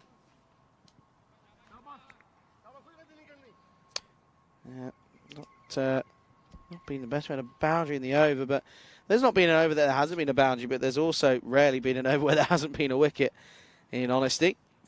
And that's what bowled straight back at him. And this is a little bit sloppy. I think he thought he was going to get enough on it, but he doesn't. They will eventually come through for another single. That'll be the close of the over. It'll be 6 down. Score is sat on 62 for 5 after 6. I mean, look at that. That's a disappointing scorecard, isn't it? None dots. 0 for Kandasamy, 11 for James, 16 for Nagathan Kandi, 6 for Sadanandan. Thomas and Joy at the moment sat on 9 and 5 respectively. Isn't quite clicking today, or in this game, I should say, anyway. Of course, combats were okay this morning.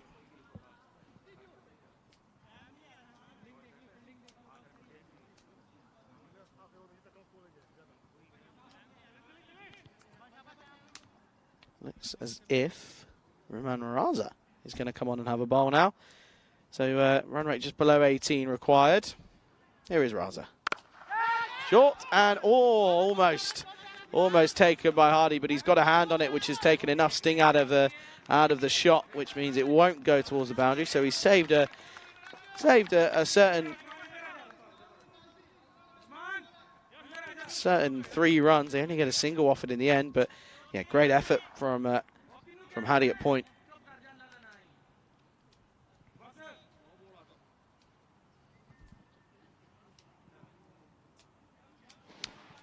Can they get another wicket? No, this one is nicely played. Once more, again, there's been a fair few that's sort of gone down there. I mean, God, it's like the German edition of the Bulgarian Vortex, really, isn't it? That'll be another 4 more, and it's also the one for the over. Now, Raza has to think of how he's going to change things up here, because he's probably should have gone for a boundary off the first ball. Got lucky that his fielder was able to get a hand to it. Second time around, there was no one to protect him.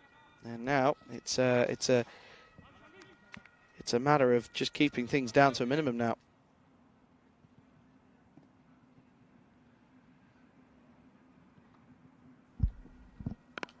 Now this time pulled. Oh dear, oh dear, oh dear.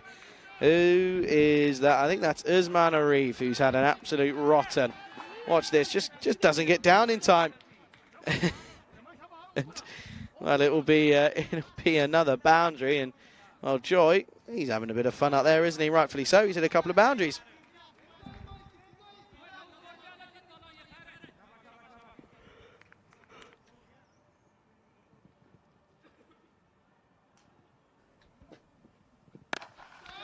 Up in the air, chance.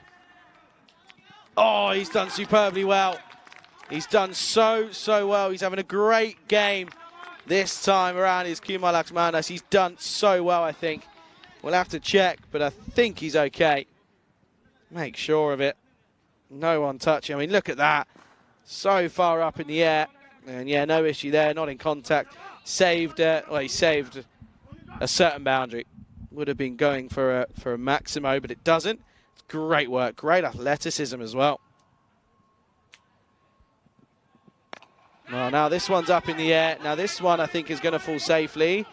It is, and well, they're testing their luck, are these two at the moment? Are Thomas and Joy? No ball has no ball's been called.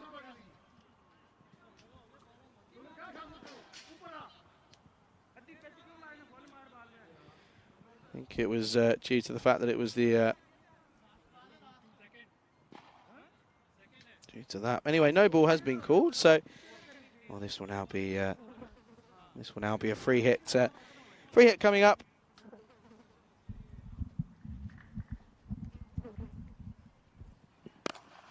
And doesn't middle it. Kuma will come round and cut this one off.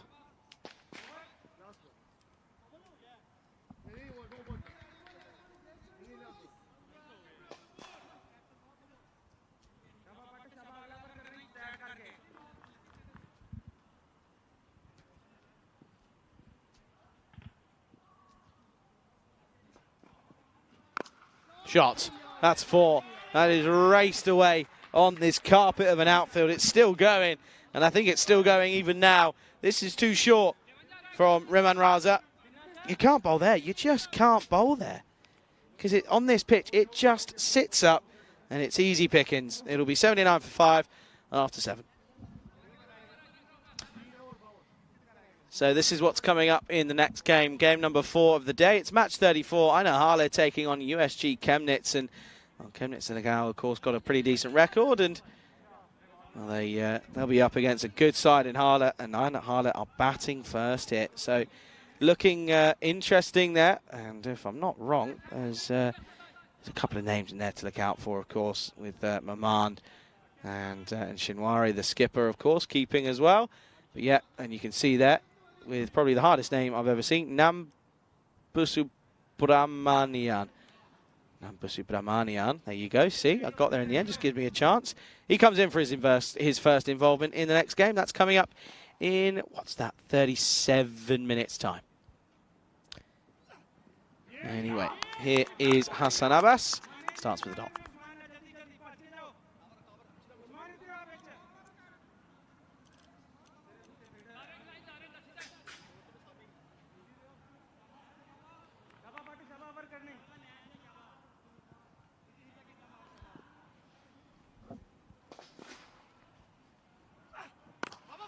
And again, just cloth. They haven't really been able to find the middle of the back consistently throughout this innings, have they? It's just been the way that it's unfortunately unfolded for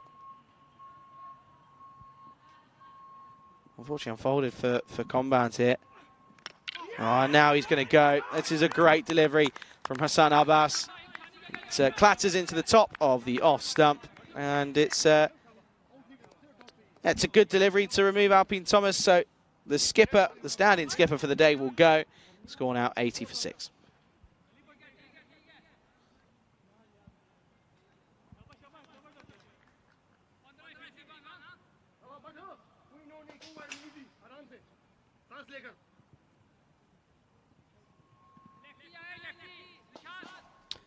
And so you can see there, he will have to go. Alpine Thomas, he gets bowled, clean up. He gets cleaned up, doesn't he? Does from Hassan Abbas. So that will be the end of him, and it will mean that that Manu Thomas will come out to the middle here in number 8.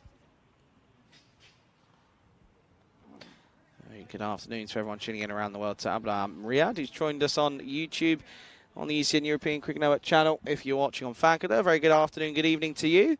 Pleasure to have you with me, Charlie Hunt for the European Cricket Network. And of course, the action doesn't stop after this one. We've got 2 more games. I know, 2 more. Who'd have thought? 2 more games coming up later on today. We mentioned it briefly that we'll see, of course, Aina Hala taking on USG Chemnitz in match 34. Match 35 will follow that one as well. Then we'll be away for the evening. We'll be back tomorrow, and we'll do it all again. Of course, we were coming into the second official week of our stay here in Dresden, as this is Abbas to continue against the left-handed Manu Thomas. Starts with the dot ball, just fends at this one.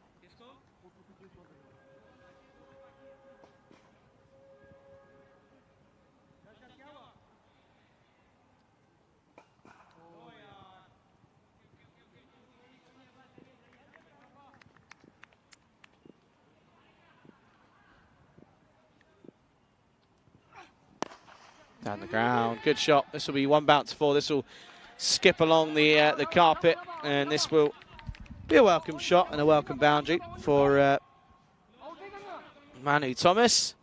Gets off the mark nicely with a 4.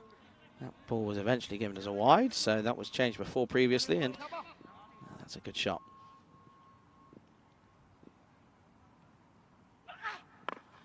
Well, this one almost goes into the stumps, but doesn't.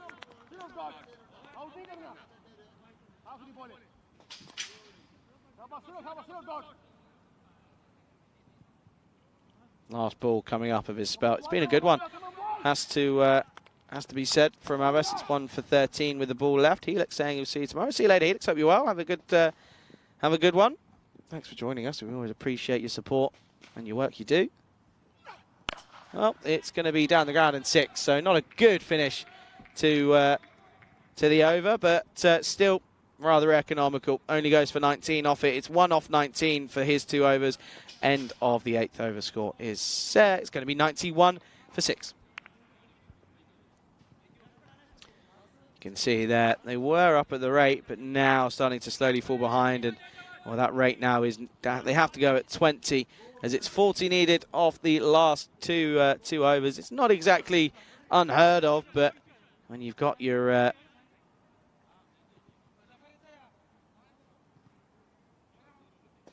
when you've got your 7 and 8 in at the crease, it's never exactly going to be a simple case of yep, we still back ourselves here. But you still got it. You do have to sit there and say, no, I still reckon we've got something in this here. So 40 needed off 12 here.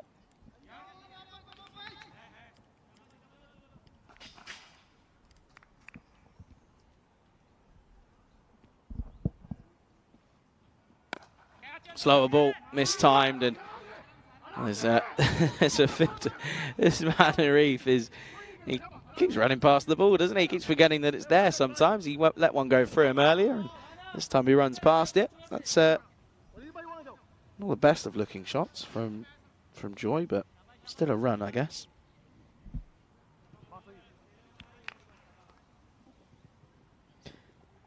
Can't wait to hear all about Rico's days off tomorrow. I'm sure he'll tell us all about it, and he'll be back and raring to go and fighting fit, of course.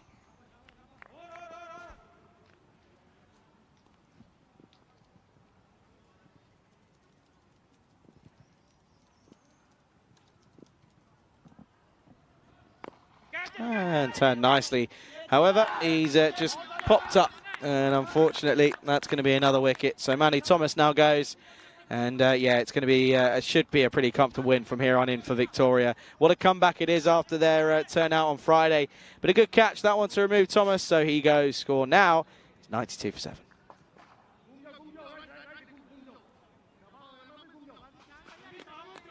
Well, they're changing bats, of course they are, they always do.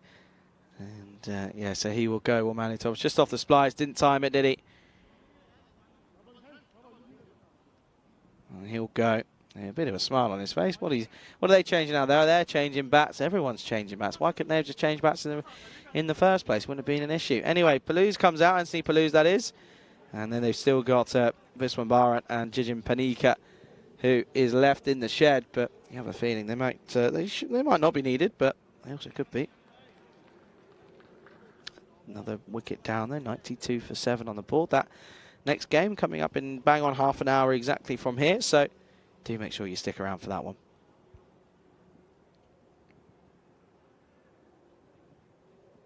New batter, and it's going to be a wide.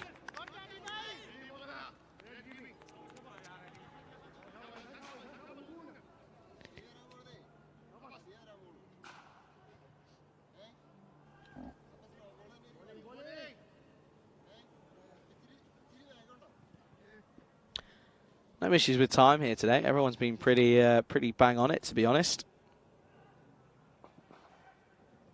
Oh, that's a slower ball. And slapped, but well fielded by Zami Hyde. He's had a good time of it down there for his side at long off.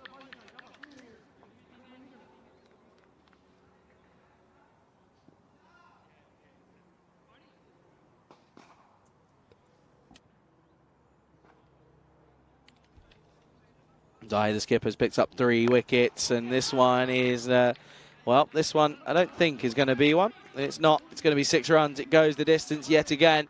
And this is why these slower balls are pretty dangerous, because all it takes is one batter to pick it. And that's a good-looking shot from Joy.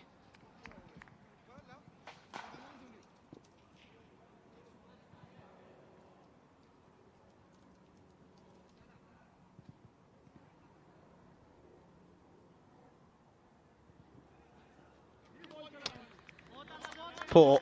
That's a poor shot. I'm sorry. That's a really bad shot. He's lost his shape entirely, has Jesto Joy. Batted all right for his 23 off 15 now, but that one's, yeah, that's not the best.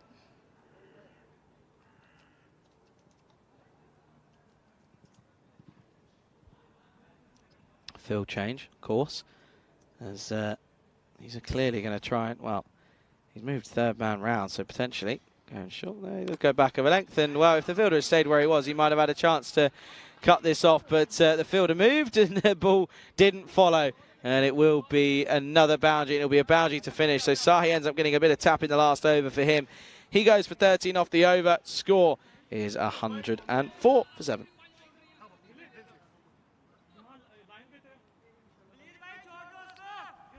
So then it will come down to this last. They're still in with a hypothetical chance. It's 27 needed off of 6 deliveries here, but if I'm being totally honest, can't see it happening. Never know, they might surprise me.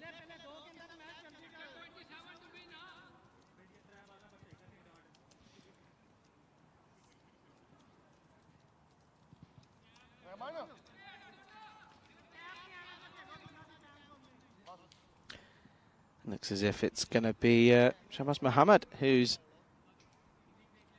going to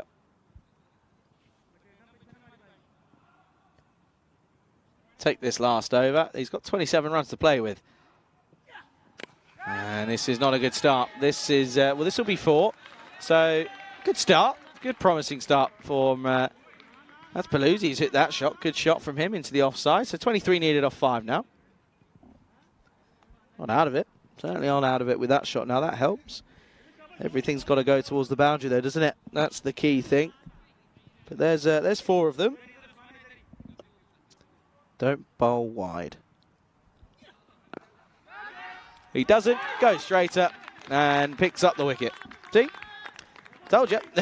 And Paluz goes. You can see this. It's straight up. Tries to get down on one knee and does, but picks up mid-wicket. And, well, this time his man Arif does remember that the ball's there. Doesn't run past it. It's another wicket down. And that's now 8 gone. It's 108 for 8.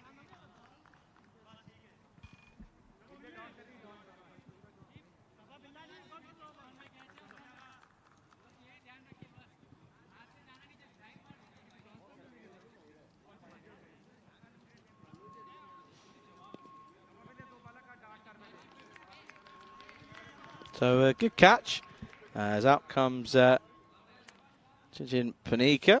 So no sign of Vishnu Viswambaran. He's not a terrible batter, in fairness, but clearly isn't that interested. Christmas saying 5 6s, boom, game over, Charlie. No, 23 needed off 4. It's got to go for a boundary. It doesn't. They're going to take it on, and good running, and Joy almost takes out Andy Mirza, but doesn't.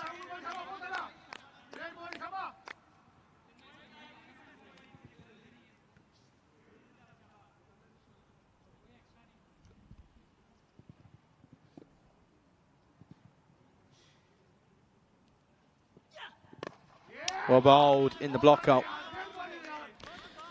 Jesto Joy does not seem too bothered about running anything now. I think he knows its game is done, so he's just going to think about trying to get a few runs under his name, potentially. A few extra ones if possible.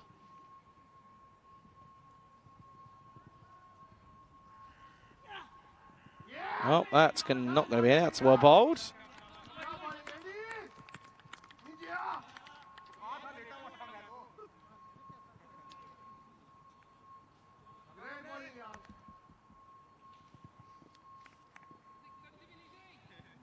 Last ball.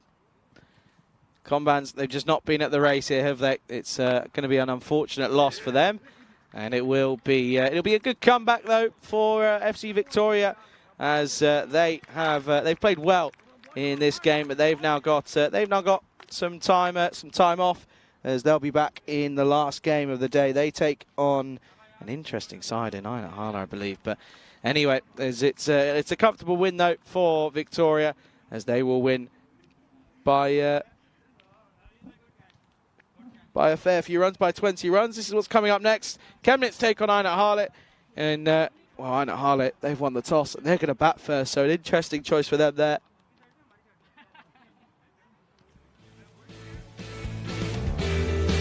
Let's have a look at these highlights coming up then, and it was well, it wasn't a very impressive start when you lose Kandasamy for not very many. He just didn't look happy at all, and well, Chris was saying I was being optimistic. I think that's borderline crazy, but they caught well. Did Victoria? They fielded and caught well, had to be said. This one was taken nicely. Well, then there was a couple of big shots at one point, and there was a bit of a fight back from the likes of Nagin Kandi and Alpine Thomas, but unfortunately when they went, it wasn't looking good. Riswant Ravindran went for just 2 off of 3. That brought out Jesto Joy alongside Manu Thomas. Jesto Joy certainly had a bit of fun out there. That was an excellent bit of work from Kumar Laxmandas, in honesty, and but that was how Alpine Thomas went. He was cleaned up, and well, Manu Thomas came out and he was gone. He was caught by Walid Asim, and then this one was straight at square leg, so a good easy catch for his man Arif, and they just never were up for up for the task here, clearly, Comban. So Victoria take a good victory out of match number 3, and they can be, well, they can certainly be impressed and happy with the way they've bounced back after that embarrassing day out on the Friday. And yeah, not the best of efforts for them on the Friday, but they've come back, and well, they've come back nicely here, and yeah, again, they should be rather content with the way that they've gone about things. And you know, you look at this one, you just have a look at the scorecard, or we did have a look at the batting, so we'll have a look at the batting. There we go. Just a joy, 28 not out. And you look at that though, Kadasami, nothing. James, 11 off 8, gone. Nagathan Gandhi got in, got out, and so did Thomas, but no one else really got in, and everyone else just sort of seemed to struggle. Vishnu Vaswambaran is the only one that didn't bat. Bowlers though, bowled well, didn't they? With the likes of Azishan Sahi being the pick of them, 3 wickets for him, a wicket for Abbas Mohammed, and Hardy, and 2 for Lax Mahandas. And Lax Mahandas with his runs, with his stop in the field, and probably with his bowling, probably going to be the pick of the players. But it will be a 21 victory. Match 34 is coming up in 21 minutes time. Make sure you return for that one as you're watching the European Cricket Series Germany Dresden edition with me, Charlie Hunt, right here on the European Cricket Network.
This European Cricket Network event is proudly brought to you by HCL Software and Bizaway. Good afternoon, everyone. Welcome back to the RC ground here in Dresden for match 34 of this European Cricket Series Germany Dresden edition. We're watching the fourth game of day number 7 here in Dresden, and luckily so, the weather has been perfect. And I'm telling you now, the weather is continuing to behave itself. It's another beautiful scorcher of a day. Temperatures now at about 28, 29, looking to get into the 30s potentially in a couple of hours' time. It's been a great day of cricket as well. We've had a bit of everything, really, hasn't it?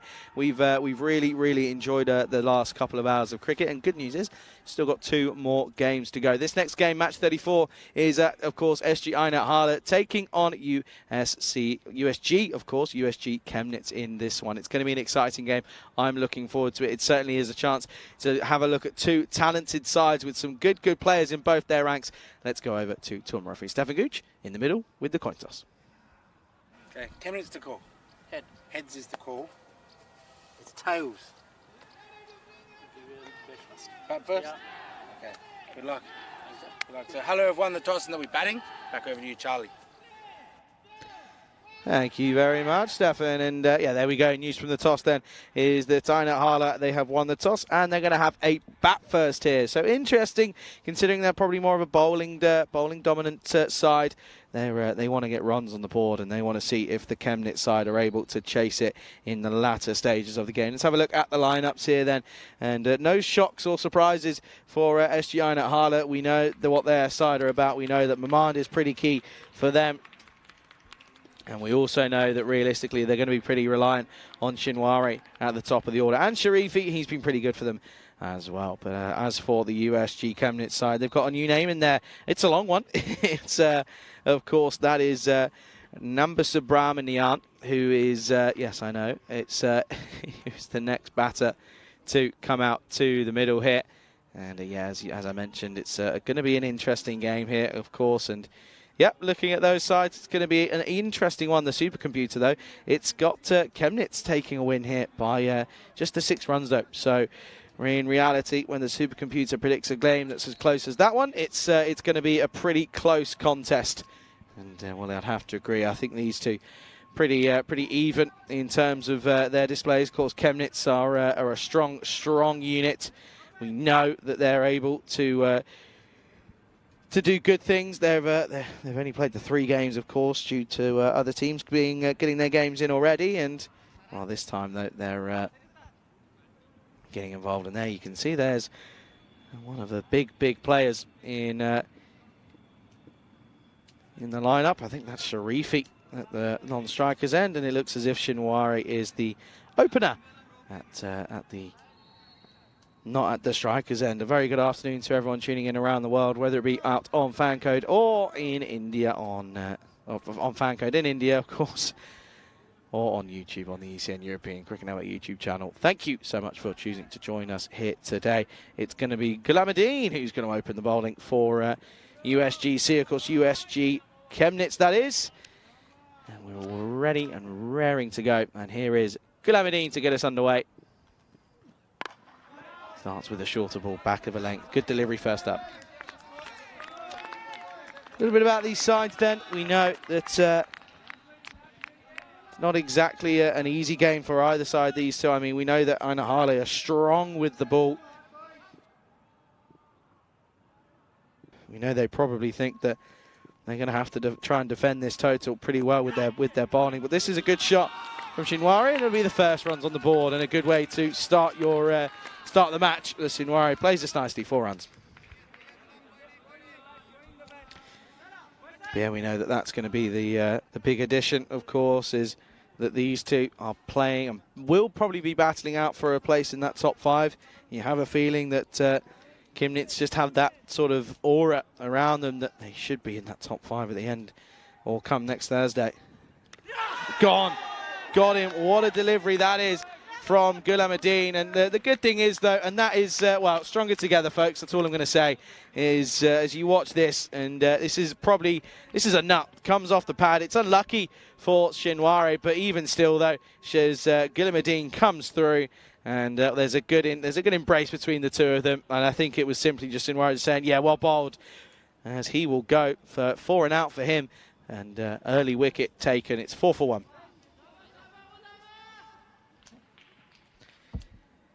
Good start.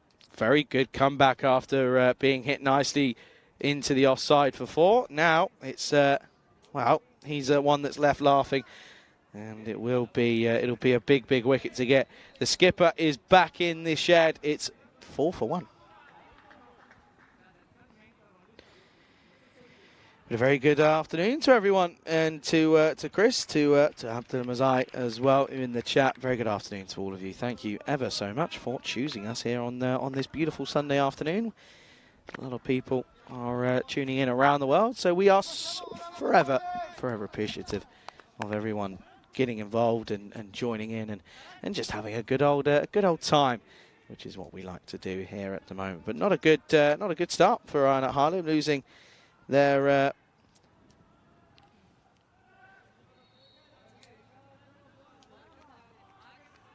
not a good start, losing their opener, as of course at the non-strikers is in Sanula Sharifi.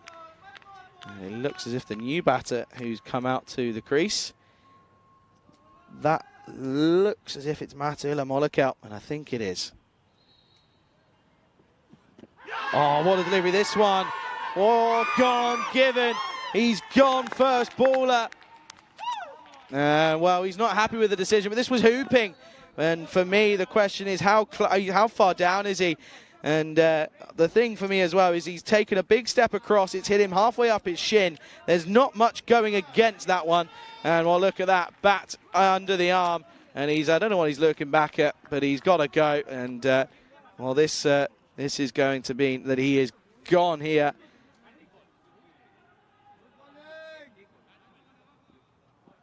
Look at this one. The question is, was the impact outside? And the question there is where was the impact? And let's just see here. Where's he hit it? Where's it hitting him? Is that next frame? Oh, that's a big, big call. I mean, potentially that one could be umpire's call, because without seeing them, you'd argue that it's not. But that could potentially just be clipping one of them. So umpire's call, I would have gone with that one. But anyway, Mirkil Gulamadin is on a hat-trick.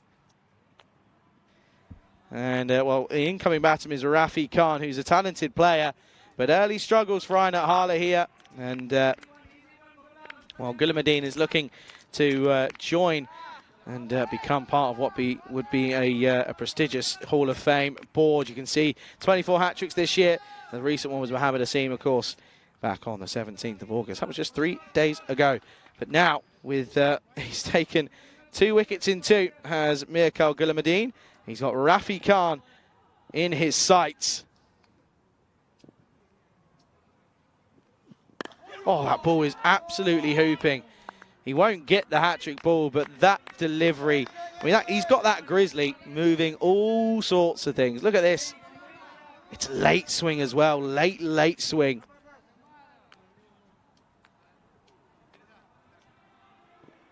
And that is not a bad start, this, from Gulamadin after being hit for 4. Picks up 2 wickets and then a dot. Look at that, look at that. That's hooping. That's right, Grover. Oh, he's gone. I reckon. Oh no, is he gone here, or is the ball taken here? Oh dear, oh dear. I think I've just got a little bit excited. I don't think the ball gets taken. What's happened here? One eye on that and one eye on the score. What's gone on here? Does he even take the ball?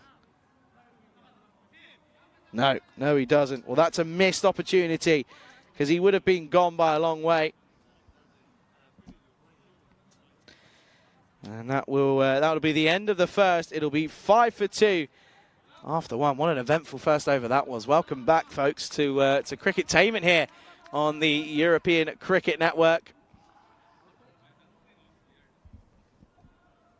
Chris saying with that LBW front leg, can't see the stumps, and height might be the issue as well. I did think that, but when you're that far down and it's on the bottom half of your pad, I still don't think it's an issue. But the thing for me is, was it impact outside for me? That's the question.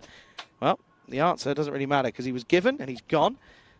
So it means that we now continue into the second over, as this looks as if it will be the skipper, Abdul Basir, starts with a wide.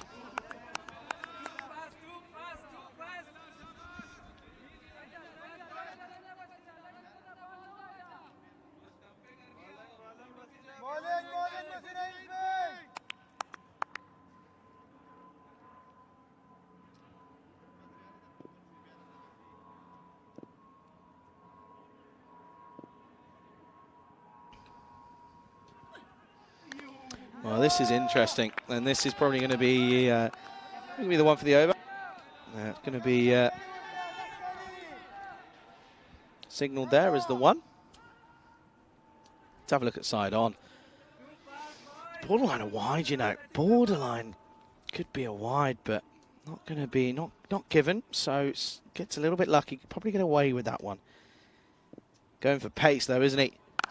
And this one is hit nicely through the covers. Chases on for Sangeeth, and he's done well. Sangeeth Adayan, and it'll be a second, and it'll be 2 more to the total.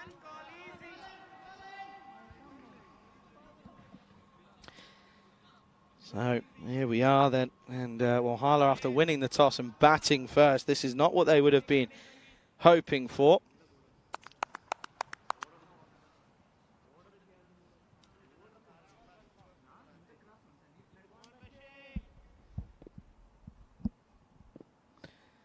Can't 3 at the moment. Sharifi yet to face the ball. He's been watching it all unfold at the other end. Can't get away this extra bit of pace and bit of bounce from Basiri's. Well, he seems as if he's got quicker since this morning. Certainly put on. Certainly looks quicker. Probably is just the same. Maybe he's just putting.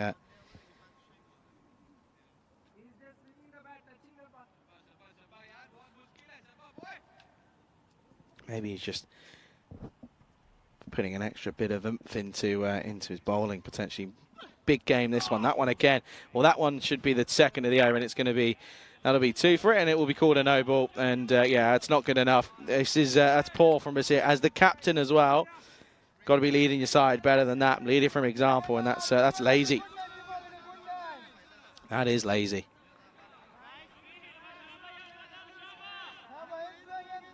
That is lazy. I'm sorry. That's poor awareness. So free hit now coming up after the no ball. Can't be bowling another short one.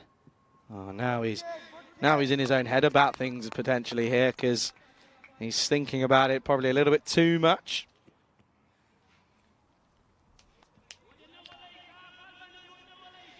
Nine for 2 though here early on. They've already taken up 10 minutes, by the way, and they're only not even into the second over, so they're taking time here, aren't they? They've already, because of those wickets up in the air, not middled at all by Khan, and it'll just be one. Adayan can't keep him out of the game here, can you?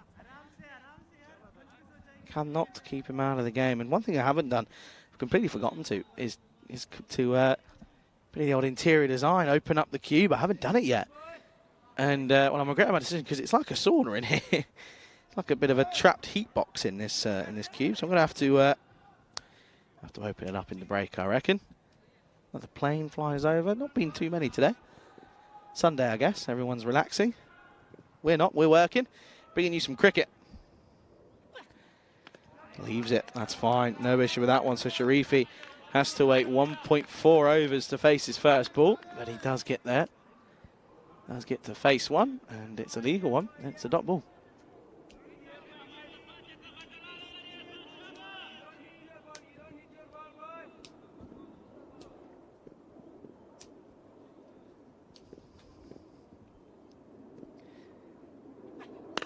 Oh, this is a short-arm jab, and the chase is on for the fielder, but Abdul Samad Stanikzai does well, and that'll just be 1 to end the over. It's another good over. It only goes for 6 runs. Score at the end of the second is 11 for 2.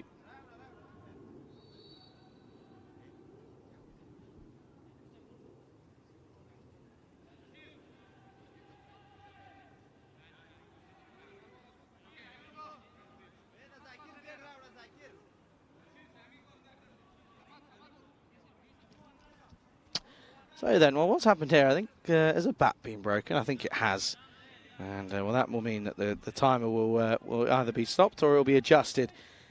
As yeah, there's not much we can do when the bat gets broken, and he was looking at it at the start, wasn't he? Was Sharifi at before the start of play, and he wasn't looking too happy with it, but he still walked out with it, and now he's sat there saying, "Yeah, no, it's gone," and you can see there now he's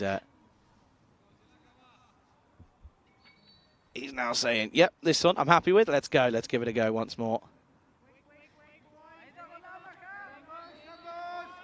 Chris Main trapped heat is not good. No, it's not, Chris. It's really not. It certainly is warm and stuffy in here. It was all right up until probably the start of this game. And it's just started to pick up a bit. So I'm going to have to let it open up and let some air flow through, I think. Getting a bit stuffy.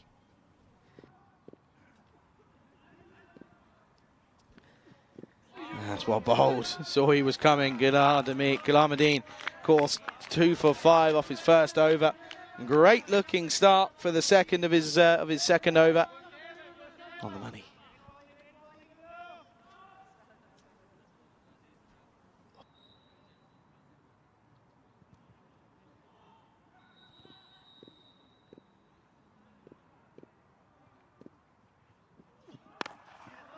Now this one mistimed, cloth really again, and it's not been a good day for batting. One side went large, didn't they? But apart from that, it's really not been that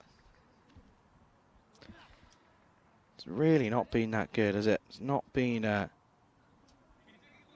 best day for the batters. It's been a bowling dominant display, in fairness.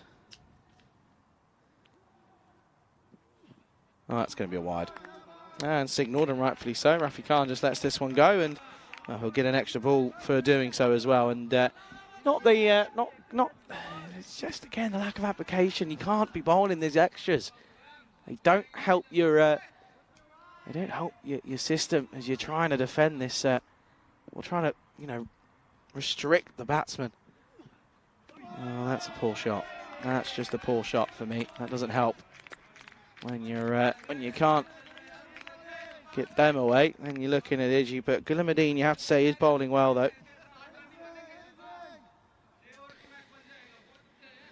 Chris saying weather for the Morvalesi, which is conditions are fair with a temperature of 66 degrees. The wind is blowing at 8. Oh, poor Nish. Yeah, poor Nish indeed. That's not fun. That's really not fun. Nish, I feel for you, buddy. I do feel for you. Nish, I just want to say, you've smashed it. You've done really well the last couple of days, and hopefully we hear from you some more. This one is pulled and just turned around into the onside, and now the chase is on for Varun Soranganvi, and that'll be another 2 more to the ongoing total. Good to see there's a few people in. Let us know where you're all tuning in from, folks. If you're on the YouTube channel, let us know.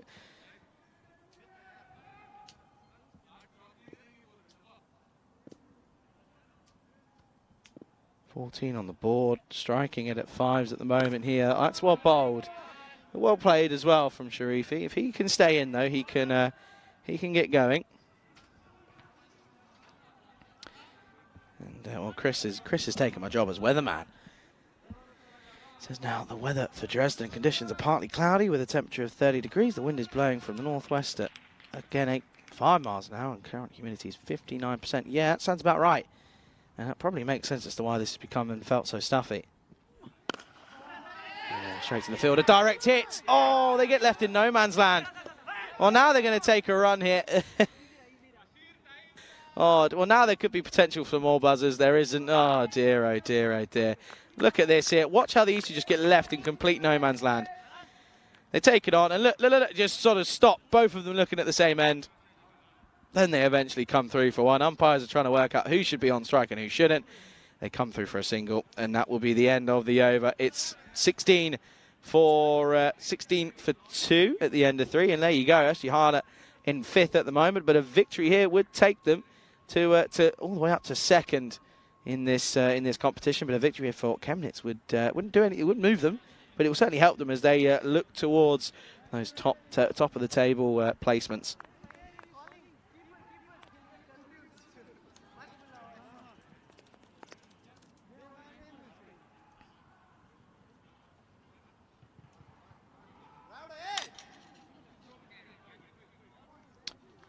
So new bowler. What's happening here? Another bat's broken. Is this? Well, this isn't. Is this Sharifi again? It is. Okay, so we didn't like that last one. Well, what's happened here? Come on. Let's one bat for all. That's what we've got to do. There you go. There's Sharifi saying, "No, I like this one." Pretty sure he got runs with that. The one that he's carrying now a couple of games ago.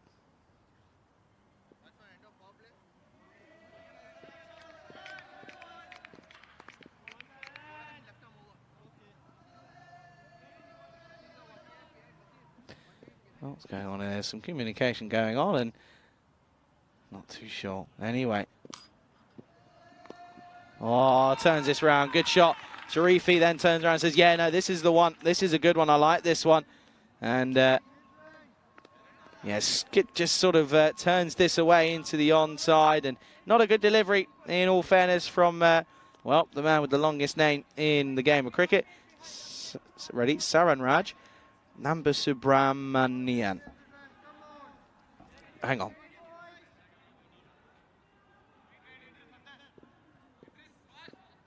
Nambasubramanian.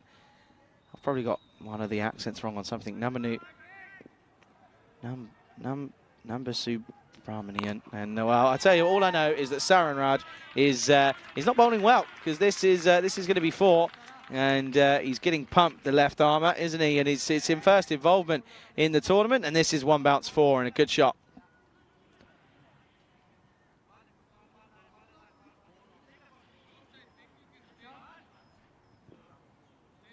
Yeah, 4 given. So Saranraj goes 4-4 against his bowling. So not the best of starts in his outing here today.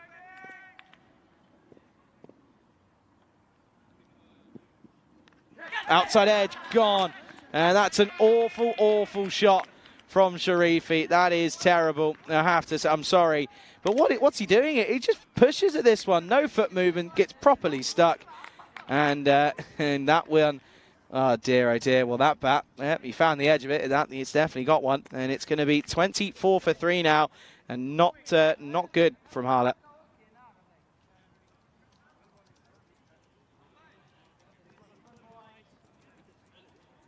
And look at this one. It's a good catch, though. Fair play to Shivalinga Gowda. It was a quick one to his right, a quick reaction catch. And, yeah, good catch for the wicket-keeper. New man out, then, is going to be Hamza Shaikh, who can certainly bat. He certainly can bat, but it's the consistency of which he's not been able to do it and has been the issue for me.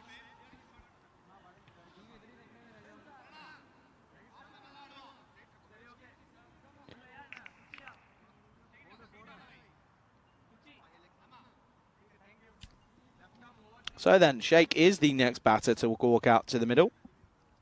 And at the moment, though, he has to take a bit of a moment to rebuild here. He really does.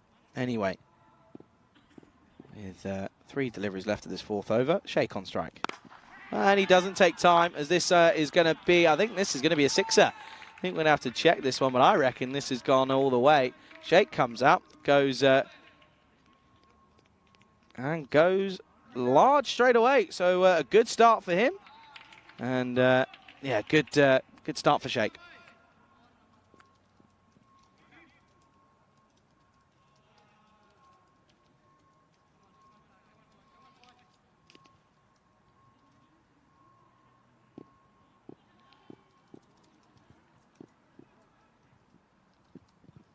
Oh, and now this one carves away. Good sound off the bat, isn't it?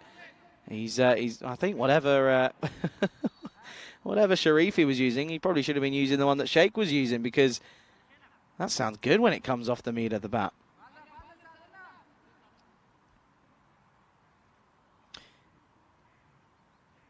Yeah, humidity is the killer. That's what's certainly ramped up a little bit recently. Oh, that's poor. That's a good stop though by the keeper in Sandeep Shivalinga Gowda.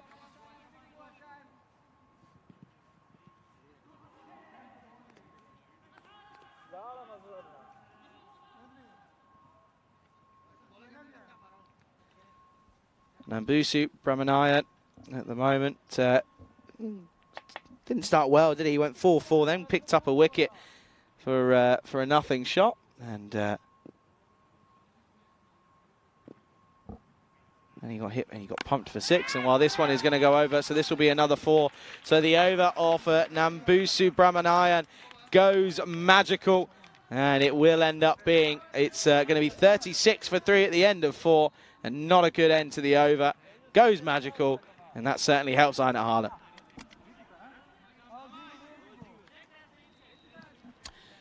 So 2 wickets falling in that first over, and then a wicket in that fourth. So 3 wickets down, of course, losing both Shinwari and Sharifi for a combined 15 as your opening partnership is not what you want.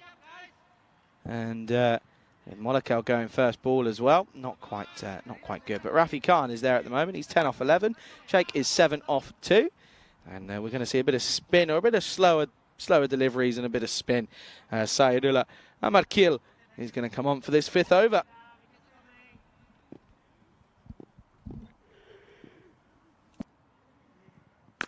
Oh, he's gone for it, and he's used his levers and used his power. And while Sheikh is out there at the moment, then anything's possible. Well, I'll tell you what, there's a game going on the football pitch, but we don't want the football. We want our ball back. Please, let us have our ball back. Good shot, well timed from Hamza Sheikh, and him coming in at 5 is so good for this side because it just adds that power blow that he's capable of at the moment. And well, at this point, still pretty level. I mean, they're going at over 10s here, aren't they? So they're going well. It's just about the wickets column for me. Oh, and now just blocks this one back. That's well played. Good cricket.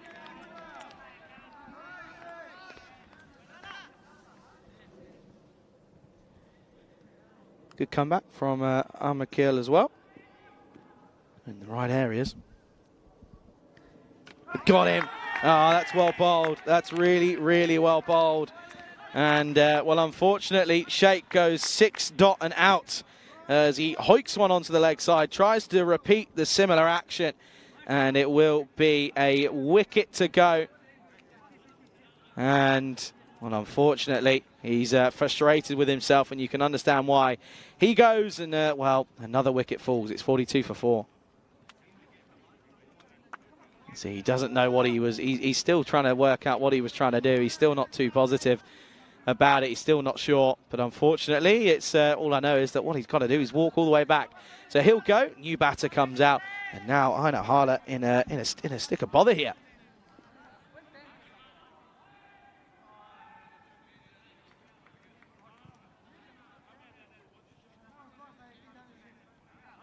There's a bit of confusion at the moment. They just want to make sure they've got who's going out and who's what.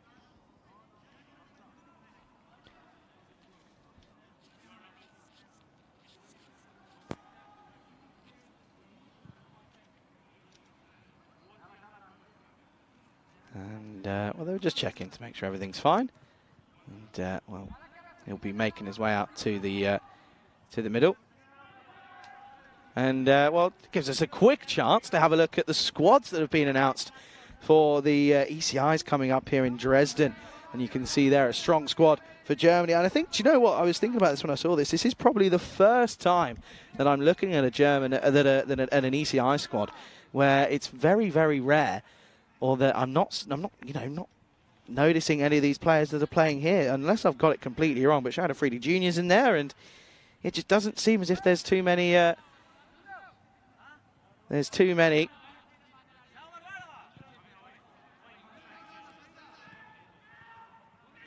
So yeah, this is what we're saying, and you can see there some names that we do recognise for the Czech Republic. Arina Shokan, of course, and Dylan Steyn, of course, Ritik Tomar, the tank, Sabu Ndavizi, the beast in Wikrama Sakara, and well, Jaganev Hassan is in there as well. And look at Norway. Of course, there are some names that we do once more recognise. I mean, Shabazz, but for me, as we come back to live, and, well, this one is gone.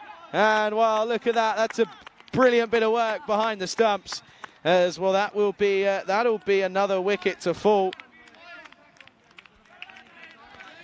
And, oh dear, well, it turns out there's been a bit of a mix-up here, and I believe that will be Rafi Khan that's gone. So it was Usmani Bilal who came in earlier, and who's 10 off 11, and that's now Rafi Khan who has gone for a first bowler.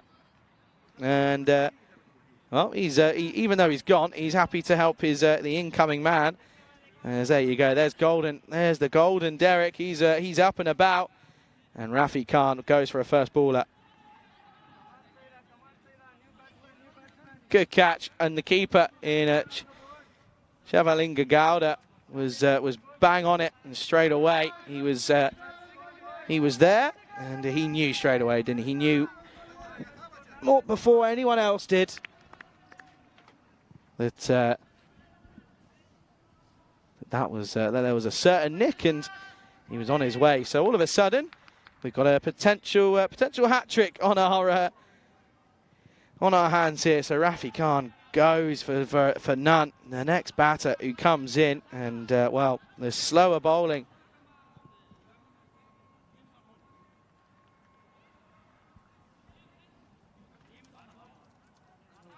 Slower bowling's clearly working. There's just a pause here. I'm not too sure as to what's happened.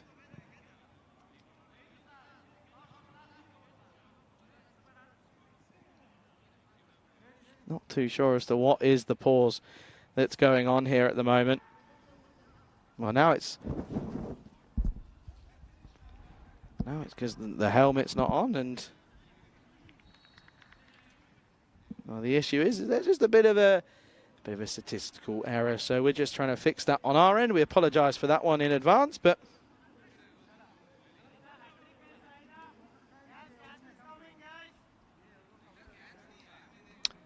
it seems we are having just a bit of a pause here.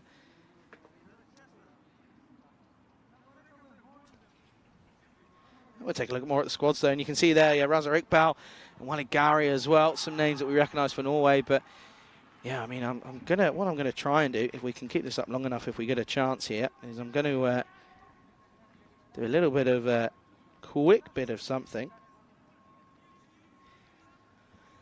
I don't know if I'll be able to find it as quick as I've been hoping for, but looking at that squad for Germany,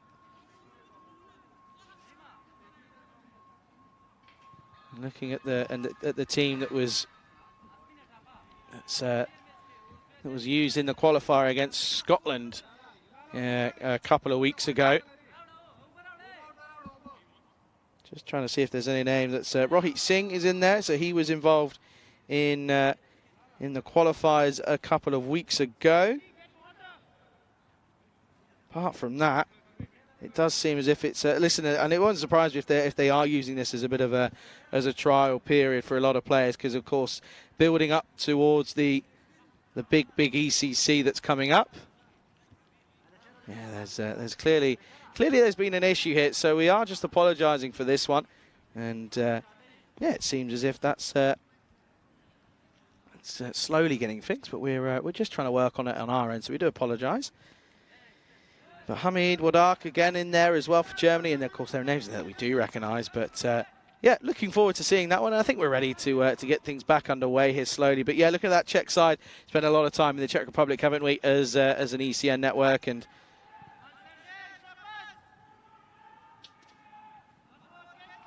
yeah, with this one, it's yeah, I mean, Sazi Boyan's in there, Davisi is in there, Tamar, Afridi, Stein, Singh, Ashokan. Some big names in there for the Czech Republic. Of course, Germany and Norway, however, will be taking on each other in the ECC Group F, is what we're aware of. But yeah, apologies for what's just gone on here. We've just had a couple of issues, but we're back on it now, and I think we're ready to get going. And by the way, just a reminder, this would be and is going to be a hat-trick delivery for Saidullah Ahmed Keel, as that's Samiullah who is going. I believe we think that's Samiullah. We're just trying to check, but I think that's Samiullah who's going to be facing up then. Hat-trick ball time. Not out, and bit of a wasn't the best of deliveries in all honesty for a hat-trick ball. Was short and too straight really.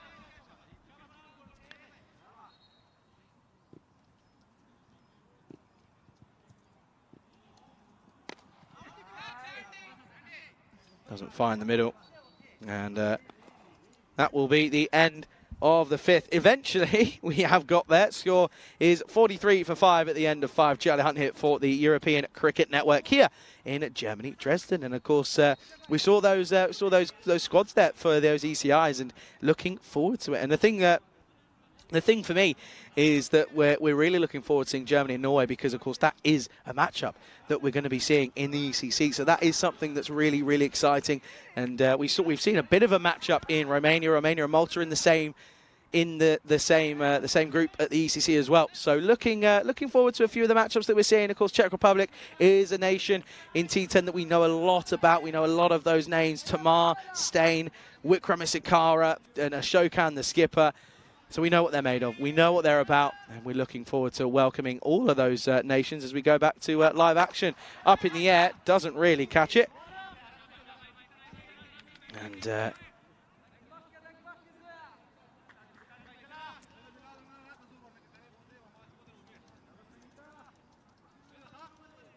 So, yeah, apologies for what was the issue there. So it was Usmani Bilal was the one who was in the whole time, and is now on 10, and Rafi Khan was the player who came in and went off the first ball after the first wicket. So this one is going to chase away, and yeah, that'll just be one. And yeah, just again want to just apologise on behalf of everyone here at the European Cricket Network for any of those issues that was caused just by that little statistical error. We do apologise, and yeah, once again, it's something we try and get down to a minimum, but we are sorry if there were any issues that were caused on behalf of it. Anyway, up in the air, chance, and taking it to good caught and bowled by Shah as he's come on in this 6th over, and it's been a good one already. He's only gone for 2, now picks up the big wicket. I believe that's Samiullah who will go, and well, already this could be a tough chance here for Einar Harley. As it looks to me as if at the moment Chemnitz are right on top. It's 50, well, it was now going to be 45 for 6.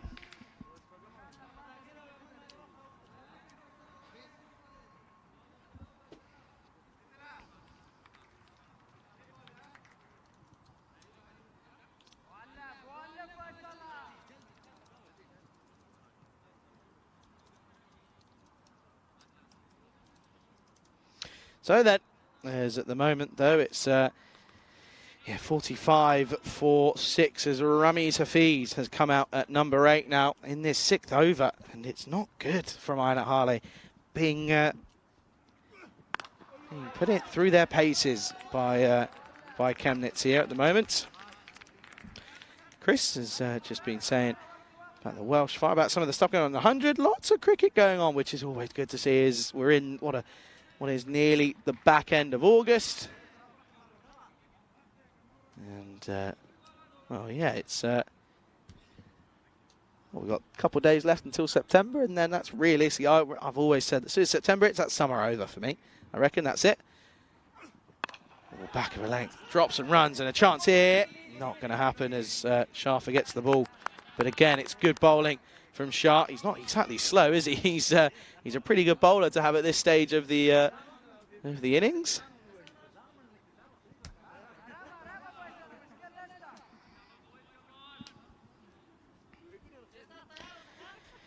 Still a bit of a hot box in here, to be perfectly honest with you. Also, Tani Safula saying Samulai Rahimzai, big fan.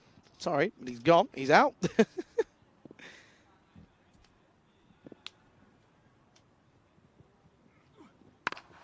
He was going to try and pull, but Bilal can only push into the offside for 1.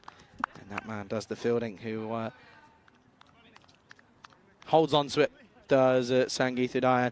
End of the 6th, score 47 for 6.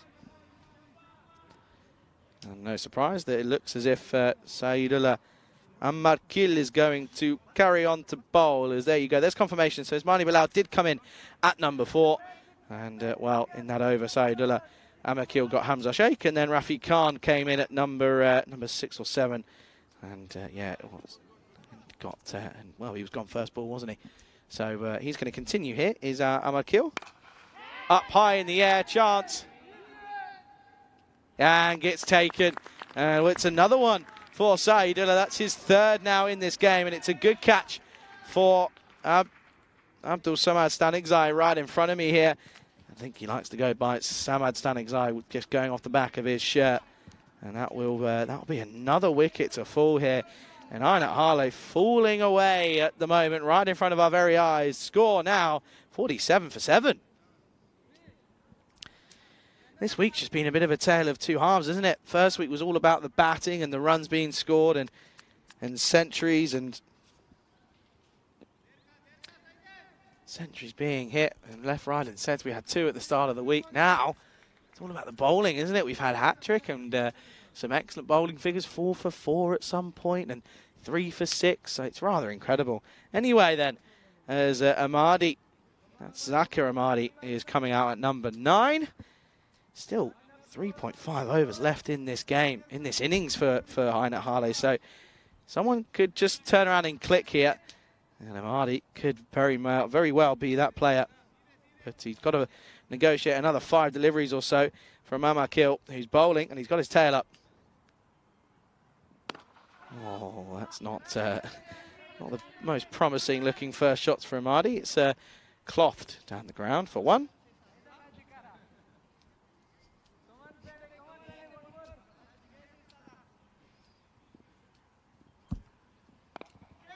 Oh, this one up in the air. Chance, he's got to deal with the sun. Oh, he does brilliantly well. He does so well, does Jalazai, because he's watching the sun the entire way. He's using a hand to block it all the way until he just couldn't, and he needed 2 hands to take the catch. And, well, that's a 4th now for Saidullah. And, well, that will be the end of Ramiz Hafiz, who will go. Score now 48 for 8 here. Heinat Harley blowing up right in front of us here. Well, out comes the next player, who I believe is Hamid Maman, to come out to the middle now. And look at that, you can see that he was struggling. He had 2 hats on him. He had 2 hats on him. He could have used the other one. But no, that's a good bit of fielding, in all honesty, because otherwise that could have been really, really tough. That clock clearly...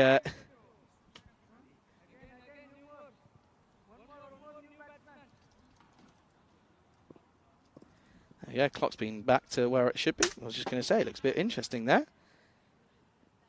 Oh, that stays low. Could end up going for 4. I don't think it will. It'll be stopped by Gulamadine. And they get the arm and get the throw in.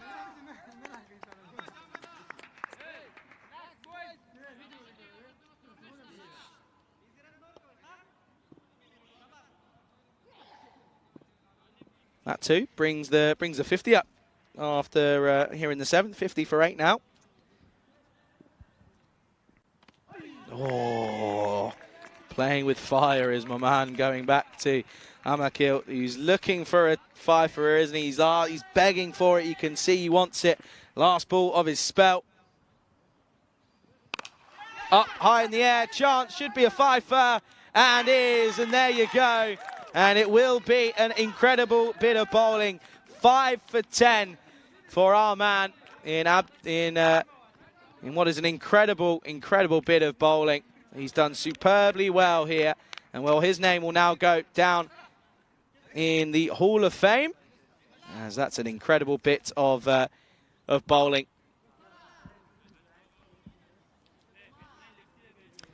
And another wicket will go, and Saidullah Amar Keel has bowled superbly well, and he'll pick up his name, and when he next sees it, he'll be in the old 5-wicket Hall of Fame.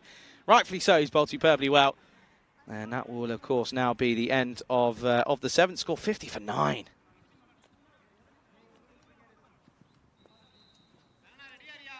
Yeah.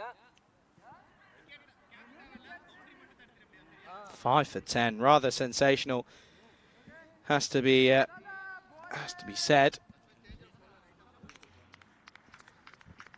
And well, they'll be edging his name up on the Hall of Fame as we speak.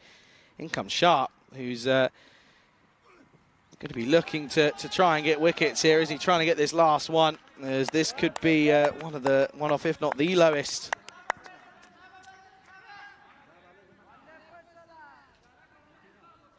One of the lowest scores in this tournament. I'm going to have to look as to what the lowest one. I think it was on the Friday that I was off. Let's have a look. Well, this is hit down the ground firmly, but straight to Stanek Zai for 1.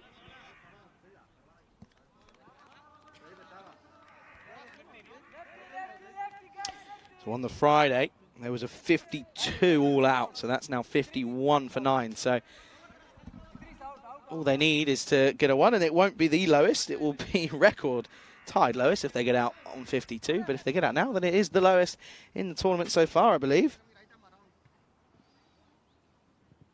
Yeah, scanning through, and yeah, no, that's the lowest one at 52. So if Talib gets out first ball, oh, he tried it. Well, they get to 52, or will they? And he gets the dive in and makes his time, makes his ground.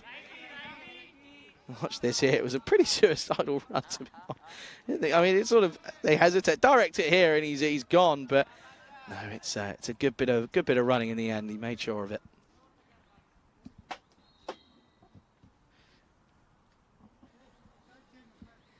$52 for 9. Don't think many people were expecting this from SG Einheit Harley. I certainly wasn't.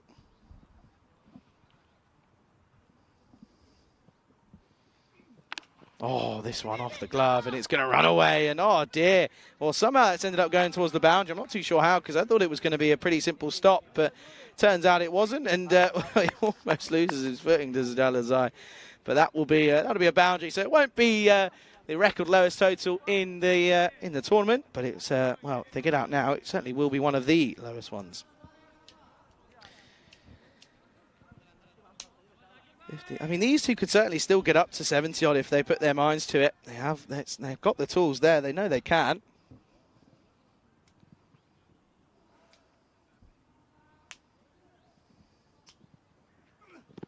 Oh, not happening down the leg side. He's just got to go for the stumps. That's what he's trying to do anyway. Just got to go for the stumps, isn't he? It's where it's got to be.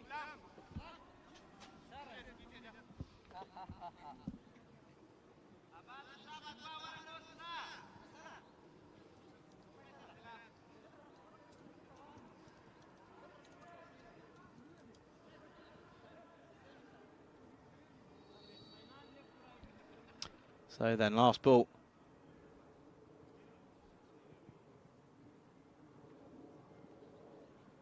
Of this 8th over. And it's an outside edge. And there's a fielder out there. Oh, no. Jalazai. Uh-oh. That's not good. That's really, really not good. That's going to be another 4. And these are valuable, valuable runs here for SG Einheit Harley. And it's 61 for 9 after 8.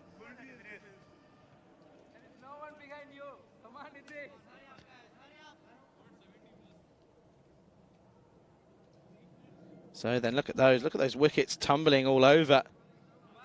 Not the most positive of graphs for SG Einheit Harley, it has to be said.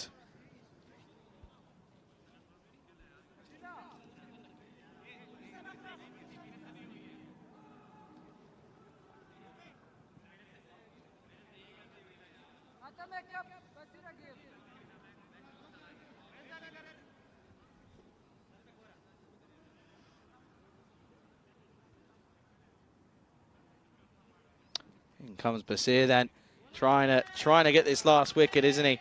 Trying to find a way, but it's not happening for them at the moment.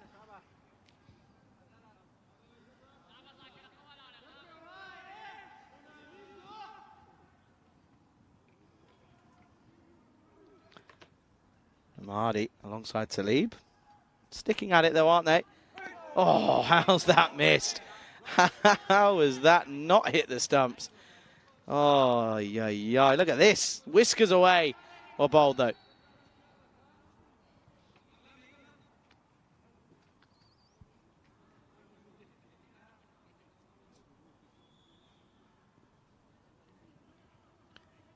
Okay, then, Basir, he's trying, isn't he? He's trying for his side to just get them a bit of an early finish here, but it's they just can't get through this this stern defence.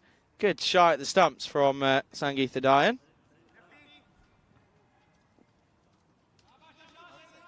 Just can't get through it. Chris is updating us saying that there's some disability stuff going on as well, which is great to see. Chris, just wanted to say, by the way, might as well, because you've been here pretty much the entire day.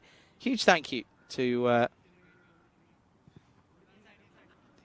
you for sticking around and keeping me company. And yeah, we really, I really appreciate it, especially when I'm on my own here today. Oh, well bowled, and Basir, you can see he.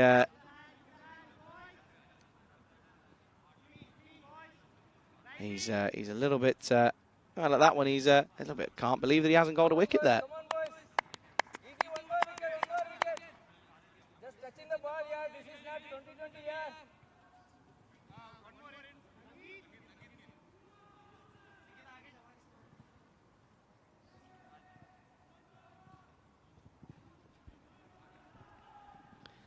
Okay then, here we go. This one is up and over. Good looking shot for what will just be the one run.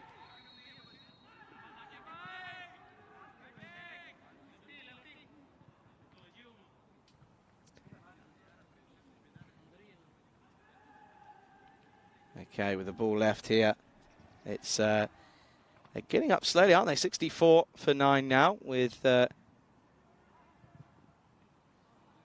one ball left of this spell for Bazir. And that will be it. There you go. So it'll be 64 all out for Einar Harley. And Bazir does finally get that wicket. And it will unfortunately mean that it'll be 64 all out. So not great from SG Einar Harley. One of the lowest scores we've had in the tournament so far. Big collapse for them. It's all out for them at the end of the 9th over. 64 on the board. And, well, unfortunately, Chemnitz will probably be licking their lips at this one, thinking, well, this one should be relatively simple. It was a great start by Gillimadine, who took 2 wickets in his first over, 2 in 2, wasn't it? This one possibly asking the question as to whether or not that was outside the line. Unfortunately, though, it was this one that, as you can see there, just some rash shots as well. That was a caught behind. That was a good take by Shivalinga Gowda, and that was a good one for Shah off his own bowling. And then, to be fair though to Chemnitz, they fielded well, apart from a couple of issues down at third man. But it was a pretty simple, just all-round good performance by USG Chemnitz with the ball. Now they've got to do it with the bat, as they will need 65 runs to win off of their 10 overs. Look at that, 4-11, nothing, 12-13, nothing, 2-1, 8-2, 6. Not good enough from SG Einar Harley, as they have got all the work to do as they look to defend their 64 all out in the next innings. And we take a look at the bowlers though, and a big shout out to Saidullah Amarkil. Finishes on 5 for 10 off of his 2 overs. Incredible stuff from him, and first 5 wicket haul we've had here in Germany. So it's great to see that one as well. And yeah, good to see wickets shared all around, everyone involved, and yeah, good promising stuff from USG Chemnitz here. So the second half of match 34 will be coming up shortly, and it's going to be an exciting one, as it's a low-scoring thriller, I feel. That's coming up in 10 minutes' time. Don't go anywhere. We're watching European Cricket Series Germany Dresden edition with me, Charlie Hunt, right here on the European Cricket Network.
This European Cricket Network event is proudly brought to you by HCL Software and Bizaway.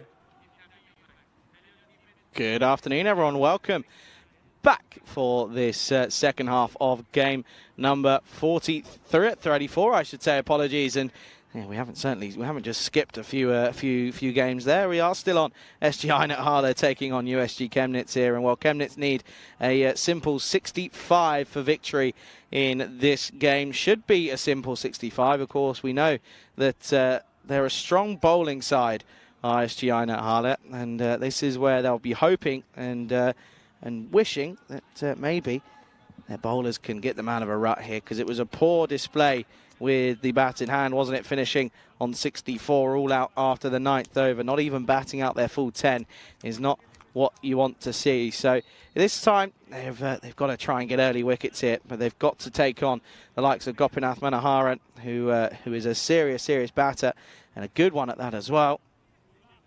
But not only him, you've got the likes of Sangeeta Dayan, who could come in and do a job, but also you've got Soren Garnvik, who is also coming off the back of a 40 off not many in the last game. So looking forward to that one for sure. And this one's just going to be interesting, has to be said, because early wickets changes it, but at the same token, one big over, and all of a sudden it's a simple chase. Good afternoon to everyone tuning in around the world on this lovely Sunday afternoon on ECN, European Cricket Network YouTube channel, or on Fancode. If you're watching on the YouTube channel, subscribe and like the stream, as well we're building up towards the ECC, of course, in September. We want to be building our fan base as well. We're going to start off here, and this is going to be Hamid Ahmad who's going to start us off, as that is going to be, that's Stanik Zai. That's Abdul Samad Stanik Zai, who's opened the batting in the last game for Chemnitz, and he didn't have the best of times. Of course, it's first appearance for the team here in this tournament today. He didn't start well, but on this one, he just looks a little bit nervy at the crease, doesn't he? And I'm not too sure. Not sure why. They don't exactly need to go at any crazy rates. Just above a run a ball at the moment. A couple of dot balls to start with is good. Good looking for Einar Harlow. And again, just looks. Stanik Zai to me looks like very much a player, and I will get this confirmed, but looks like a tape ball player to me. Just with the way he's sort of tries to play it very late, and he's very wristy in his approach. Very wristy, isn't he? And this one fends away, and a direct hit. Oh, would have been long gone, but now there could be buzzers. There won't be, because the man on the boundary is because it was a serious arm. Man on the boundary does the backing up. Look at this hit. It's suicidal running. Had no chance. But it's the first runs on the board, and that will certainly provide a bit of confidence for them.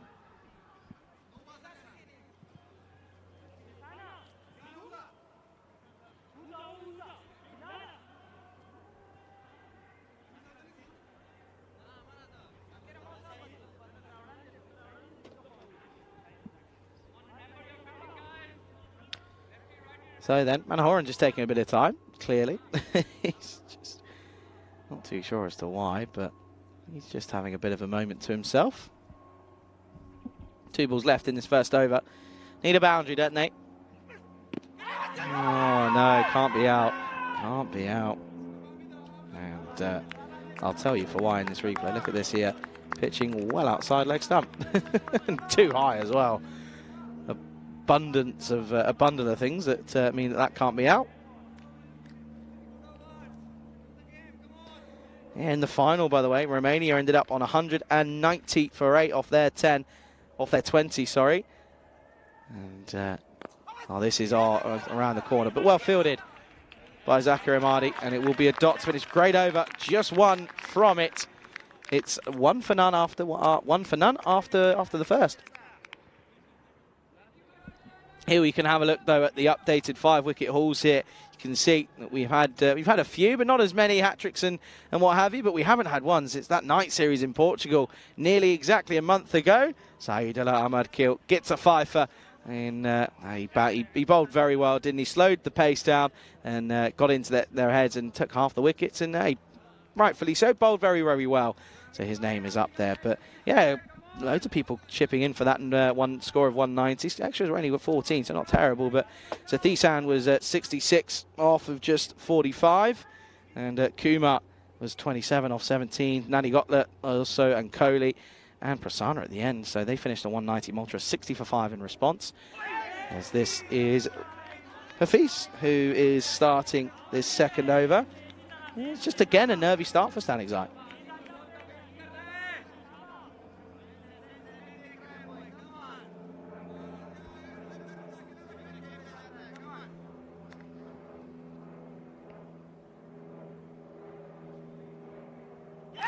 He can't get comfortable, can he? And it's hit out or get out for him now here. That's how I'm seeing this, because it's just not happening for him, is it, already? And I know we're in the second over, but 2 or 3 quiet overs, and then it does become a little bit trickier.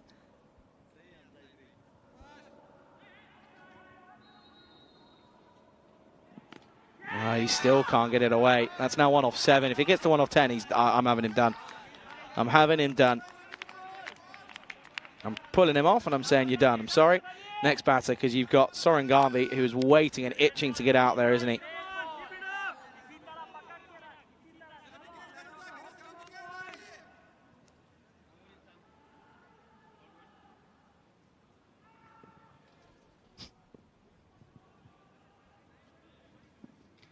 Outside edge, and he's going to be... Is he gone here? No, I thought he was gone. I thought I heard something, and I thought, what's happened here? I don't know what I've missed. What's happened? Is that... What's that hit?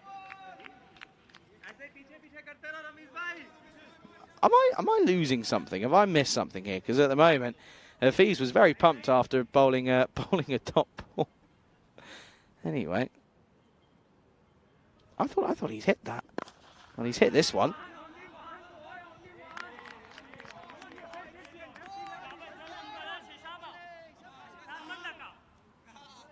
And well, this is finally some runs. This will be 1.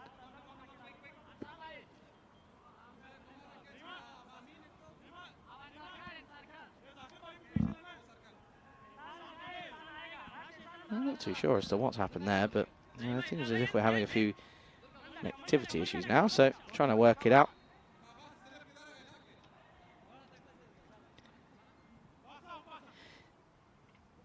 Hafiz comes in then yet again. Oh, and he's gone big, and this is going to be 6 runs, and what a shot that is from Manoharan, who connects with this one fully and says, well, I don't know what you're waving your bat all around and swiping at everything.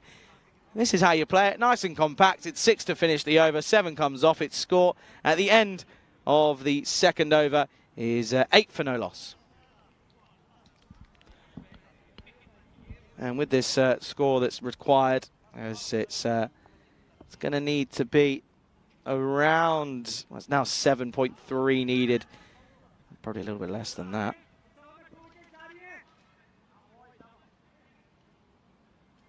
As in comes Mamand. This is away and gets through the gap, and this will run away. I think there might have been a hand on this one, as this one was just played away nicely. I think he did get a hand on it and got up as well to do the fielding, so good bit of work from him.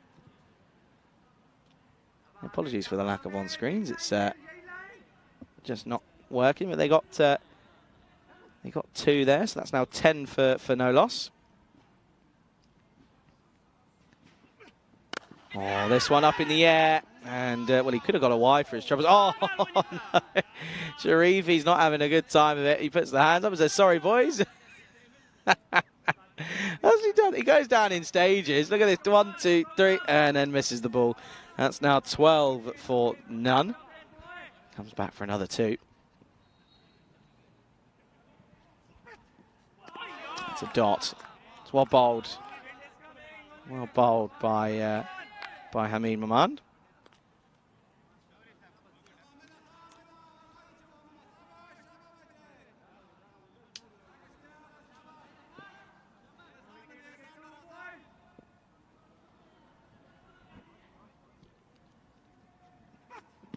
Oh, how's this one then? Umpire still looking, still not too concerned. He's still there. He's nodding at something. I don't know what he's nodding at, but survives. What's this one here? Steps across. Yeah, going down leg. Good call. Still 12 for no loss here at the moment. Again, apologies for that, for the lack of the on-screen graphics.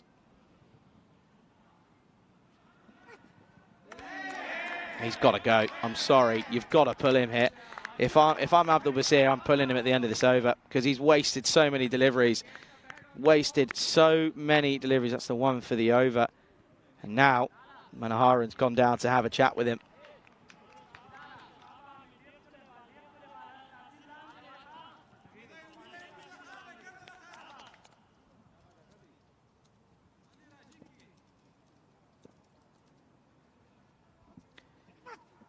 Oh, well bowled. Very, very well bowled. And that's going to be the end of the over. So as far as I'm aware, that should be 12 for no loss at the end of the third and at the end of the power play, I think, as well.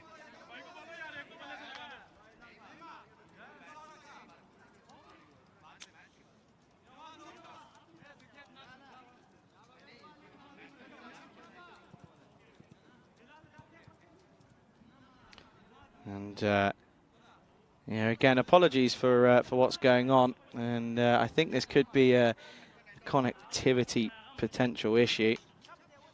And what I can say, what I think it is 12 for no loss after the third, is what I think.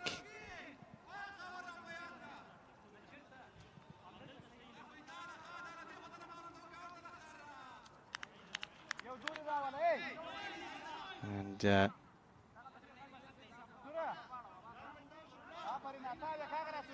yeah, so we're yeah, just some technical issues that we're dealing with here at the moment. So we are just trying to work it out. But what my thinking is it's 12 for none after 3. That's what I think it is at the moment. Anyway, Mahadi, patience. I've literally explained that the scoreboard is we're just having some issues. As this is going to be Rafi Khan, and he's going to start with a wide down the leg side. So that'll now be 13 for no loss after 3.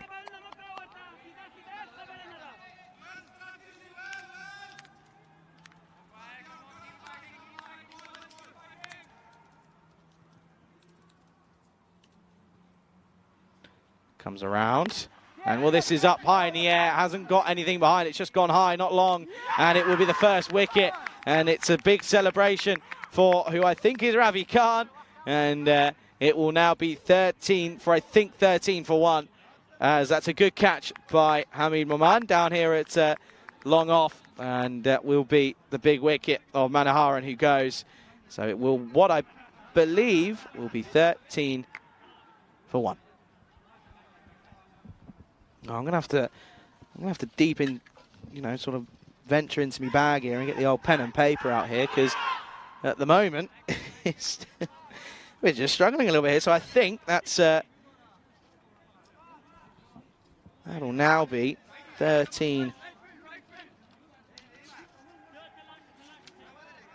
That'll be 13 for 1, I think.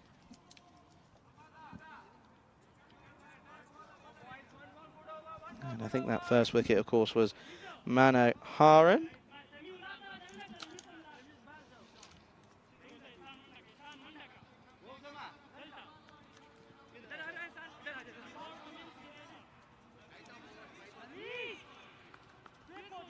Apologies again for this lack of on-screens. What I've got is 13 for 1.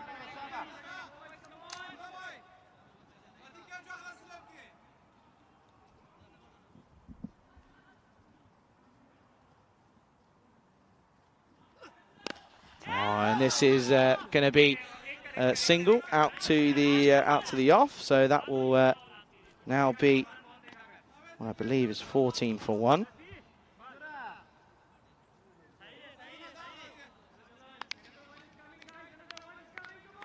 As that looks as if that new batter is going to be Soren Garvey.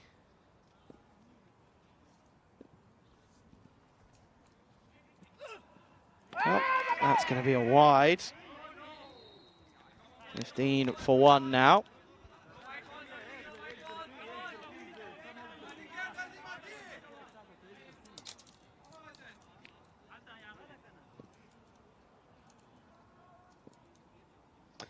Again, apologies for his technical issue. That's going to be another wide. So that's now 16 for 1. I'm sat with pen and paper now. I'm trying to I'm trying my best here. Trying to work out as to what's been going on here. So I've got 16 for 1 here at the moment. Probably a delivery or two left in this over. This is Stanikzai. Stanikzai will just push into the onside. Should just be 1, and will just be 1.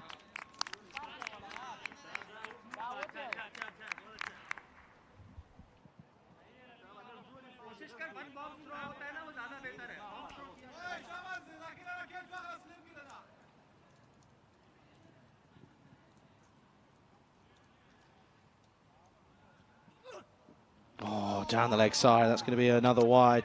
So that becomes 18 for 1 now here in this 4th over. And he just can't quite get out of the over. Can't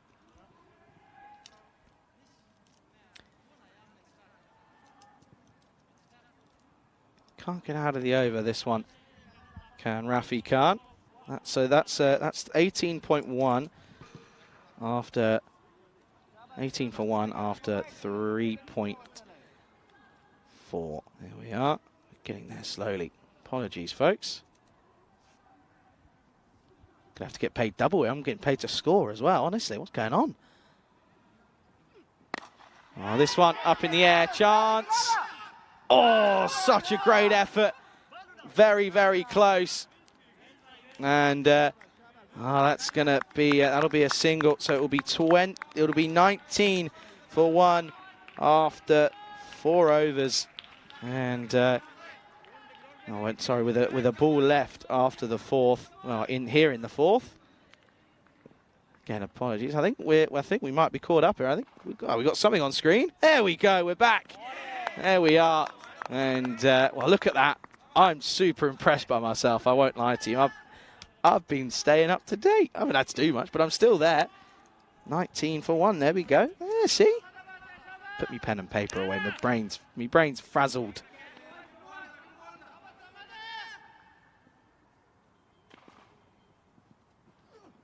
Oh, now into the onside. And Stanikzai, 8 off 18. Not good enough. Still needs to be going at a runner ball, and he's not. It's now going to be the end of the 4th. Score is 20 for 1 after 1. And yeah, that's not the most promising here at the moment, as they're getting there, but it's slow, isn't it? They need to pick that rate up, otherwise they're not going to be at the rate that's required here.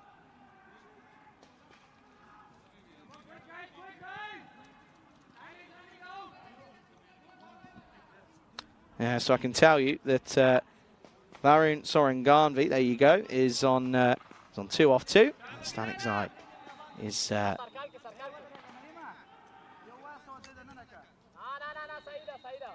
Stanikzai on 8.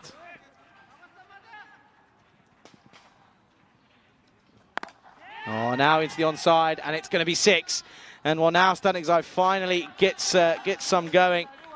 And this one was not a good start for Abbas Talib, who has started by being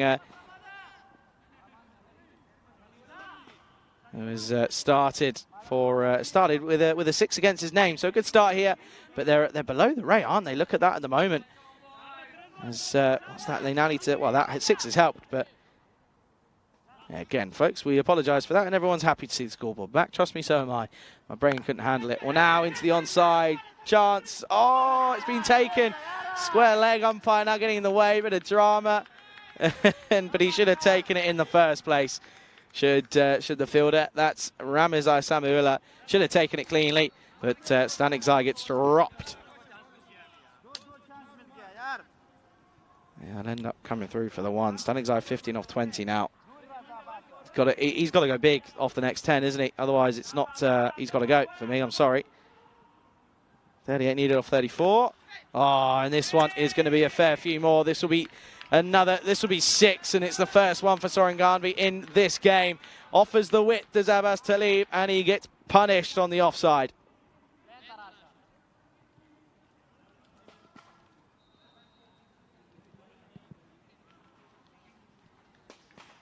So that now becomes 32 needed off of 33. So now straight away, this is the thing with such a low total. One or two blows of the bat means that it's now now a simple chase, and it's now back to less than a run a ball. That's well bowled. Bit of anger in that one as well.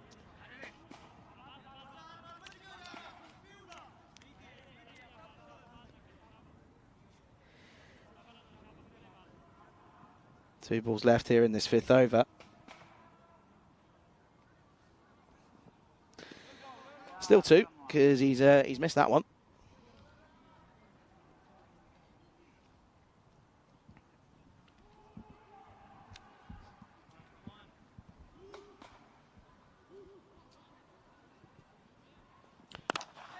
And Swivels proper gives it the 360.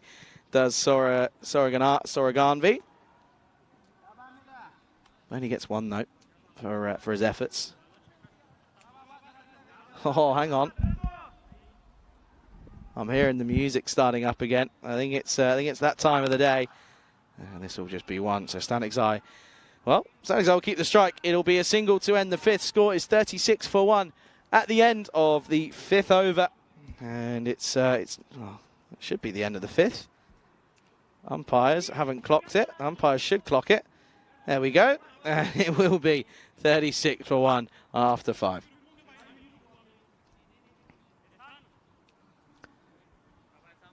So with 5 overs to go, it's 29 needed off the second half, and at this point, at this rate, they're going to take up pretty much the whole state of it. As you can see there, going at just around the rate that's required.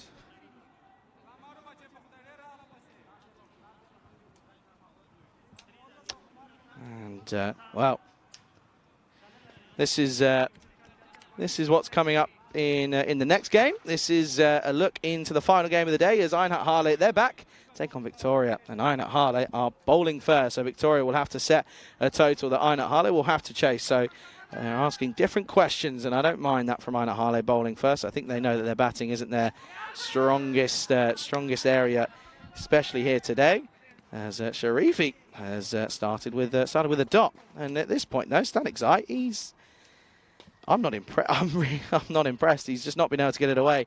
I don't know as to what he looks like a good player, but it's just not clicked for him. And I say that he's going to put this one in the air, and he's going to get dropped, and the barrel roll gets put in as well by Rafi Khan, and it will that'll just be another 1 more to the ongoing total. Good barrel roll though.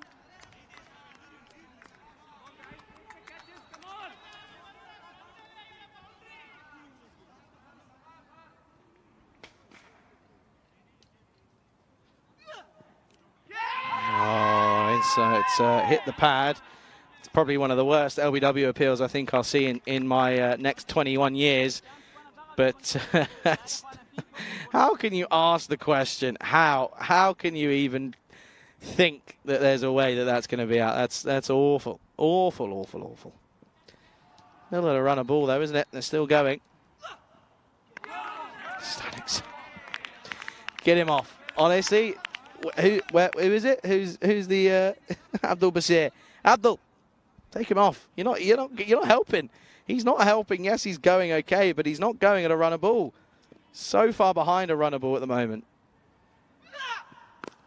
Now into the onside. Well, it doesn't matter. He's not going to have to be retired out because he's going to get pulled out, and well, they're going to spike this into the ground, but I'm not really sure as to why, because again, I guess wickets are what they need, but it's still already just over a runnable. It's 27 now, needed off 26, but a good catch out in the deep, and a disappointing day comes to an end for Stanek Zai. He will go for 17 off 25, and it's probably a blessing in disguise, really, as it will be 38 for 2.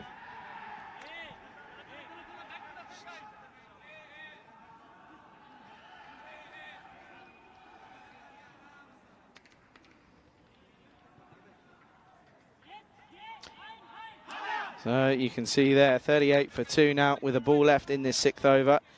Sharifi has bowled well. He's only gone for a run, but picked up a wicket. As it looks as if that's Jalalazai who's come out, and I'll be surprised if we don't see Udayan being the next batter to come in here, to be honest with you, because, I mean, Abdul Basir can come and give it a whack, but especially after what's happened in the last time that we saw Chemnitz, I'd be having that man at the very near you in the top end.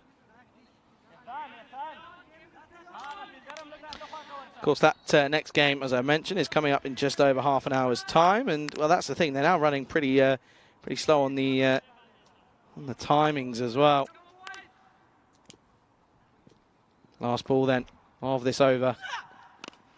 Waits on it and gets a 1. So that'll be a single to end the 6th. It's 39 for 2 after 6 overs.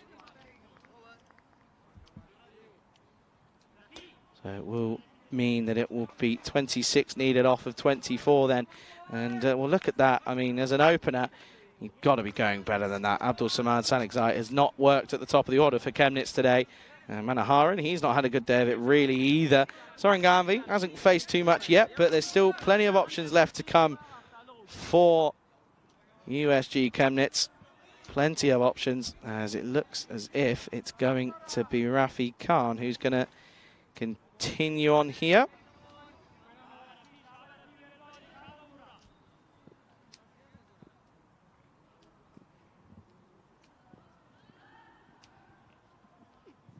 And this is big, up in the air. They rarely put them down. And this is one of them. It gets taken. And now SG Einet Harlow are just starting to slowly believe here, because wickets could be the difference here. And this is going to be, that's a good catch, just caught below. And that's a really good take by Insanullah Sharifi, who takes a great catch. And yeah, Jalalazai, I'm not too sure if he was the man to throw. And I think they were hoping maybe he could go in and hit a quick fire 15 or 20, but it doesn't happen. It's not to be. He goes for 1, score 39 for 3. So, you can see he has to go. And out comes the man who I would have sent him probably before in a normal circumstances. It's Sangeeth Udayan, who comes out then at number 5, off the back of a well-made 60, odd off of about 20. If they lose on the last ball by not getting enough runs here, they will be kicking themselves that Stanikzai was left to face as many balls as he did. He's almost faced half of the deliveries. I mean, that's the crazy part of it. He's almost faced. Well, what does he end? He ends up facing 25 deliveries. It's almost half the balls. That's ridiculous. And he's, you know, off 25, which is a solid 40-odd%. I don't know the maths. 40-odd% of the innings, he scored 17 runs. 1-6.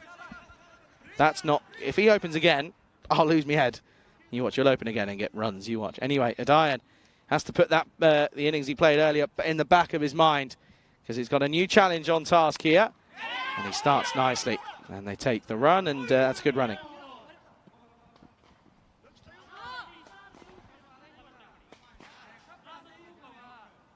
That was a good catch, though, for that last one by Ramiz Hafiz.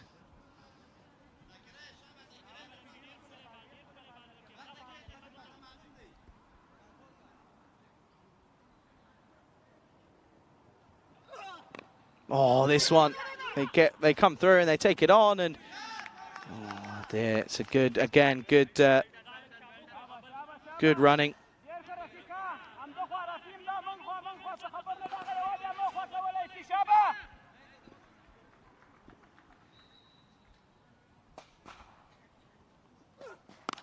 Oh, miscued and just out of the stretch. Now they're going to take on the throw.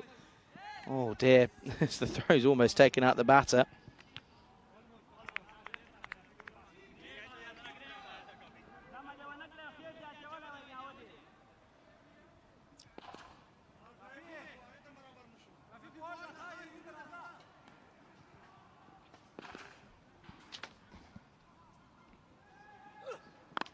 Now pulls over the corner. This will be 1 bounce 4.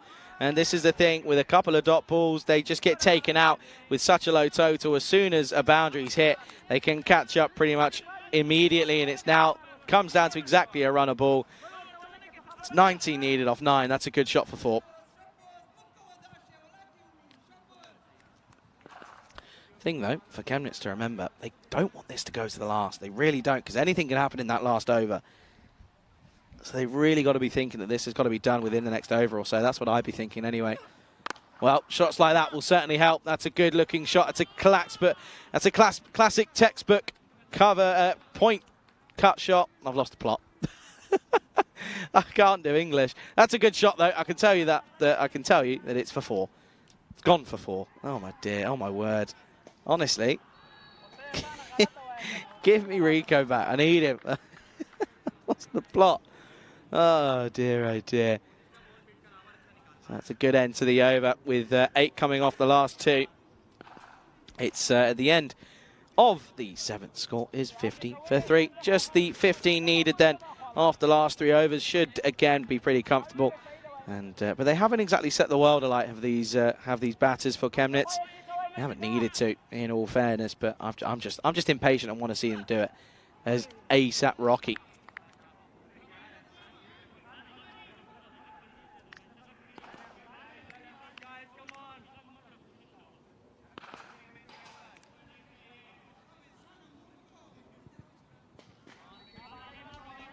Have a conversation. I wonder what that conversation could be.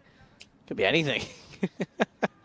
Really could be anything. I wonder what it is though. Anyway, 50 for 3 then. At this stage they were 50 for 9. Oh, and there you go. That's going to be 4 of them. And I think it was probably just stand and deliver from Sarangavi. He probably said, that's what you did so well in your last innings. Do it here.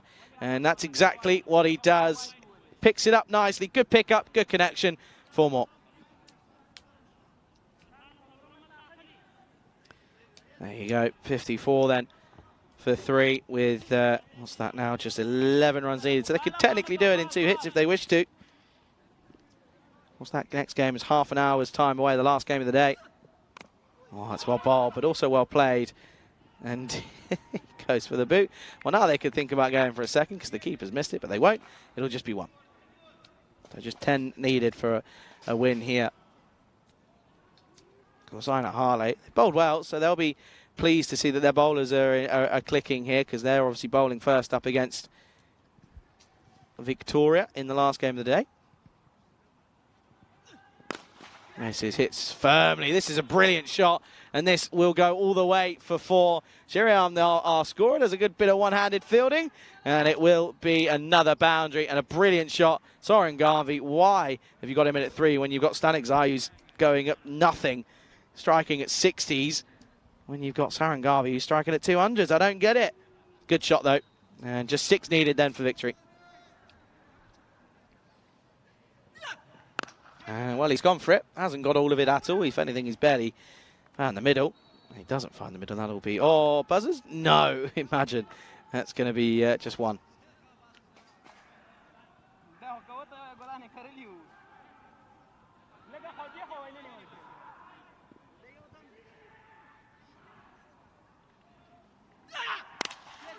Well, this one down the ground, taken, but no ball called, and they're going to come through for 1. So they'll get 2 off that, and well, now Sharifi's on his hinges.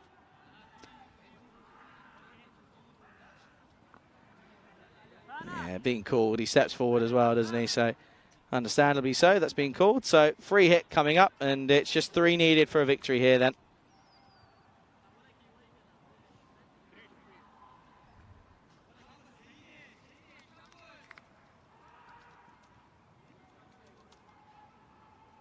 Three needed, free hit, and that will probably do it.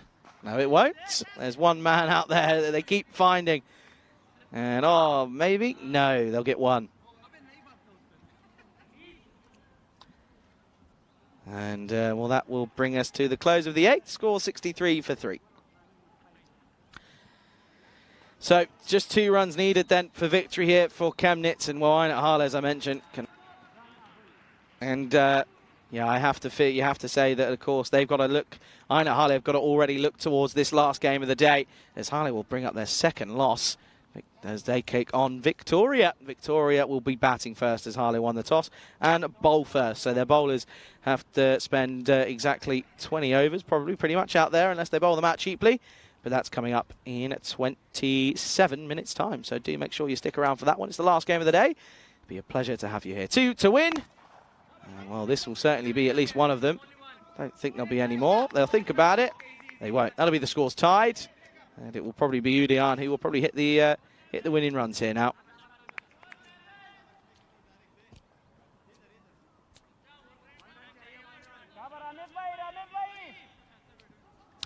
One to win then.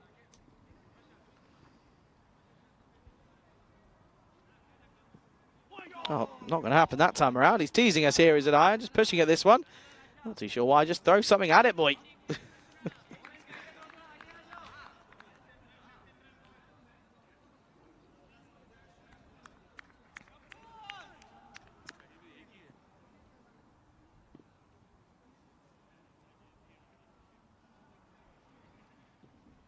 No, still not. Oh dear, he just can't find it. He's just got to get bad on ball. What are you playing at here? Come on. Come on, Adiant. Come on. Put us out of our misery here.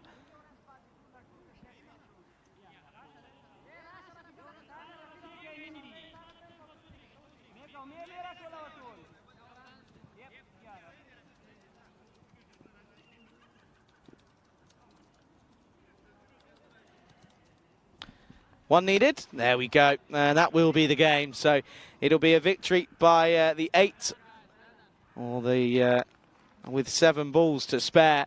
And it's a 7-wicket win for Chemnitz.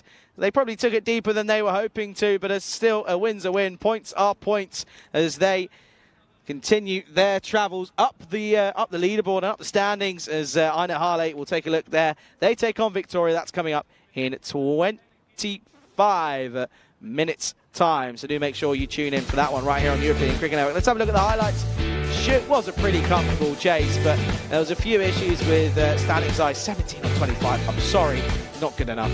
Faced almost half your balls, and he's only got your 17 runs. If you were 17 after 5 overs, you'd be concerned, wouldn't you? That's pretty much what we've seen there, almost anyway. And you can see there was a couple of drop catches. Fielding wasn't the best, but they took most that were offered to them. But in all fairness, it's just not enough runs on the board for Einar Harley. And well, this one was hit nicely, but straight to the fielder. And that was a spike, an aggressive one. Not really sure why, because well, it's embarrassing when they end up losing the game pretty easily.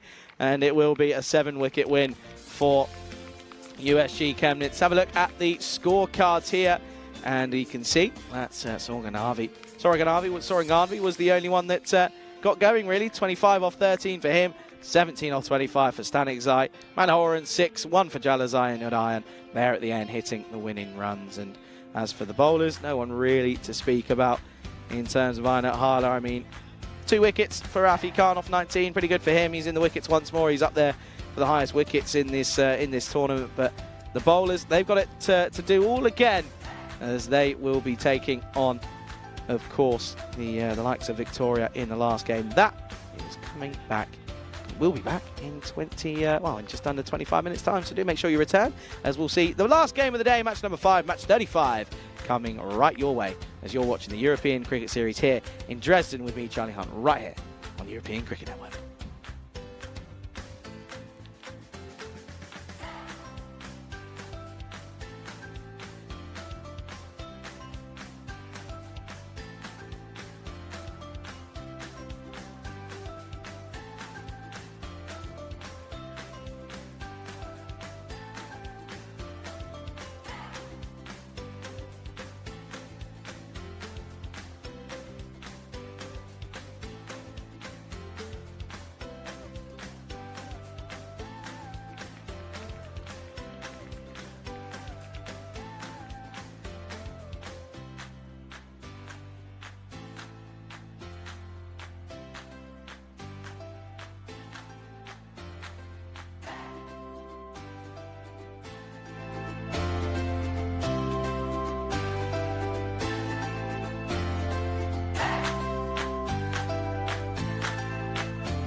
This European Cricket Network event is proudly brought to you by HCL Software and Bizaway.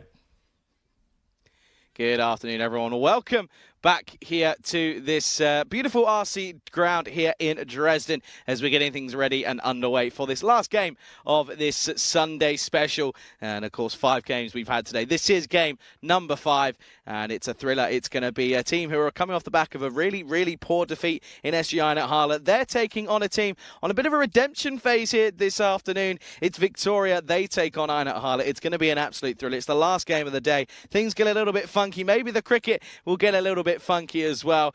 But this game, of course, it's a big one for Einat Halle. They just come off a bit of a thumping defeat by 7 wickets up in that last game. So they were looking to rely on their bowlers, and I have a feeling that that's going to be where they're going to be looking to really bog down this Victoria side. Victoria, of course, a redemption arc after a disappointing Friday. They've come back today and started well, got a win earlier on, so they will be hoping for more success here this evening. It's the last game of the day for the final time here this Sunday. Let's go to tournament referee Stefan Gooch, who's out in the middle for the coin toss.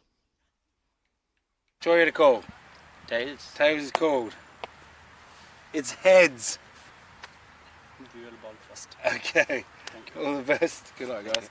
Hello, everyone. The toss, and they'll be bowling. Back over to you, Charlie.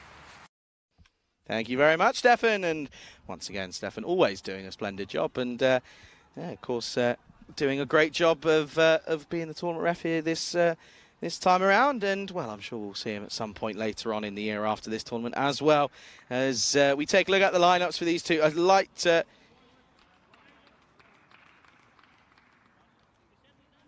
And this one, as I can tell you, that that one, maybe we can maybe snazz that one up a little bit and bring a different one up, I think, potentially, if we can. Let's see if Artis has got the magic to do so. How long has he got? This is the question. He's going to be running around and trying to bring it up. But what I can say, there we go. Not too bad. I reckon that's about 7 seconds. SGI at Halle taking on Rami on Victoria here. And you can see there's a late change that Ramiz Hafiz has come into the lineup for this game. So that will be the change for them. And as for Victoria, it's not too dissimilar to what we've been seeing already here today. And, of course, they'll be heavily relying on Haider alongside Walid Aslam and Kumar Laxmandas as they will be batting first here. As Einat Halle, they won the toss and elected to bowl first. And you can see, it's well, the supercomputer's depicting a pretty close one. As you can see there, 109 plays 107 between these two sides. And I have a feeling that if Halle get through the first top three early, could be a big uphill battle for FC Victoria 89. As SG Einat Halle have got a pretty decent bowling unit. The players are making their way out to the middle as we speak. You can see a couple of them there, and we're almost ready to be getting these things underway. But a very good afternoon to everyone, a good evening to everyone tuning in around the world on FanCode out in India or on the ECN European Cricket Network YouTube channel. Pleasure to have you alongside me here for this last game of the day. It's been a good day of cricket. It's been a hot one, that's for sure. The heat's only got more and more as well. It's got warmer throughout the day as we've gone on. Chris was telling us earlier, humidity here was around about at 60%. Currently, it's at 59, so it's warm. Humidity's making it feel about 32, 33 degrees. So good news is, though, as it cools down towards the back end of next week. So we've only got to go through this for a couple more days, and it starts to get a little bit cooler. As we reached further towards that September area. We're finished here on the 27th, but until then, we've got plenty of cricket to be played. And Laxmandas is facing Mamand here as we start the last game of the day. And this is clipped nicely and well fielded by Ramiz Hafiz.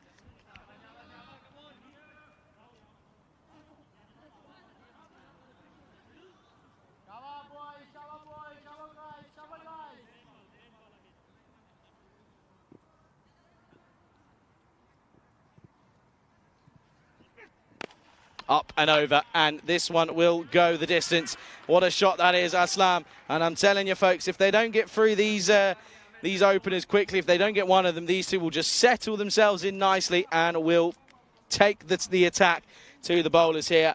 And I have a feeling that Aslam's going to enjoy the extra bit of pace that's on offer with this Halle side.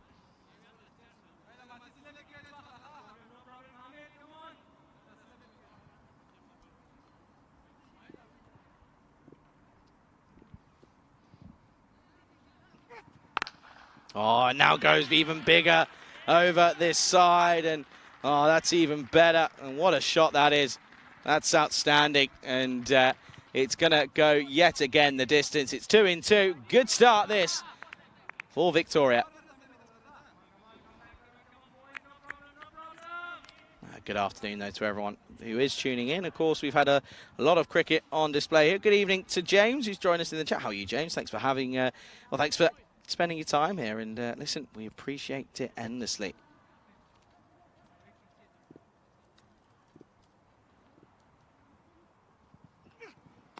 Oh, well bowled. This one, I think this one might have hit somewhere that's not the nicest, but he's okay. He has a bit of a reshuffle.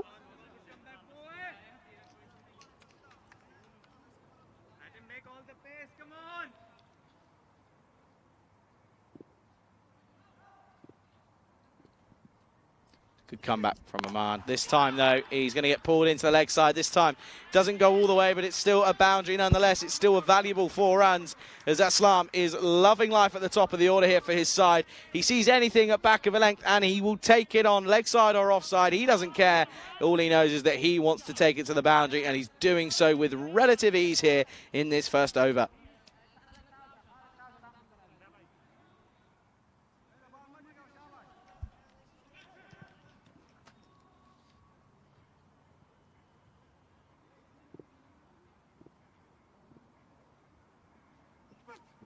Fuller right on the block hole length, just outside off though, and that will be a single to. It won't even be. Did they take a single? I don't think they did. It won't be a single. It'll be a dot to finish. It'll be 17 for no loss after the first.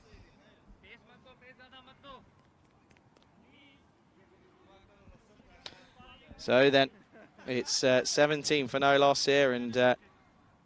James saying that it was nice to watch Romania get back on form. Absolutely, of course, Romania ended up winning that game by only by the six runs. So Malta really gave it a go. I mean, at one point Malta was struggling. Malta did find themselves at 47 for 5, but due to some late big hitting from Varun, Prasad, and Afridi as well, also Mughal, they were able to get close, but it was only a six-run win.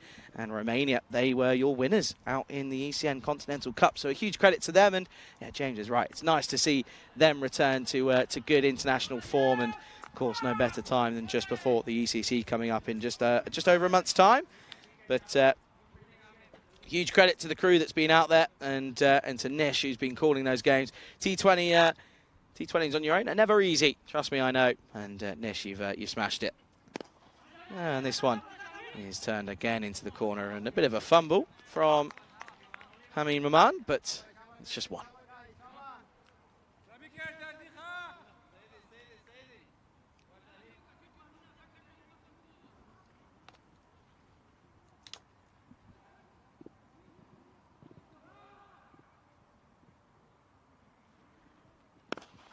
And this one is hit down the ground once more for just yet again another single.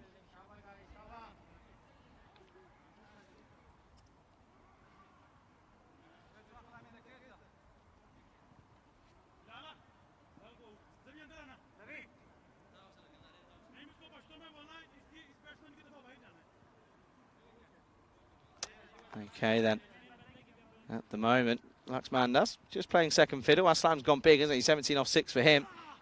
Oh, and this one just dropping the bat at this, isn't he? Just gets done by a little bit of nipping, doesn't it? Sort of turns himself inside out. Didn't need to. Was a bit of swing, late swing for Hafiz.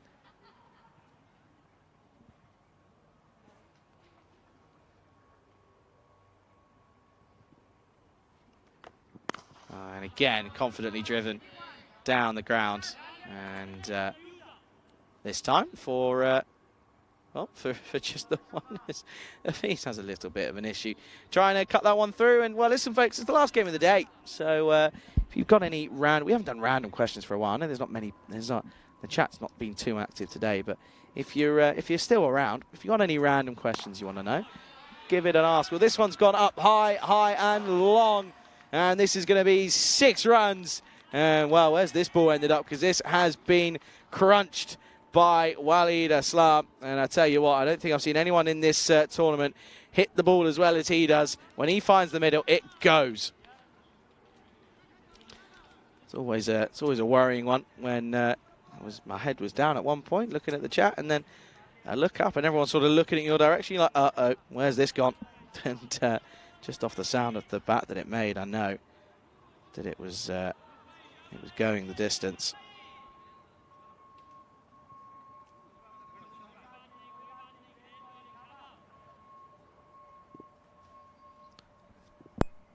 Good start this though, isn't it, for Victoria up against a strong Hala side.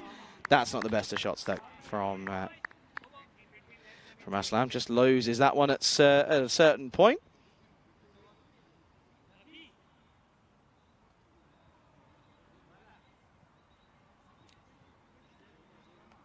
That will be the end of the second over. 27 for no loss, and you can see there what a victory for Victoria would do. These two have played the same amount of games, but double the points for Einat Hala, so it would be a good day for or a good point for them to get things going again.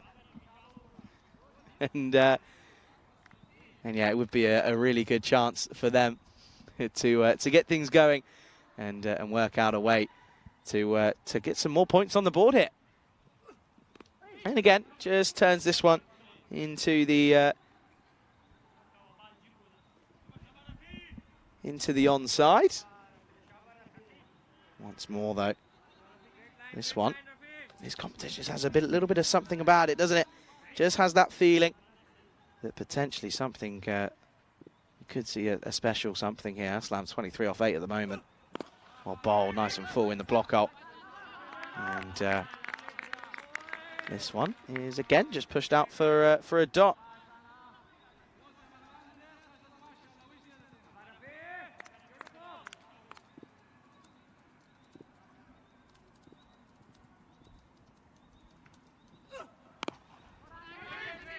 Again pushed away.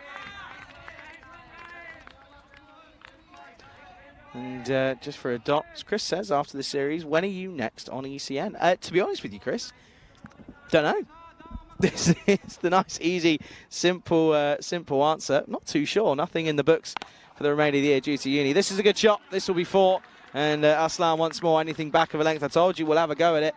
And well, this is exactly what he does here. Gives it a good old bit of the old willow, and it goes the distance. Good shot. 4 more.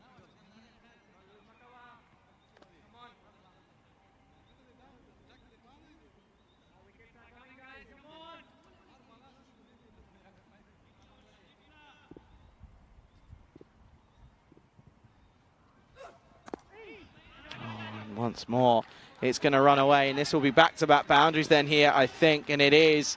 So not quite the best of starts this from Rafi Khan, has to be said.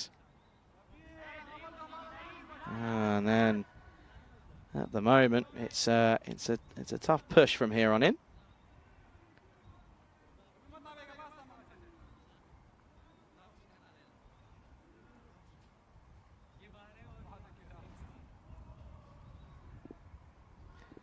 Last ball then of the power play. It's been a good one for Victoria. 36 off it and almost gets a wicket.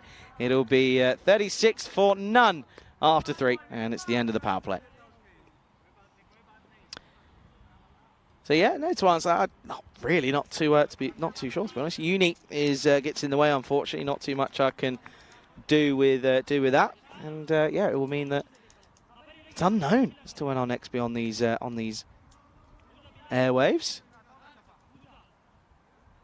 But I'll be tuning in every now and then. I always do. I find a time and a place. I'll be keeping an eye on some bits and making sure everyone's behaving. I always do.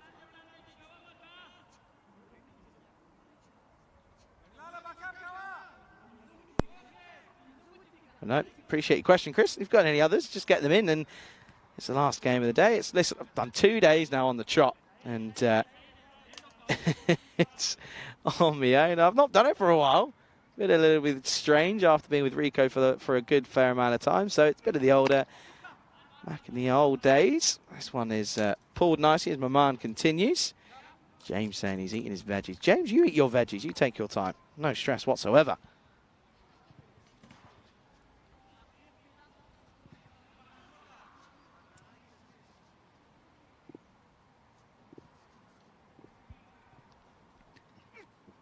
Oh, very, very close.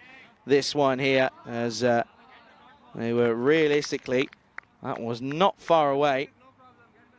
They were not far away from that, the outside of that off stump there this time.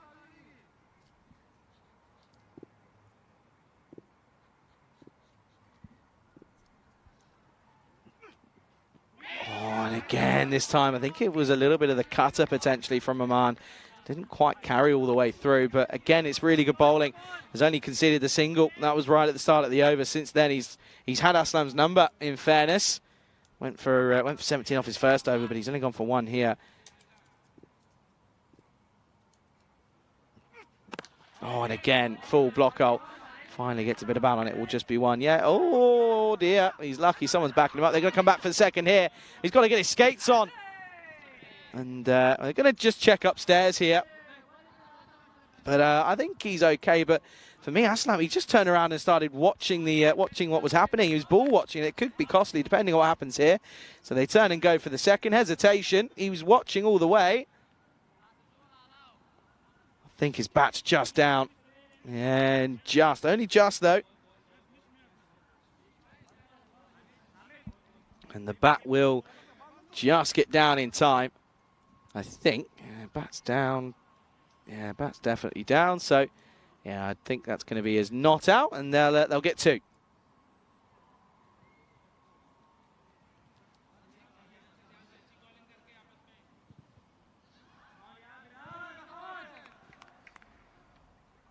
Bit of noise coming from the boys out there in the deep now as well, as they're starting to realise that they need to be getting a little bit more on top here and giving it a bit more oomph at the moment. Oh, and this one asking the question as to what's happened here. And, well, bit of the old standstill. But yeah, Chris, you're right. Summer ends when uni starts again, and well, you're back in the city and back working again. So yeah, I've got a little job at uni whilst I'm there working at a football club, so that'll be fun. So I'll be keeping myself busy, but I'll always be keeping an eye out. That's for sure.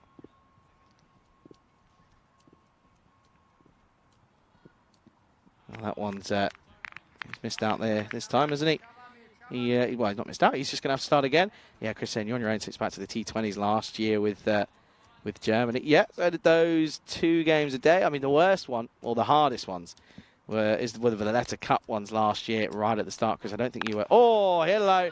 This one is, I think this has gone a long, long way. I mean, this has carried a fair amount of distance, but it's also going to be a no ball. He's somehow, I don't know how he's managed to get that one away. But, well, this has gone a long, long way. And all of a sudden, it's going to be a free hit coming up.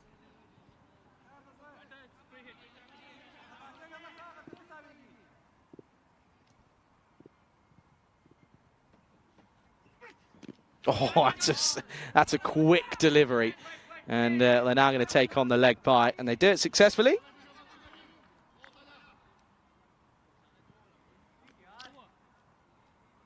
And that will again that'll be the end of the fourth. They come through for one. It'll be 47 for no loss.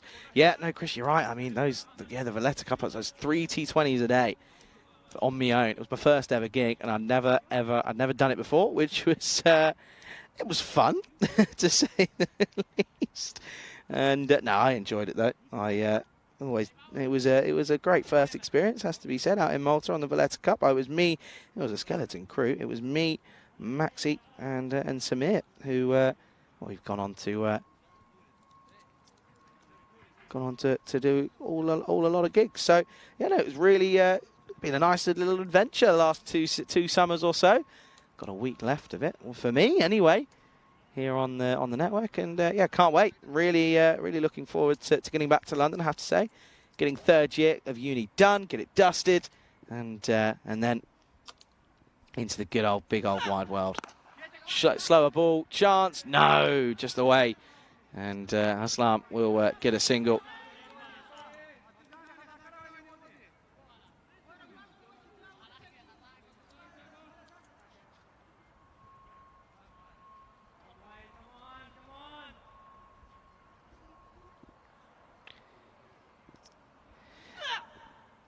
Oh, and this one, well, the keeper's taken it on the chin.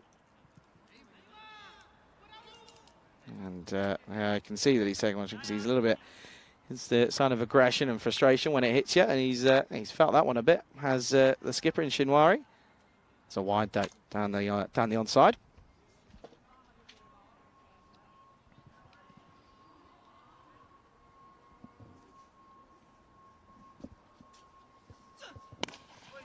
Again, this one right off the toe end of the bat for Max Manders.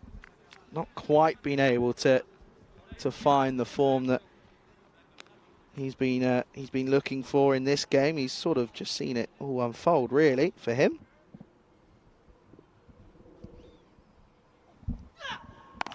Oh, and now this is pulled nicely. Man out there takes it. Einar Hala don't really put many down here, and that'll be a wicket to go. And you could just see that the batter in Aslam was trying to get going, but he does superb job, and he ends up going for 40. Though it's a great effort from him, though, in all fairness, and that will be that'll be 40 and out for him. So, but they do get the 50.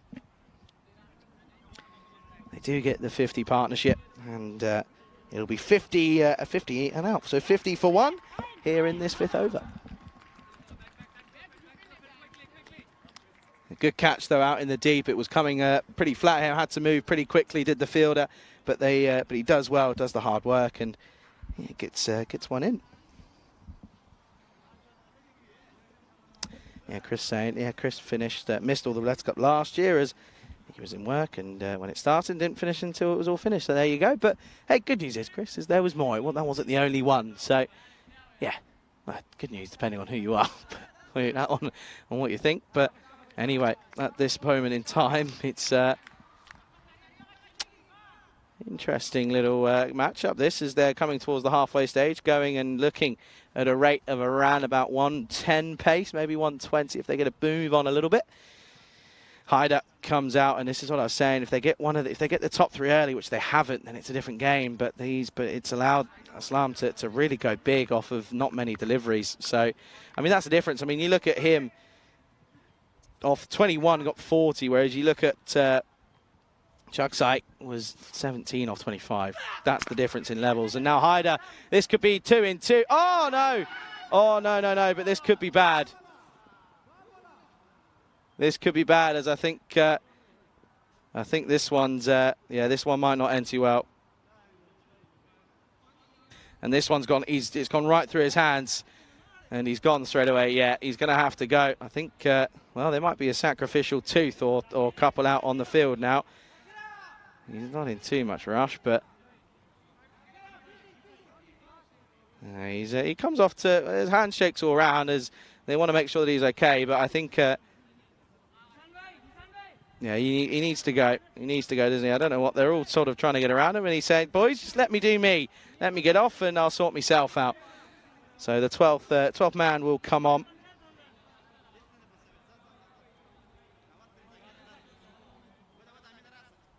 And the substitute fielder will come on to replace him. But never nice to see. And unfortunately, that's...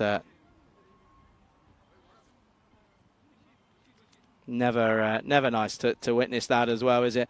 Well, now the batter wants to change his bat. Of course he does. And he's going to get permission to do so. Ah, dear, oh dear. Okay, then. Well, yeah, so Rafi Khan, that is gone off. He's been replaced by Ahmadi, who's come out to replace him on the field. So never nice to see him. We wish him a speedy recovery, of course. Chris, appreciate that, mate. I enjoy having you on the chat, mate. We'd always do, especially on days like today. Always appreciative.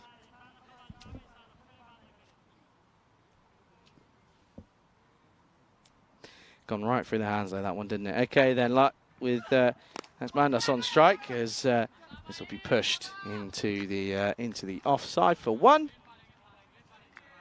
He's okay, is Rafi. He's not rushing. I'm just watching him off the field. He's not rushing. He's not in too much pain. I think it's just might be something, one little issue, one little cut.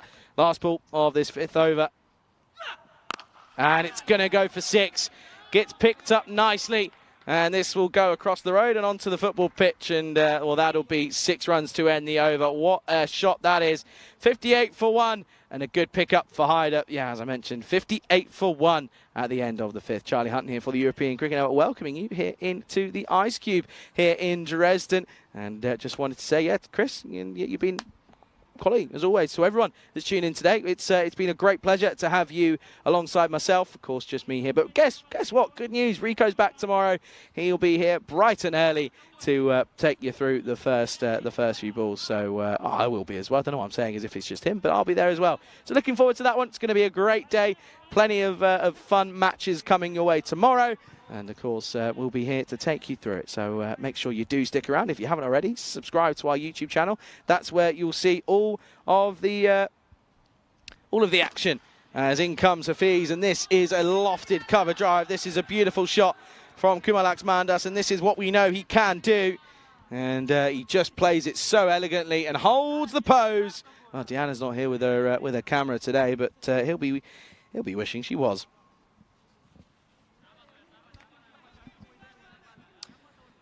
Unfortunately, that's not the good start to the over Hafiz would have been hoping for and wanting. The response is better, though. And it's a dot ball.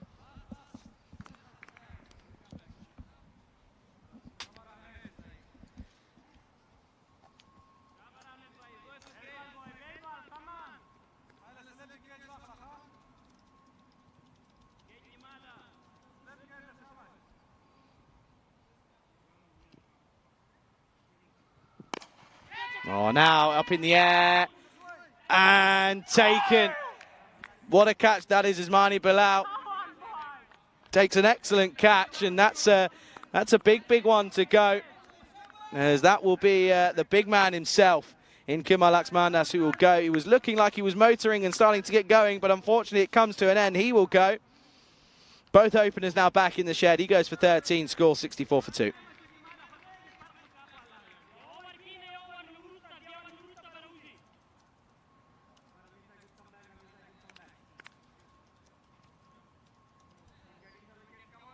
So then, now you look at Victoria and you go, okay, well now who's going to come out and hit these runs towards the back end? We know Zishan Sahi can certainly hold it back. He doesn't look as if he's coming out now. I think that's Raman Raza who's come out.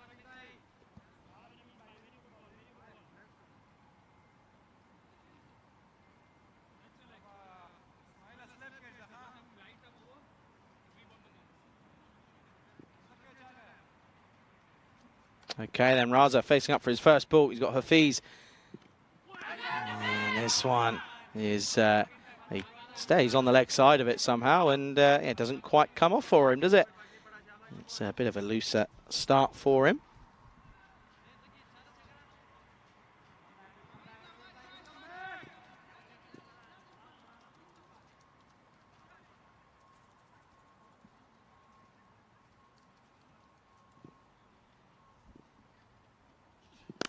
Oh, and down the ground and hit firmly. And that'll go for, again, just a 1. Well fielded, though, down there again.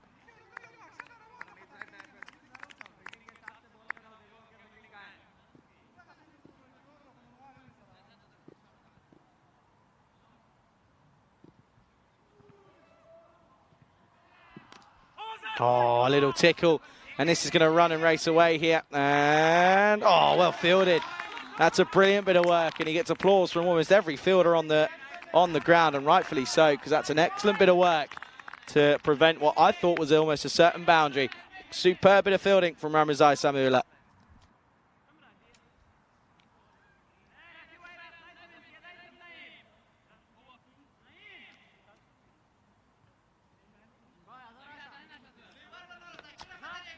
So that'll be the end of the 6th, and the score is 66 for 2. So going at 11s here, looking at a score of 110 potentially, but yeah, it's a close one here because Einat Hala, of course, they have got the ability to have a big blow up like we saw in a game or so ago.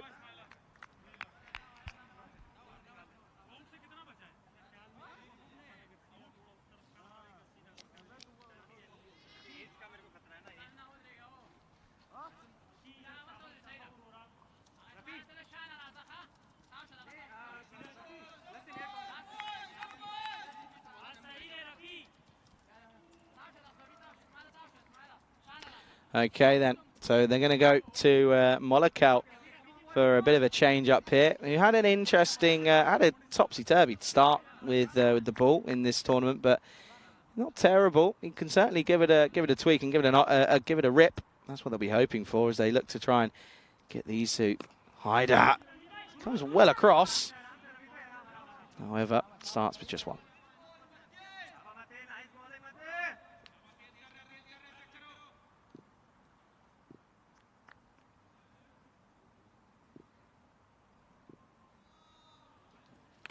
Oh, this one.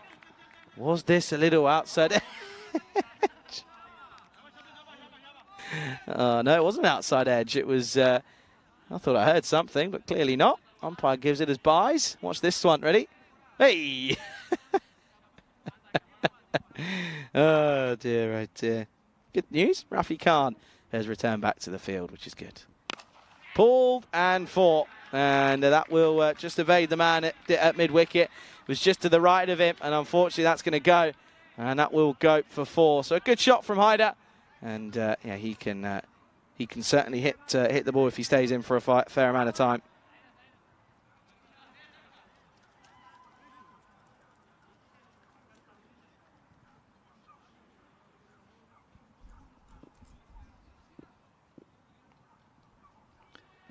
What's the response from Malako? He's got to find it and pitch it. It's the leggy.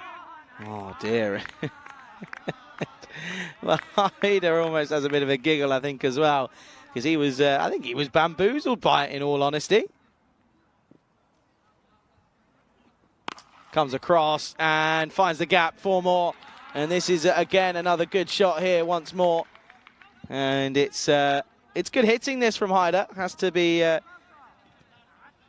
said. He's right on the dot, isn't he? He's not exactly struggling to find the middle and find some brute force behind it.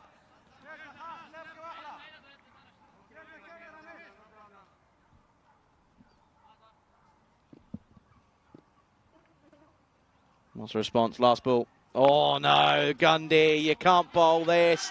You can't be bowling this part-time rubbish, I'm sorry. It's going to get absolutely tonked, and he already steps across knowing, and then it's a Gundy short, rank long hopper for a leg spinner. It's a part-timer, and he goes the distance. Goes for 15. It's 82 for 2 after 7.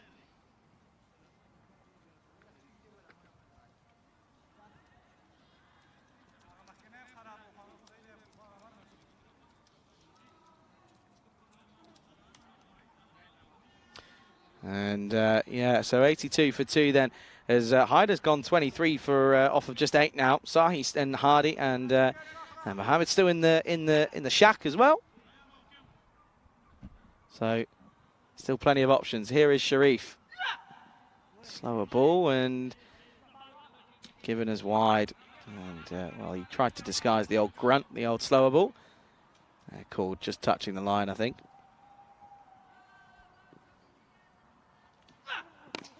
And that one is, well, again, just hits into the pad. And Raza, all he's got to do is get Haida on strike at the moment, isn't he? That's all he's got to do is get Haida on strike, because he's the one, as I mentioned, 23 off 8. So he's, yeah, he's done a good job there. Nothing all that can't really complain. Oh, and now this has gone into the onside, and well, I think there's some prayers being said there, and well, unluckily for them that they don't get hit whilst they're in the process. As well, that was going their way, and that's a good shot.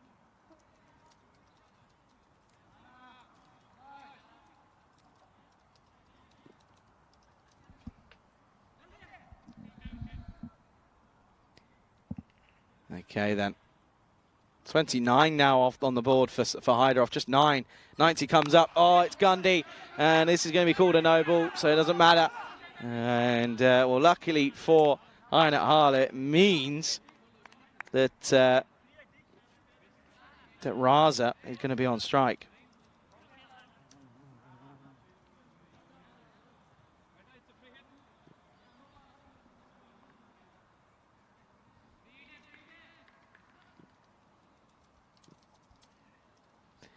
Free hit, and hit straight back at the bowler, and it's a misfit. What is it with these guys and getting the dives in and not doing it in the right way? And, and that is it's going to be and just a single. Oh, and again, well played by Hyder, striking at over 300s now.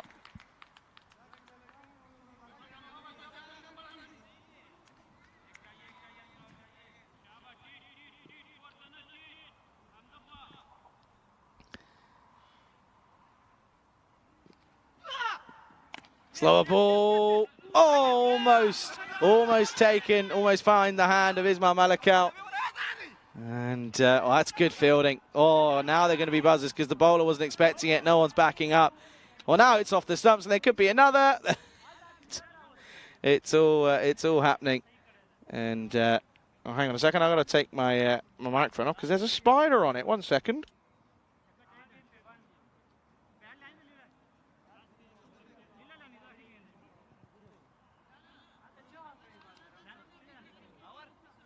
All is normal has been resumed.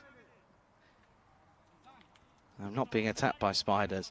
That's why I'm so wonderful, because I don't lose my head at creepy crawlies anymore, James. That's why. That's what I've been told anyway. 96 on the board now. With the ball left in the 8th. Oh, dear. Raza. He had the license to go for it, didn't he? It was the last ball. As Hyder would have been wanting to keep the strike at the end of the 8th over. Score is 96 for 2.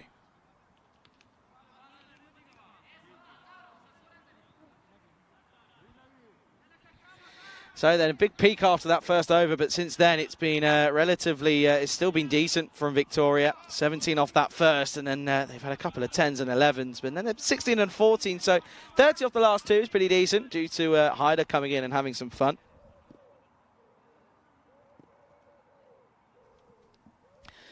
9th overtime, and this one is going to be 4 runs, and that's more runs for Hyder. He's moved on to 35. And this one, well, it's a good delivery. Not terrible from Ismail Malakal, but if you're going to swing, swing hard.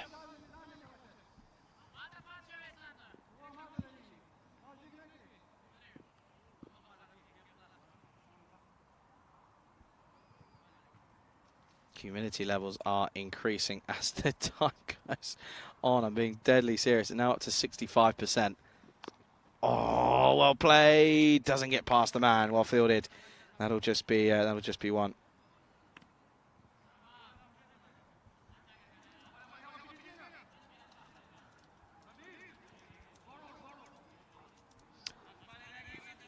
So then, with Raza back on strike, they'll be thinking if we can keep this guy on strike, they'll be pretty happy. 5 off 7. Someone talking at the wrong time, clearly.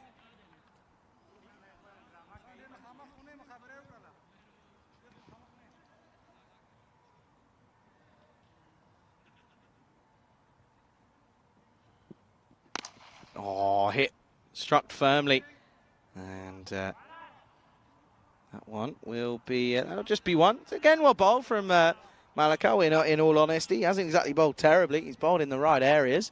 He's just got a bit unlucky with that first one that ran away towards the vacant boundary. This one, however, this is going to take some cutting off.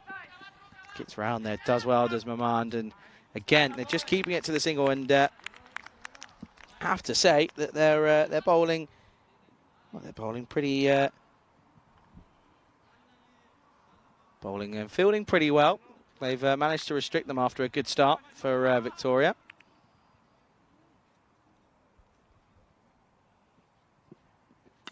got him.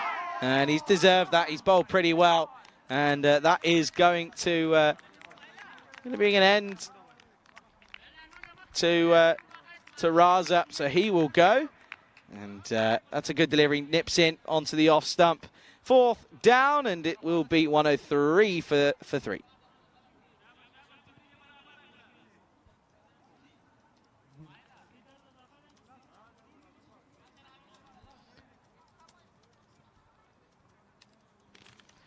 Into the stumps, wasn't it? It was a good good bit of work by Moloko. He's bowled well. I've liked his action, I have to say. He's got it in the right area, as it's my man, Usman Hardy comes out in at number 5. He's got an over and a bit left to go. We'll be facing this last ball of this 9th over. And this over's been good, though. 4-1-1-1 and a wicket at the moment.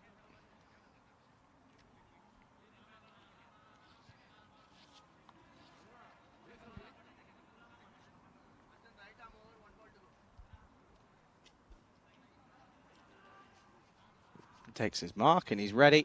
Last ball of this 9th over then. And they've got it in with plenty of time to spare. Oh, it's a terrible shot.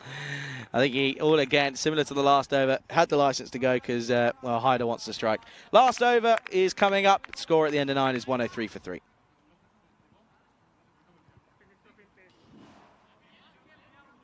Okay, then.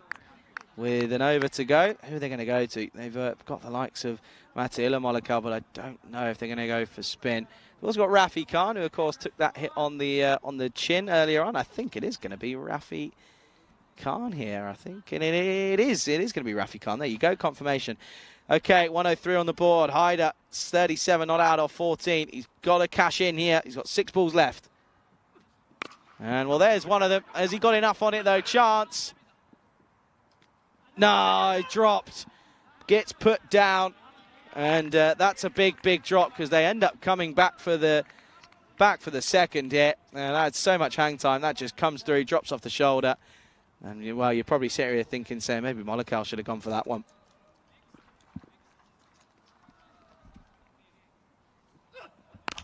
Oh, this one. Well, this one is at him. And this one is taken. So then it doesn't cost them too much. And it only drops the drop only cost them the 2 because Hyder goes for a very well-made 39 off 16. That was a stiff shot, but it catches, gets caught by Molokar right in front of me. It was hit firmly, but he takes it nicely, does Matula, and that will be the end of him. So it's 105 for 4. 4 deliveries left. In comes the skipper. There is the main man himself in Zishan Sahi. Rocking the old green hats and green pads. I like the green pads. I'm a bit of a fan of it, actually. I didn't think the colours would go, but actually that's something we've not talked about. Kits. Well, there you go. Who's everyone's favourite kits? There you go. That's something that you've got to think about over the break, and we go into the last one. Who's got your favourite kit? We've seen everyone now, so there's no excuse. Who is your favourite kit? Who's got your favourite jersey that you would be happy to wear and you like and is your favourite? Okay then, here's Sahi. And this is going to be hit firmly but straight to the fielder. And he's got to get his skates on. And it's going to come through for 1. I know, Harder, they're a young side, aren't they? They're showing it in the field. They're electric out there apart from that drop. James saying, and no matter what happens, we will always have the Summer of Charlie. This is Summer Charlie 2.0. So I'm telling you, it's just quietly been happening. Rico's been... I can't say what I was going to say. This is hit again nicely from Hardy. Should just be the single and will be. I was going to say Rico's just been a side character, but that's a bit harsh. Rico's been more than that. Rico's been... I've enjoyed this summer so much. Rico's someone I've known for years, and yeah, it was good to spend a lot of time with him this year. Gone big and large, 6 runs. What a shot that is from the skipper in Sahi. And that means they get into 113 here, and they're looking at potentially a very, very good score here.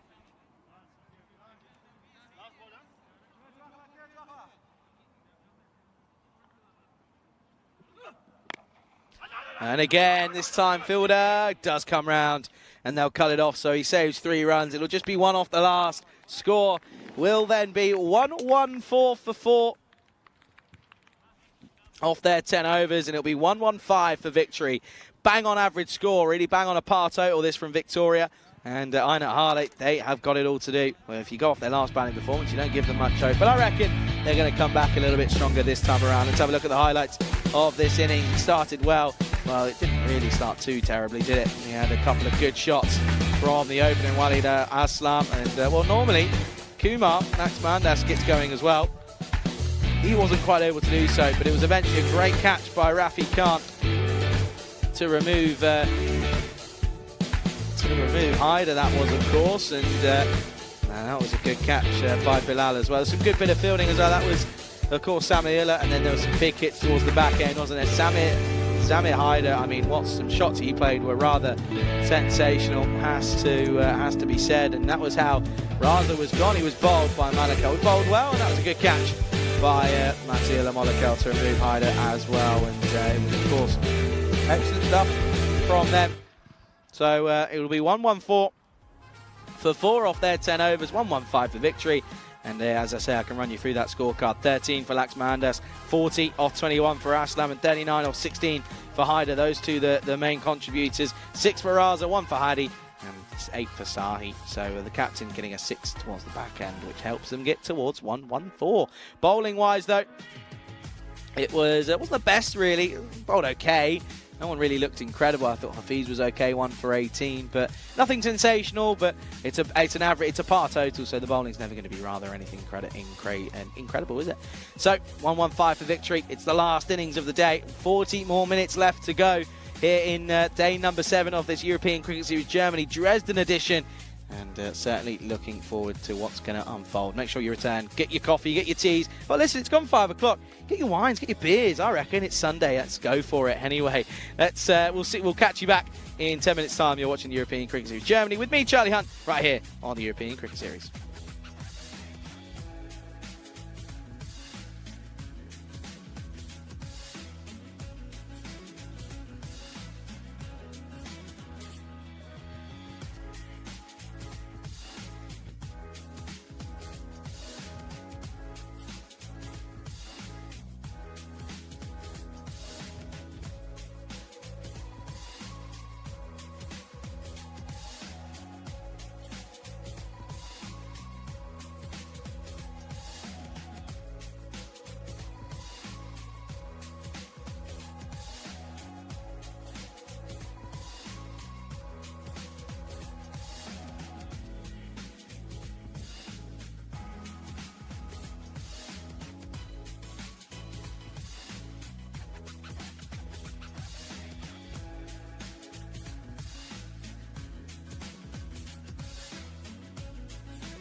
This European Cricket Network event is proudly brought to you by HCL Software and Bizaway.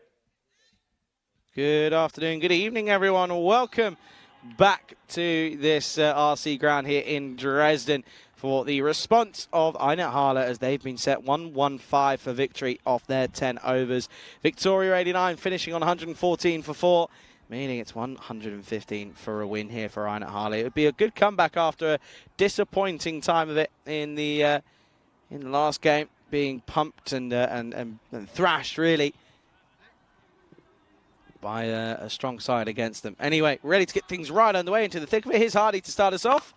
And, well, this is going to be a good shot first up. This will be one bounce for good start for Shinwari, who's opening the batting alongside Molokal.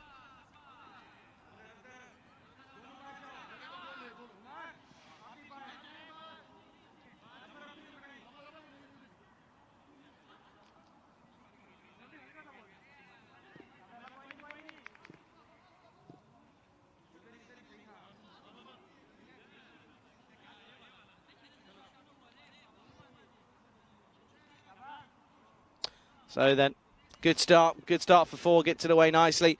What's the response? Oh, it almost, very, very almost swings around the bat, around the roundabout, and gets him around the corner of his legs, around the wraps of his legs. But it doesn't happen. But it's a good comeback, but it's a wide down the leg side, I'm afraid. Good delivery, but a wide.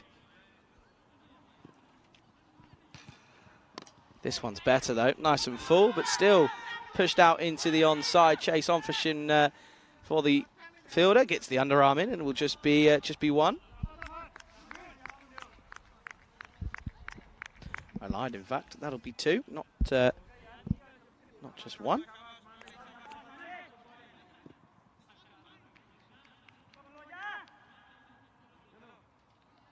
Once more, in comes Hardy. He's gone 7 off his first 2.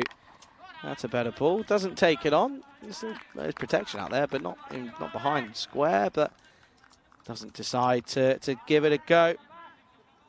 So I asked at the break, let me know your kit. So I got one response in. That was Chris saying he likes ACB's kit. Interesting choice there, ACB of course. And I have to say, I like Einat Halle's. I'm not just saying that because it's in front of me. Good stop by Bilal Hussain. Comeback though this is, went for 7 off his first 2. Now gone for he's gone for 7 off his 4. 2 dot balls. That's going to be a wide. Well, now they're asking the square leg. Square leg's not going to help you out. He's not going to tell you anything. Well, the time of the evening, all the midges start coming out, all the mozzies, which is always a barrel of laughs. Sunday, it's a quiet one, I reckon. Not much going on. Probably be order, get some food and chill out, watch some TV, watch some Netflix for me at the moment. That was just 1, by the way, fielded by Kumar. Not sure if there are any plans within the group, in the crew this evening. Not too sure. Of course, we're back again tomorrow, so.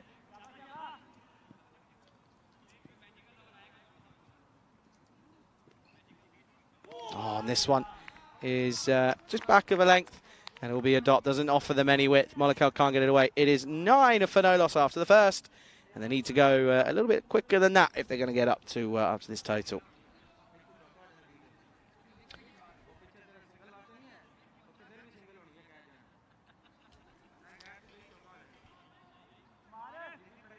Okay then, and well, 9 for none is a good start for Einat Halle. It's a good first over, but got to go quick, haven't they? They've got to go from the start. And, well, this is interesting as it looks as if that's going to be Kumar Laxmandas who's going to take the second over. Carves away, dropped a backward point, and Walid Aslam has put that one down. Well, you almost think that the opener in Walid Aslam has everything he touches turns to gold. Unfortunately, it's not the case. He is human, he gets put down.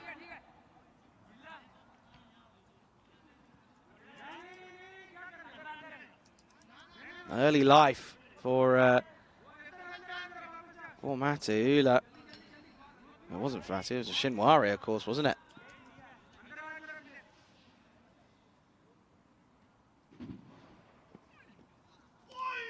and now this is going to get through everything, and well, Laxmandas luck doesn't quite get any worse than that, does it? Because it's going to get through the keeper, who took a good one earlier. Now this one goes through, and it runs away. It'll be byes.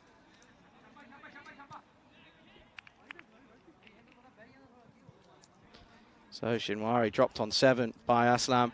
So something to keep a note of, because that could be a crucial, costly one. Now it's a wild swing from Olakau. So that's the third delivery that he's faced. It's not gone anywhere now.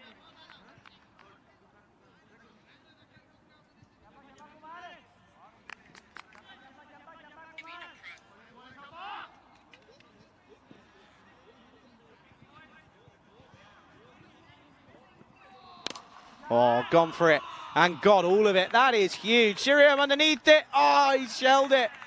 Shiriam's put it down, and well, he's lucky he's not on camera. I think most of the scorers and anyone really are out of the firing line of the cameras, but a good shot that is from Olakau. What a way to get off the mark, 6 runs.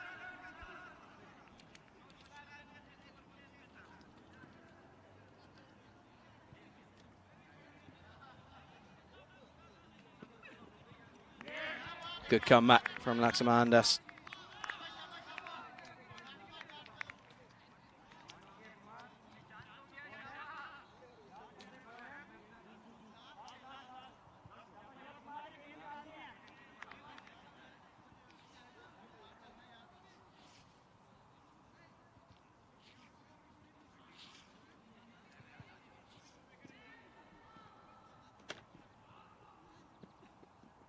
Waits for it, and well stopped. Good bit of fielding by Shabazz Mohammed. Otherwise, that could have probably run away, and would have run away for 4. That'll be, will be 1 to end the over, and the score at the end of the second is 21 for no loss. Let's have a look then at what a win for either side would do here. So a win for Einat Hala, you can see them sat at 5th. A win for them would put them into what I would say is going to be 2nd place. So it's a big, big game for them here. A win for Victoria, though, would move them up a couple of places from 10th to 8th. But it's a bigger game, this, for Hala, of course. But Victoria, they've, yeah, it's also a big one for them. Down the ground. Oh, almost taken. Almost taken by Kumar Laxmandas. It would have been a great catch high in the sky. He got a hand on it and he saved what would have been 4. Watch this again. Very almost takes a really good catch, but it's going to be a drop for Molokau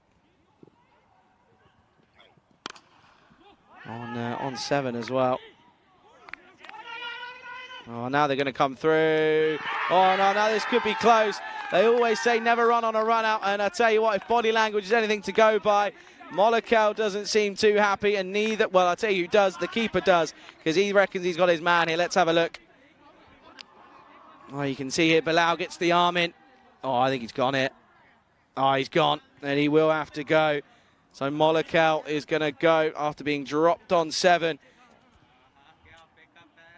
He gets run out on 8, and there you go. Sent his marching orders, and aggressive and good batter is going to go in Molokau. So he'll go, and the score is going to be 22 for 1. So then the next batter looks as if that's going to be Ensanilla Sharifi. And he's going to come out here. And look at that. Great bit of keeping from, that's Haider, who's actually got the gloves, not Bilal Hussain. So Zamir Haider. Yeah, good fielding, but Molokau should never have taken the run. It was never on. It was suicidal. So the score is 22 for 1.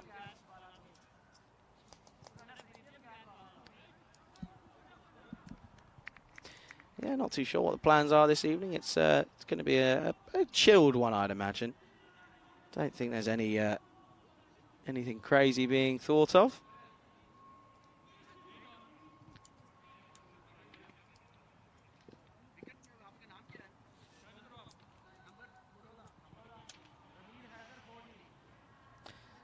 Just another pause here. Not too sure as to why. I think we could have an issue. They're just trying to check. Not too sure what they're trying to check, to be honest. I'm not even going to say why, but I don't know. Oh, we're good to go. There we are. So we're just waiting for that wicket to go through on the old score. There we go, 22 for 1. Oh, that's poor. That's a Gundy ball. It's also a pretty rank-looking shot from Sharifi.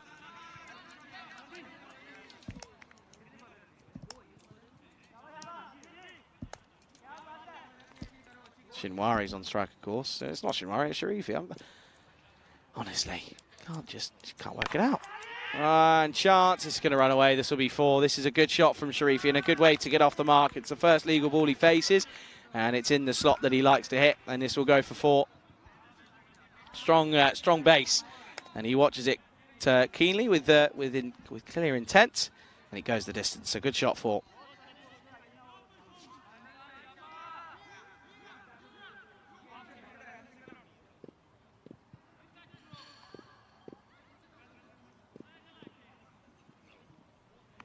Oh, and that one, that's a great bit of bowling. As Sharifi can't get near it.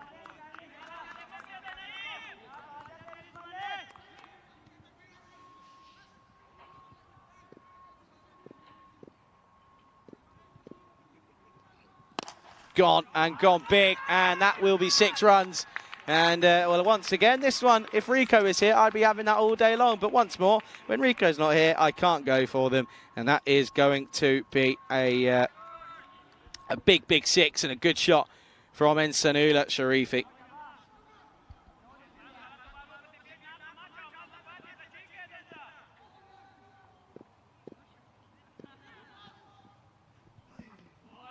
Oh, and now this one is going to come off. I think this has come off the pad.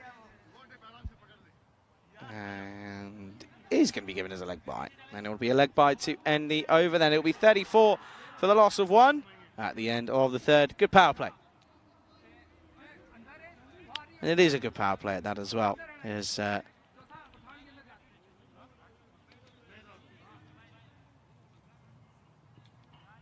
you can see there, 34 for 1 place, 36 for no loss. So they're just below at the moment here. But they're up. They're not exactly out of it. They're up with the rate. They just need 1 big over.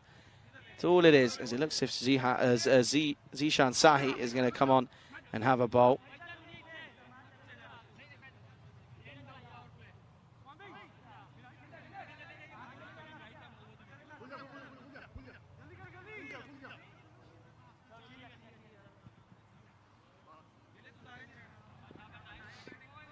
It is going to be Zishan Sahi then to take us into this 4th over.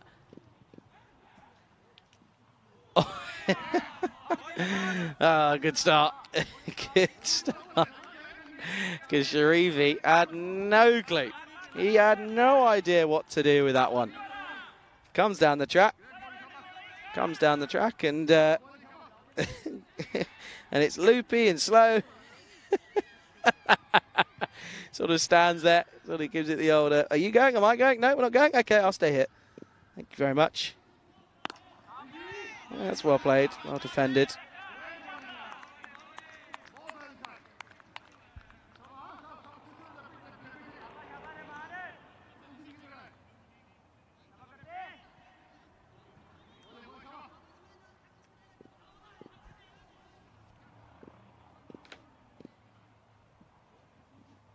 Oh, how has that missed the stump? Sharifi is clueless on how to play this bowling. It's good delivery. It is. It's 3 good deliveries from Sahi, but yeah, he just can't seem to pick it. Can Sharifi?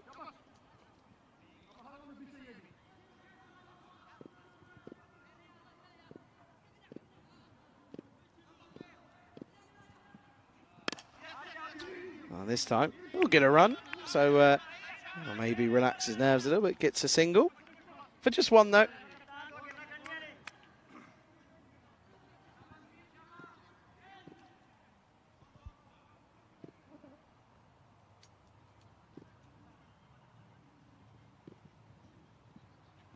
Gone for it and not got it all. Chance taken, makes no mistake of this one. That's an excellent catch, and that will be the end of the skipper in Shinwari. So the drop actually only ends up costing the one. He was dropped on 7 by Aslam.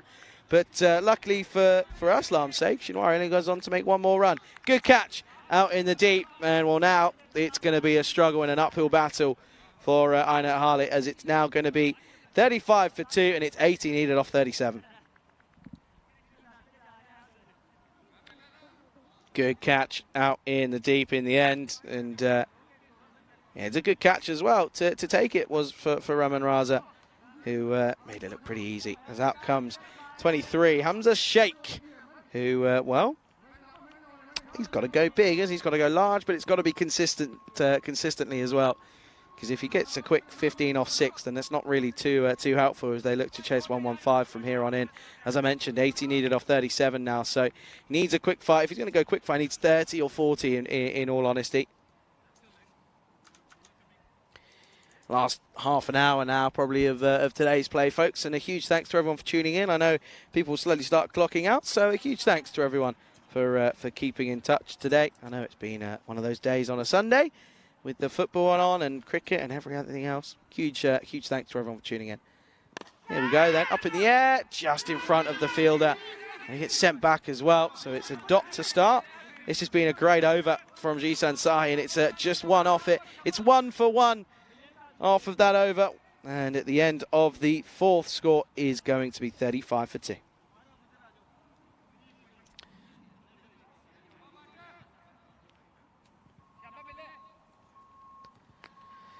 So there you can see that over just suspending things, isn't it? Big time, as the run rate's now crept low here at the moment. And you can see at this stage they were 47 for none, so Harler are behind of where they need to be.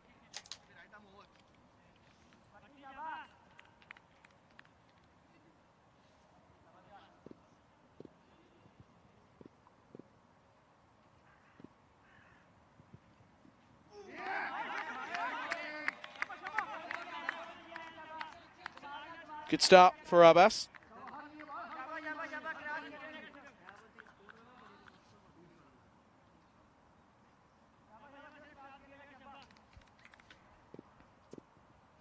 $49 for none, plays 35 for 2 at this stage here.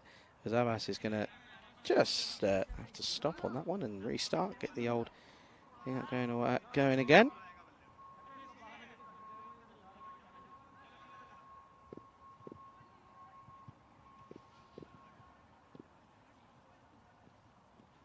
Oh, how does that miss? Sharifi, not quite looking the most elegant player at the moment, is he? As he's missing balls that realistically he's got to get that front foot towards and get that weight going towards it, isn't he?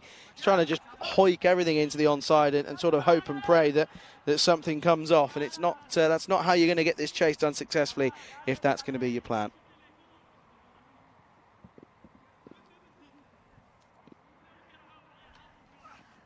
And then he gets balls like that, and he's just going to laugh that up, isn't he? Of course he is. He's going to enjoy those deliveries because that's where he's trying to play every single time, even when it's not there. So that will be 6, and that's a sigh of relief, but not if you're Hassan Abbas, as that'll be a frustrating one to concede. And now, what's Sharifi now asking for now? What's he concerned about now? Batters, just let the umpires do their jobs. They know what they're doing. Hi to MD Tarek as well. Says, hello, how are you? Humidity's got worse, I'm telling you. Really humid this evening. It actually has got worse. Oh, now it's going to go towards the other boundary. And well, now this one is probably what's going to be the call here. And it's going to be a no ball. There we are. It's the second shorter delivery. Oh, it does it on a row. I don't get it. It's going to run away, and it will be 4. So it's a minimo. And now he's got a free hit as well. But Sharifi, let the umpires do the work. That's all I'm going to say.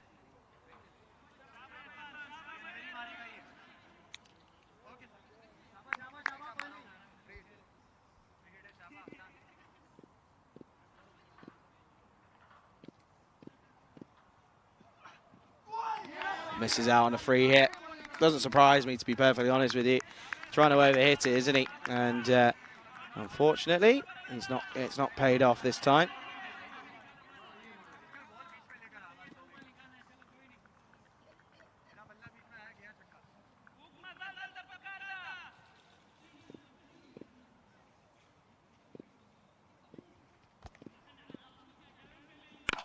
Gone for it and got it. And is it going to split the field? No. Good boot from Jisun Sahi, the skipper. And it's only going to be one, so he saved 3 runs here.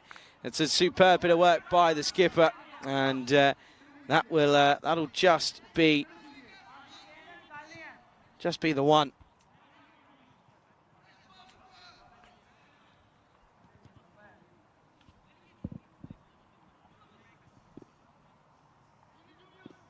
Last ball coming up of the 5th into the halfway stage. That run rate is getting up and up and up. It's a dot ball to finish. Good over, goes for 12. Score after 5 is 47 for 2. Folks, a reminder, we're back again tomorrow as we will be continuing, as we'll see the return of the Berlin Cricket Academy. They are back on your screens. They play Chemnitz in the first game. That's coming up at 9:15. Chemnitz then play Berlin CC. In that one, it's all a Berlin affair in the afternoon. Look at that. Berlin BCA take on the ICA Berlin. ICA Berlin take on then the Berlin CC. And the Berlin Cricket Academy takes on the Berlin CC in the last game. So it's Berlin Day tomorrow, clearly. And, well, Chemnitz are just the other team, clearly. But that's all coming up tomorrow, 7:15, 9:15. And looking forward to that one. It's going to be super exciting. It's going to be another day. It's Berlin Day. I can't wait to tell Rico about that tomorrow. Looking forward to that one. Rico will be back on your screens tomorrow, ladies and gentlemen. Sahi starts, and can he pick up a wicket with his first ball of the over? Yes, he does. A great catch out in the deep. That's a really, really good catch out there. And that will be the end of Sharifi, who goes for 22 off 15. Sahi's picked up another. It's his second of the spell for him, and it's 47 for 3. So this game at the moment, it's just feeling as if it's going to end up coming towards a pretty uneventful end here, which is unfortunate because I thought this could be an exciting thriller, but I don't think it's going to quite happen here.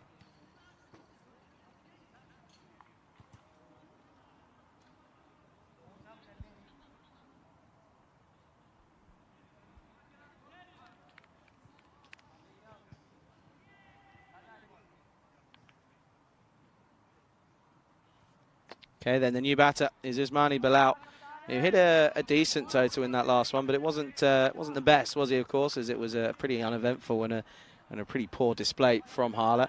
But good afternoon, good evening to Sangeeth as well, to MD Tarek and to Kaiser. I hope you're all well. Thanks for having and thanks for joining us in the chat.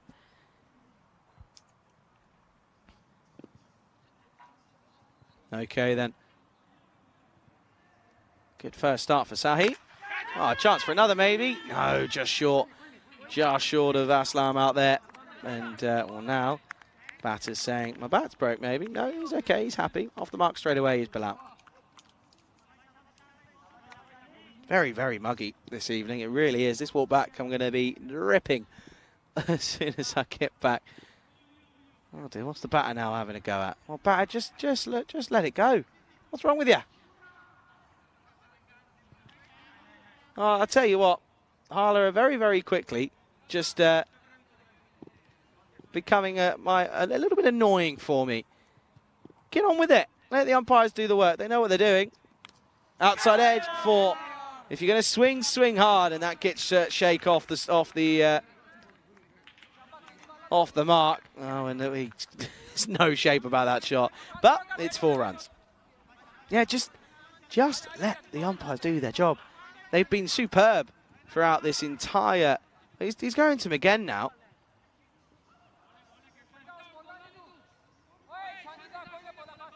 What's he moaning about now? Just get on with the game. You've got no need to... Honestly, just play the game. If I were you, I'd be worrying about the fact you've got to be going at 14s at this point. That's what I'd be concerned about. Don't know if it's just me, folks, but... let the umpires do the job. Slower ball. No one there, though. Man's back out in the deepers. That's Kumar. That's Manus. Oh, where is this? What's Bilal doing? Oh, Bilal, you're working your way out here, mate.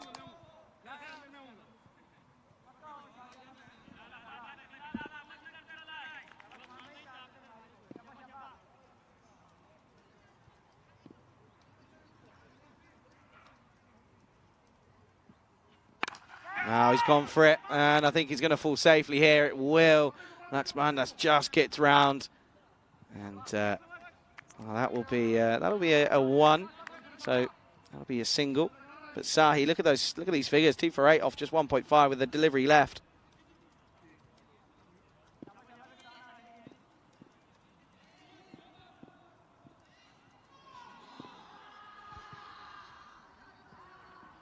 Oh, now he's gone down the ground. This will be 4. This will split the field as 1 bounce into the banner. Good shot from Sheikh and a good end to the over, but it doesn't really ruin Zishan Sahi's figures too badly. He ends up going for 2 for 12 off his spell.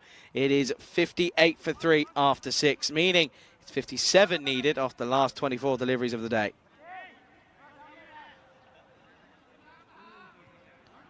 There you can see 8, 8, 22, 9 and 2 at the moment. These two have got to go, haven't they? They really got to find a way of going big here, as it looks as if Shabas Mohammed is going to come on here. He bowled the last over in the last game for them, but changing his role up here.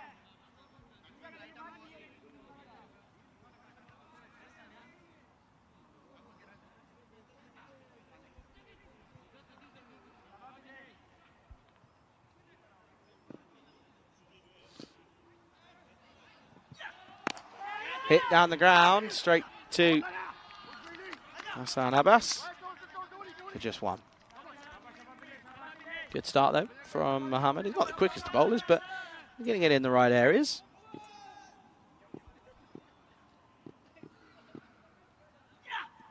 Oh, and now he's going to hit this into the offside. This could split the fielders. No, gets down. Good work by Aslam out there. Well, this is the thing now. Aina Harley are all getting a little bit frustrated at each other. And they might have one of the nicest kits, but doesn't seem that anything else is really clicking for them here today. Just a bit of signs of dysfunction between them at the moment. Now into the onside again, not out of the middle of the bat. Oh dear, oh Kumar, what's happened here? Misfield, and they're going to come back for 2. What's Bilal doing? What he just sat there watching for? Honestly, this has got to be the craziest character I think I've seen. Watch this here. Pulls it. Doesn't get it.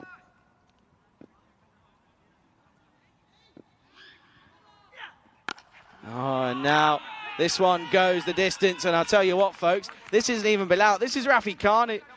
This is Ismani Bilal. Sorry, it's all happening. Everything's going. Ismani Bilal is getting this one away, and that's a good shot again.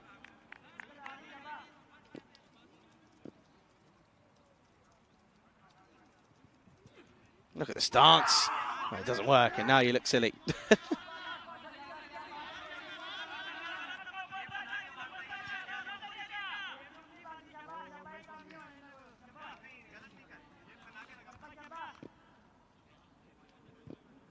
So Bilal. Oh, this time misses out. It's a good over. It should just be 1 and will be. Finishes with a single. That will be 69 for 3 after 7. And you can see there, he's not in the umpire's good books, is he? 69 for 3 after 7. 46 needed off the last 3 here.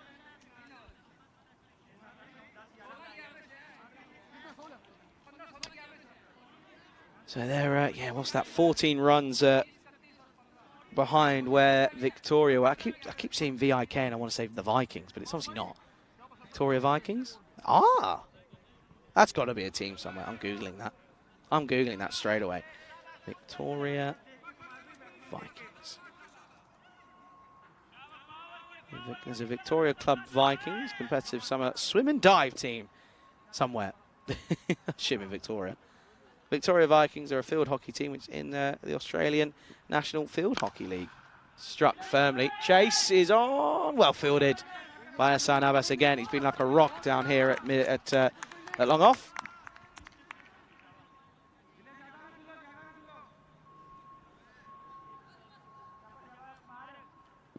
There you go. So I told you that was a club. There's plenty of clubs I reckon called that.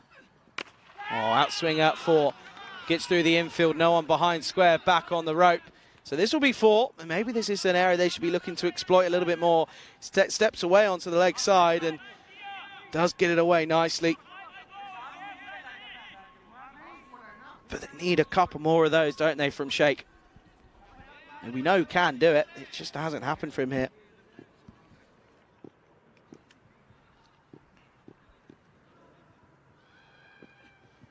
Does try it again, but doesn't get it. It's going to fall safe, though, luckily so. And should just be 1. And will just be 1. So good bowling from Laxman as he's performed well. Didn't quite come off at the bat in the last innings, but still, though, he can be pretty happy with his efforts, I think.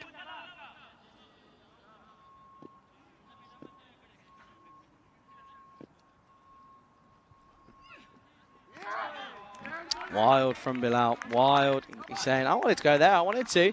He didn't. Didn't quite come off.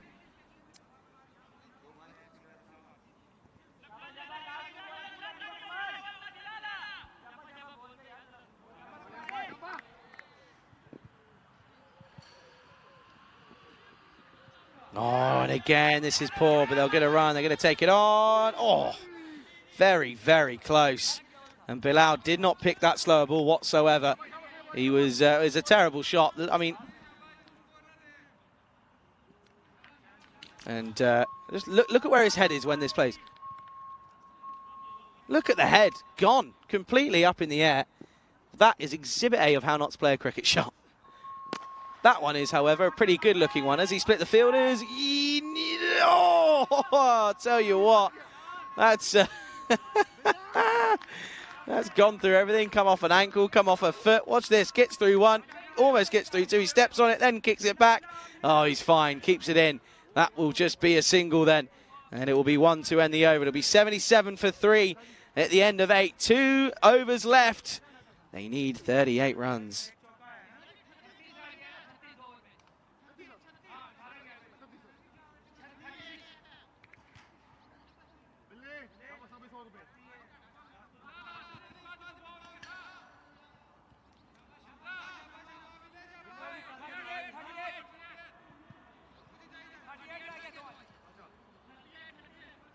So then, 12 balls left, and Mohammed's going to bowl this first one. So he's got to try and go, well, listen, they need basically 2 magical overs here. So it's a big ask. It's not over yet. That's well bowled and hit down for just 1. And Sheikh's, I think Sheikh's just a little bit dazzled by the fact they haven't got close to this here, really.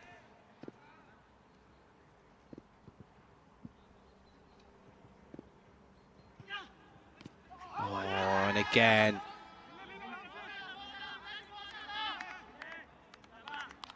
Watch this one again. I mean, look at this.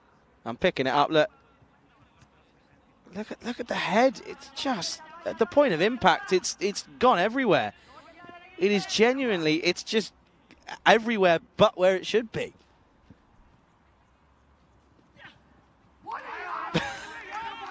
It's all good sitting. I'm sorry, I shouldn't be laughing, but this is like, at the end of the day, you can't sit here and have a go at all the umpires and moan and whinge and then not be able to hit the ball. I'm sorry. That's just the way I see it. I don't know if I'm being harsh or if I'm being too harsh on him here, but that's just the way I see it. I'm, giving my opinion. And he gets this away and it's not out of the middle. He gets a full toss and he can't hit it. If you're going to walk the walk, if you're going to talk the talk, walk the walk. That's what I'm going to say. And, well, they've got it down to a point where it is statistically possible to have a chance in the last. And this will help. It'll be 1 bats 4. Like that. Everyone behind point just sort of puts their hands up and goes, well. So then that'll help. That'll be 4. And what's that then? That's 32 needed off 7 here. So another boundary will help. But it's going to be a big ask if they're going to get down towards, if they're going to chase this successfully here for Aina Harley.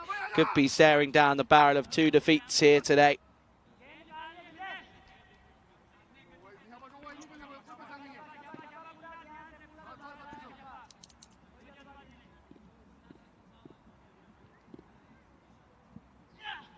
Oh, full toss. No ball called. And it's not going to go for 4. And they're going to turn and go here, and they're going to take it on, and they go at Bilal's end, and he's going to be gone here, and he'll have to go. Well, he's been the sacrificial lamb here, has Bilal, and understandably so, because well, he couldn't hit anything. He just couldn't.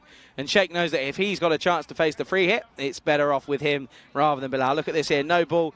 They turn and take it on. I think they must say something in the middle, and they say, yeah, let's go Mud as well. But he just gets caught ball watching. If he turn and go, he might have got in. That's all I'm saying. That's all I'm saying. He will go. Score is now going to be 85 for 4 after the single off the no ball. Then the run out, 85 for 4.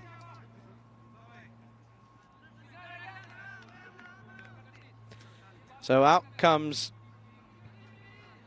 Samuela, who again can hit the ball. Certainly can. There's Bash having a word with Mohamed saying, listen son, watch yourself.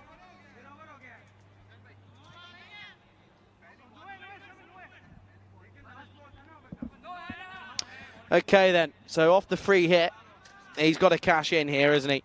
It's 30 needed off 7. Free hit coming up, last ball of this this over. Doesn't get it. Cloths. And it should just be 1 and will be all. Samuela is not happy. And Samuela is not content when he realises that there's never going to be a 2 here. Look at this. Comes through nicely. And watch Samuela at the striker's end. Watch Samuela. Look.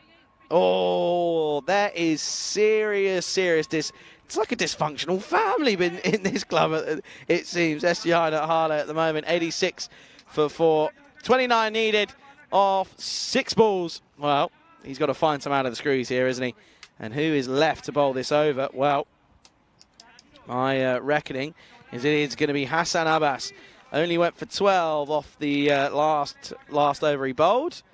And, well, here on in, if he can do that again, it'll be a victory for Victoria. What a comeback this would be after Friday's antics. Here we go, 29 needed off 6. And, well, that's going to be 28 needed off 5. And, well, now,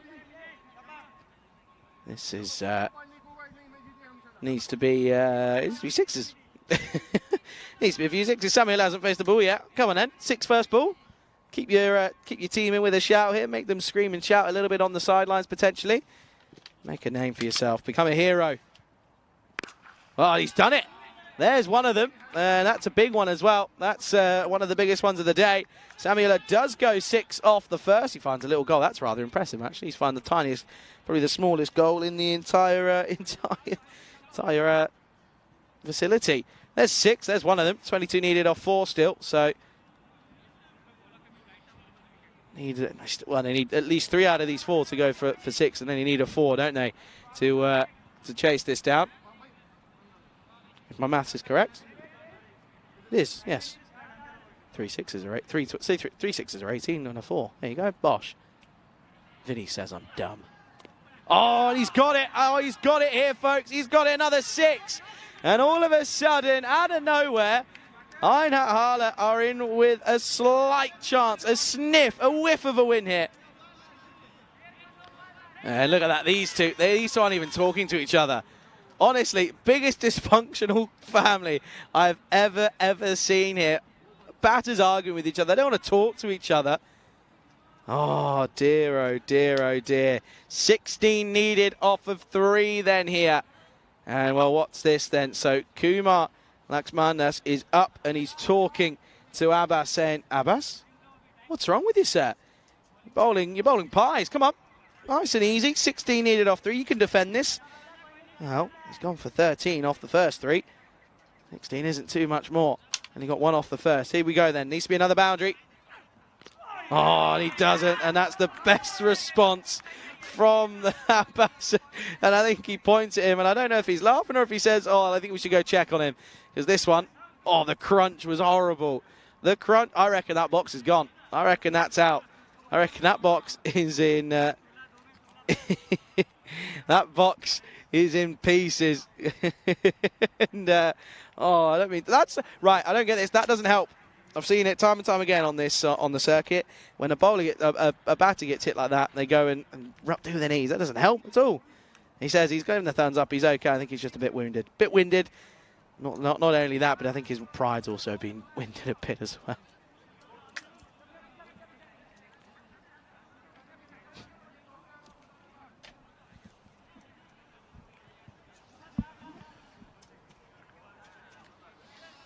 Okay, then. 2 balls left, and, well, as long as they're all legal, it should be a victory here for Victoria. Aina Harley were given a sniff in this last over, but it doesn't look as if it's going to come to anything here.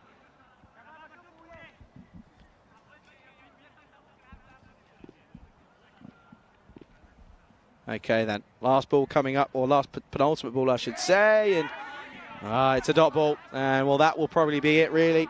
Can't see another way into it, into this one for Aina Harley. They gave it a go, but unfortunately, it does just feel as if they've just not been at the races today, and that's all there is to it, to be honest with you.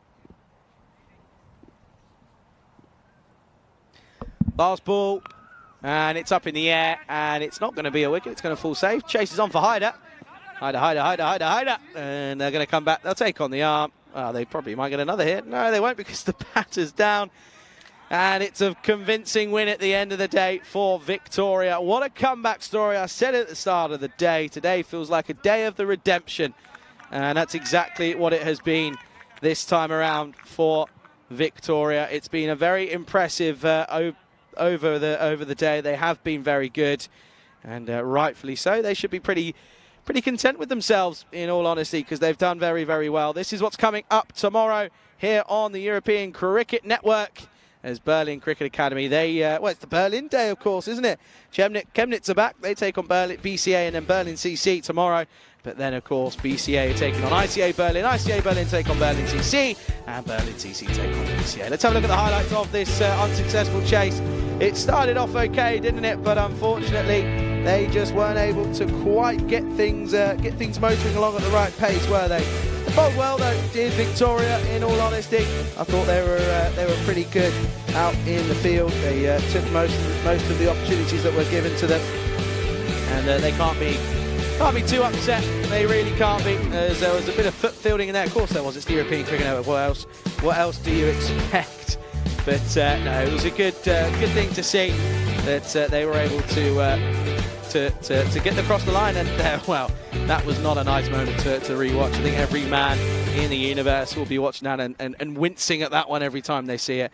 But yeah, well, it's at the end of the day, not quite the outing for Aina Harley today. I was expecting good things from them. They've not provided here. They lose by 13 runs. Victoria 89 are your victors here in match 35 of the day. And, well, that brings us to the close of the day. And it's been a great day of it as well. There's confirmation of the bowling figures there. And, yeah, 2 for 12 was the pick of the bowler. Sasahi bowled well, didn't he? Went for one off his first over. But it was a good moment for his side, of course, leading Victoria to a good day here. 2 victories from a possible 2 hits. So congratulations to them. Aina Harley, they've got it all to do, haven't they? A lackluster day out there. And they just feel like a bit of a dysfunctional family. I tell you who isn't, though, is everyone here at the ground. Thank you to everyone who's been involved here today. A great day, a good weekend of action. I'm looking forward to Rico being back. I have to say, it's always a pleasure to be here on the European Cricket Network. And as I say, we've still got a week to go, and it starts again all tomorrow with it's Berlin Day. Can't wait for that one. But a huge thanks to everyone around the ground, to the Blue crew, to our production crew, the brilliant crew from Spring Productions, Arters, Richards and Maggie, superb as always. And of course, to our umpires, to our scorers, to our volunteers, our ground staff, to everybody, and the players, of course. Thank you massively to all of you. You guys have, without any of you, none of this, of course, is possible. And, of course, a big thanks to all of you viewers out there. It's been so good to have you alongside me. It gets a little bit lonely in this Ice Cube when you're on your own, but when you guys are in the chat, it is very, very much appreciated. Trust me, it is. It's not easy doing this on your own, but you guys make it worth it, and it is always a pleasure. To everyone back in the office as well, we don't get to say much of a thanks to those back in different locations doing different work remotely. So to all of you, thank you very much. It's been a good first week. I think we've had a bit of everything. The only thing we haven't had is that golden ball. We haven't had a golden ball, have we? But we've had a hatchet, we've had a fifer, and we've had a couple of centuries in there as well. So I think overall, it's a pretty good first week of European Cricket Series action here in Dresden. So we continue tomorrow, and it's going to be an absolute thriller. I can't wait for it. Make sure you tune in tomorrow. Riku and myself will be here taking you through all of the action, ball by ball. All that's left to say is look after yourselves. Have a very, very wonderful Sunday evening, and we'll see you bright and early tomorrow morning. Until then, have a good evening, everyone.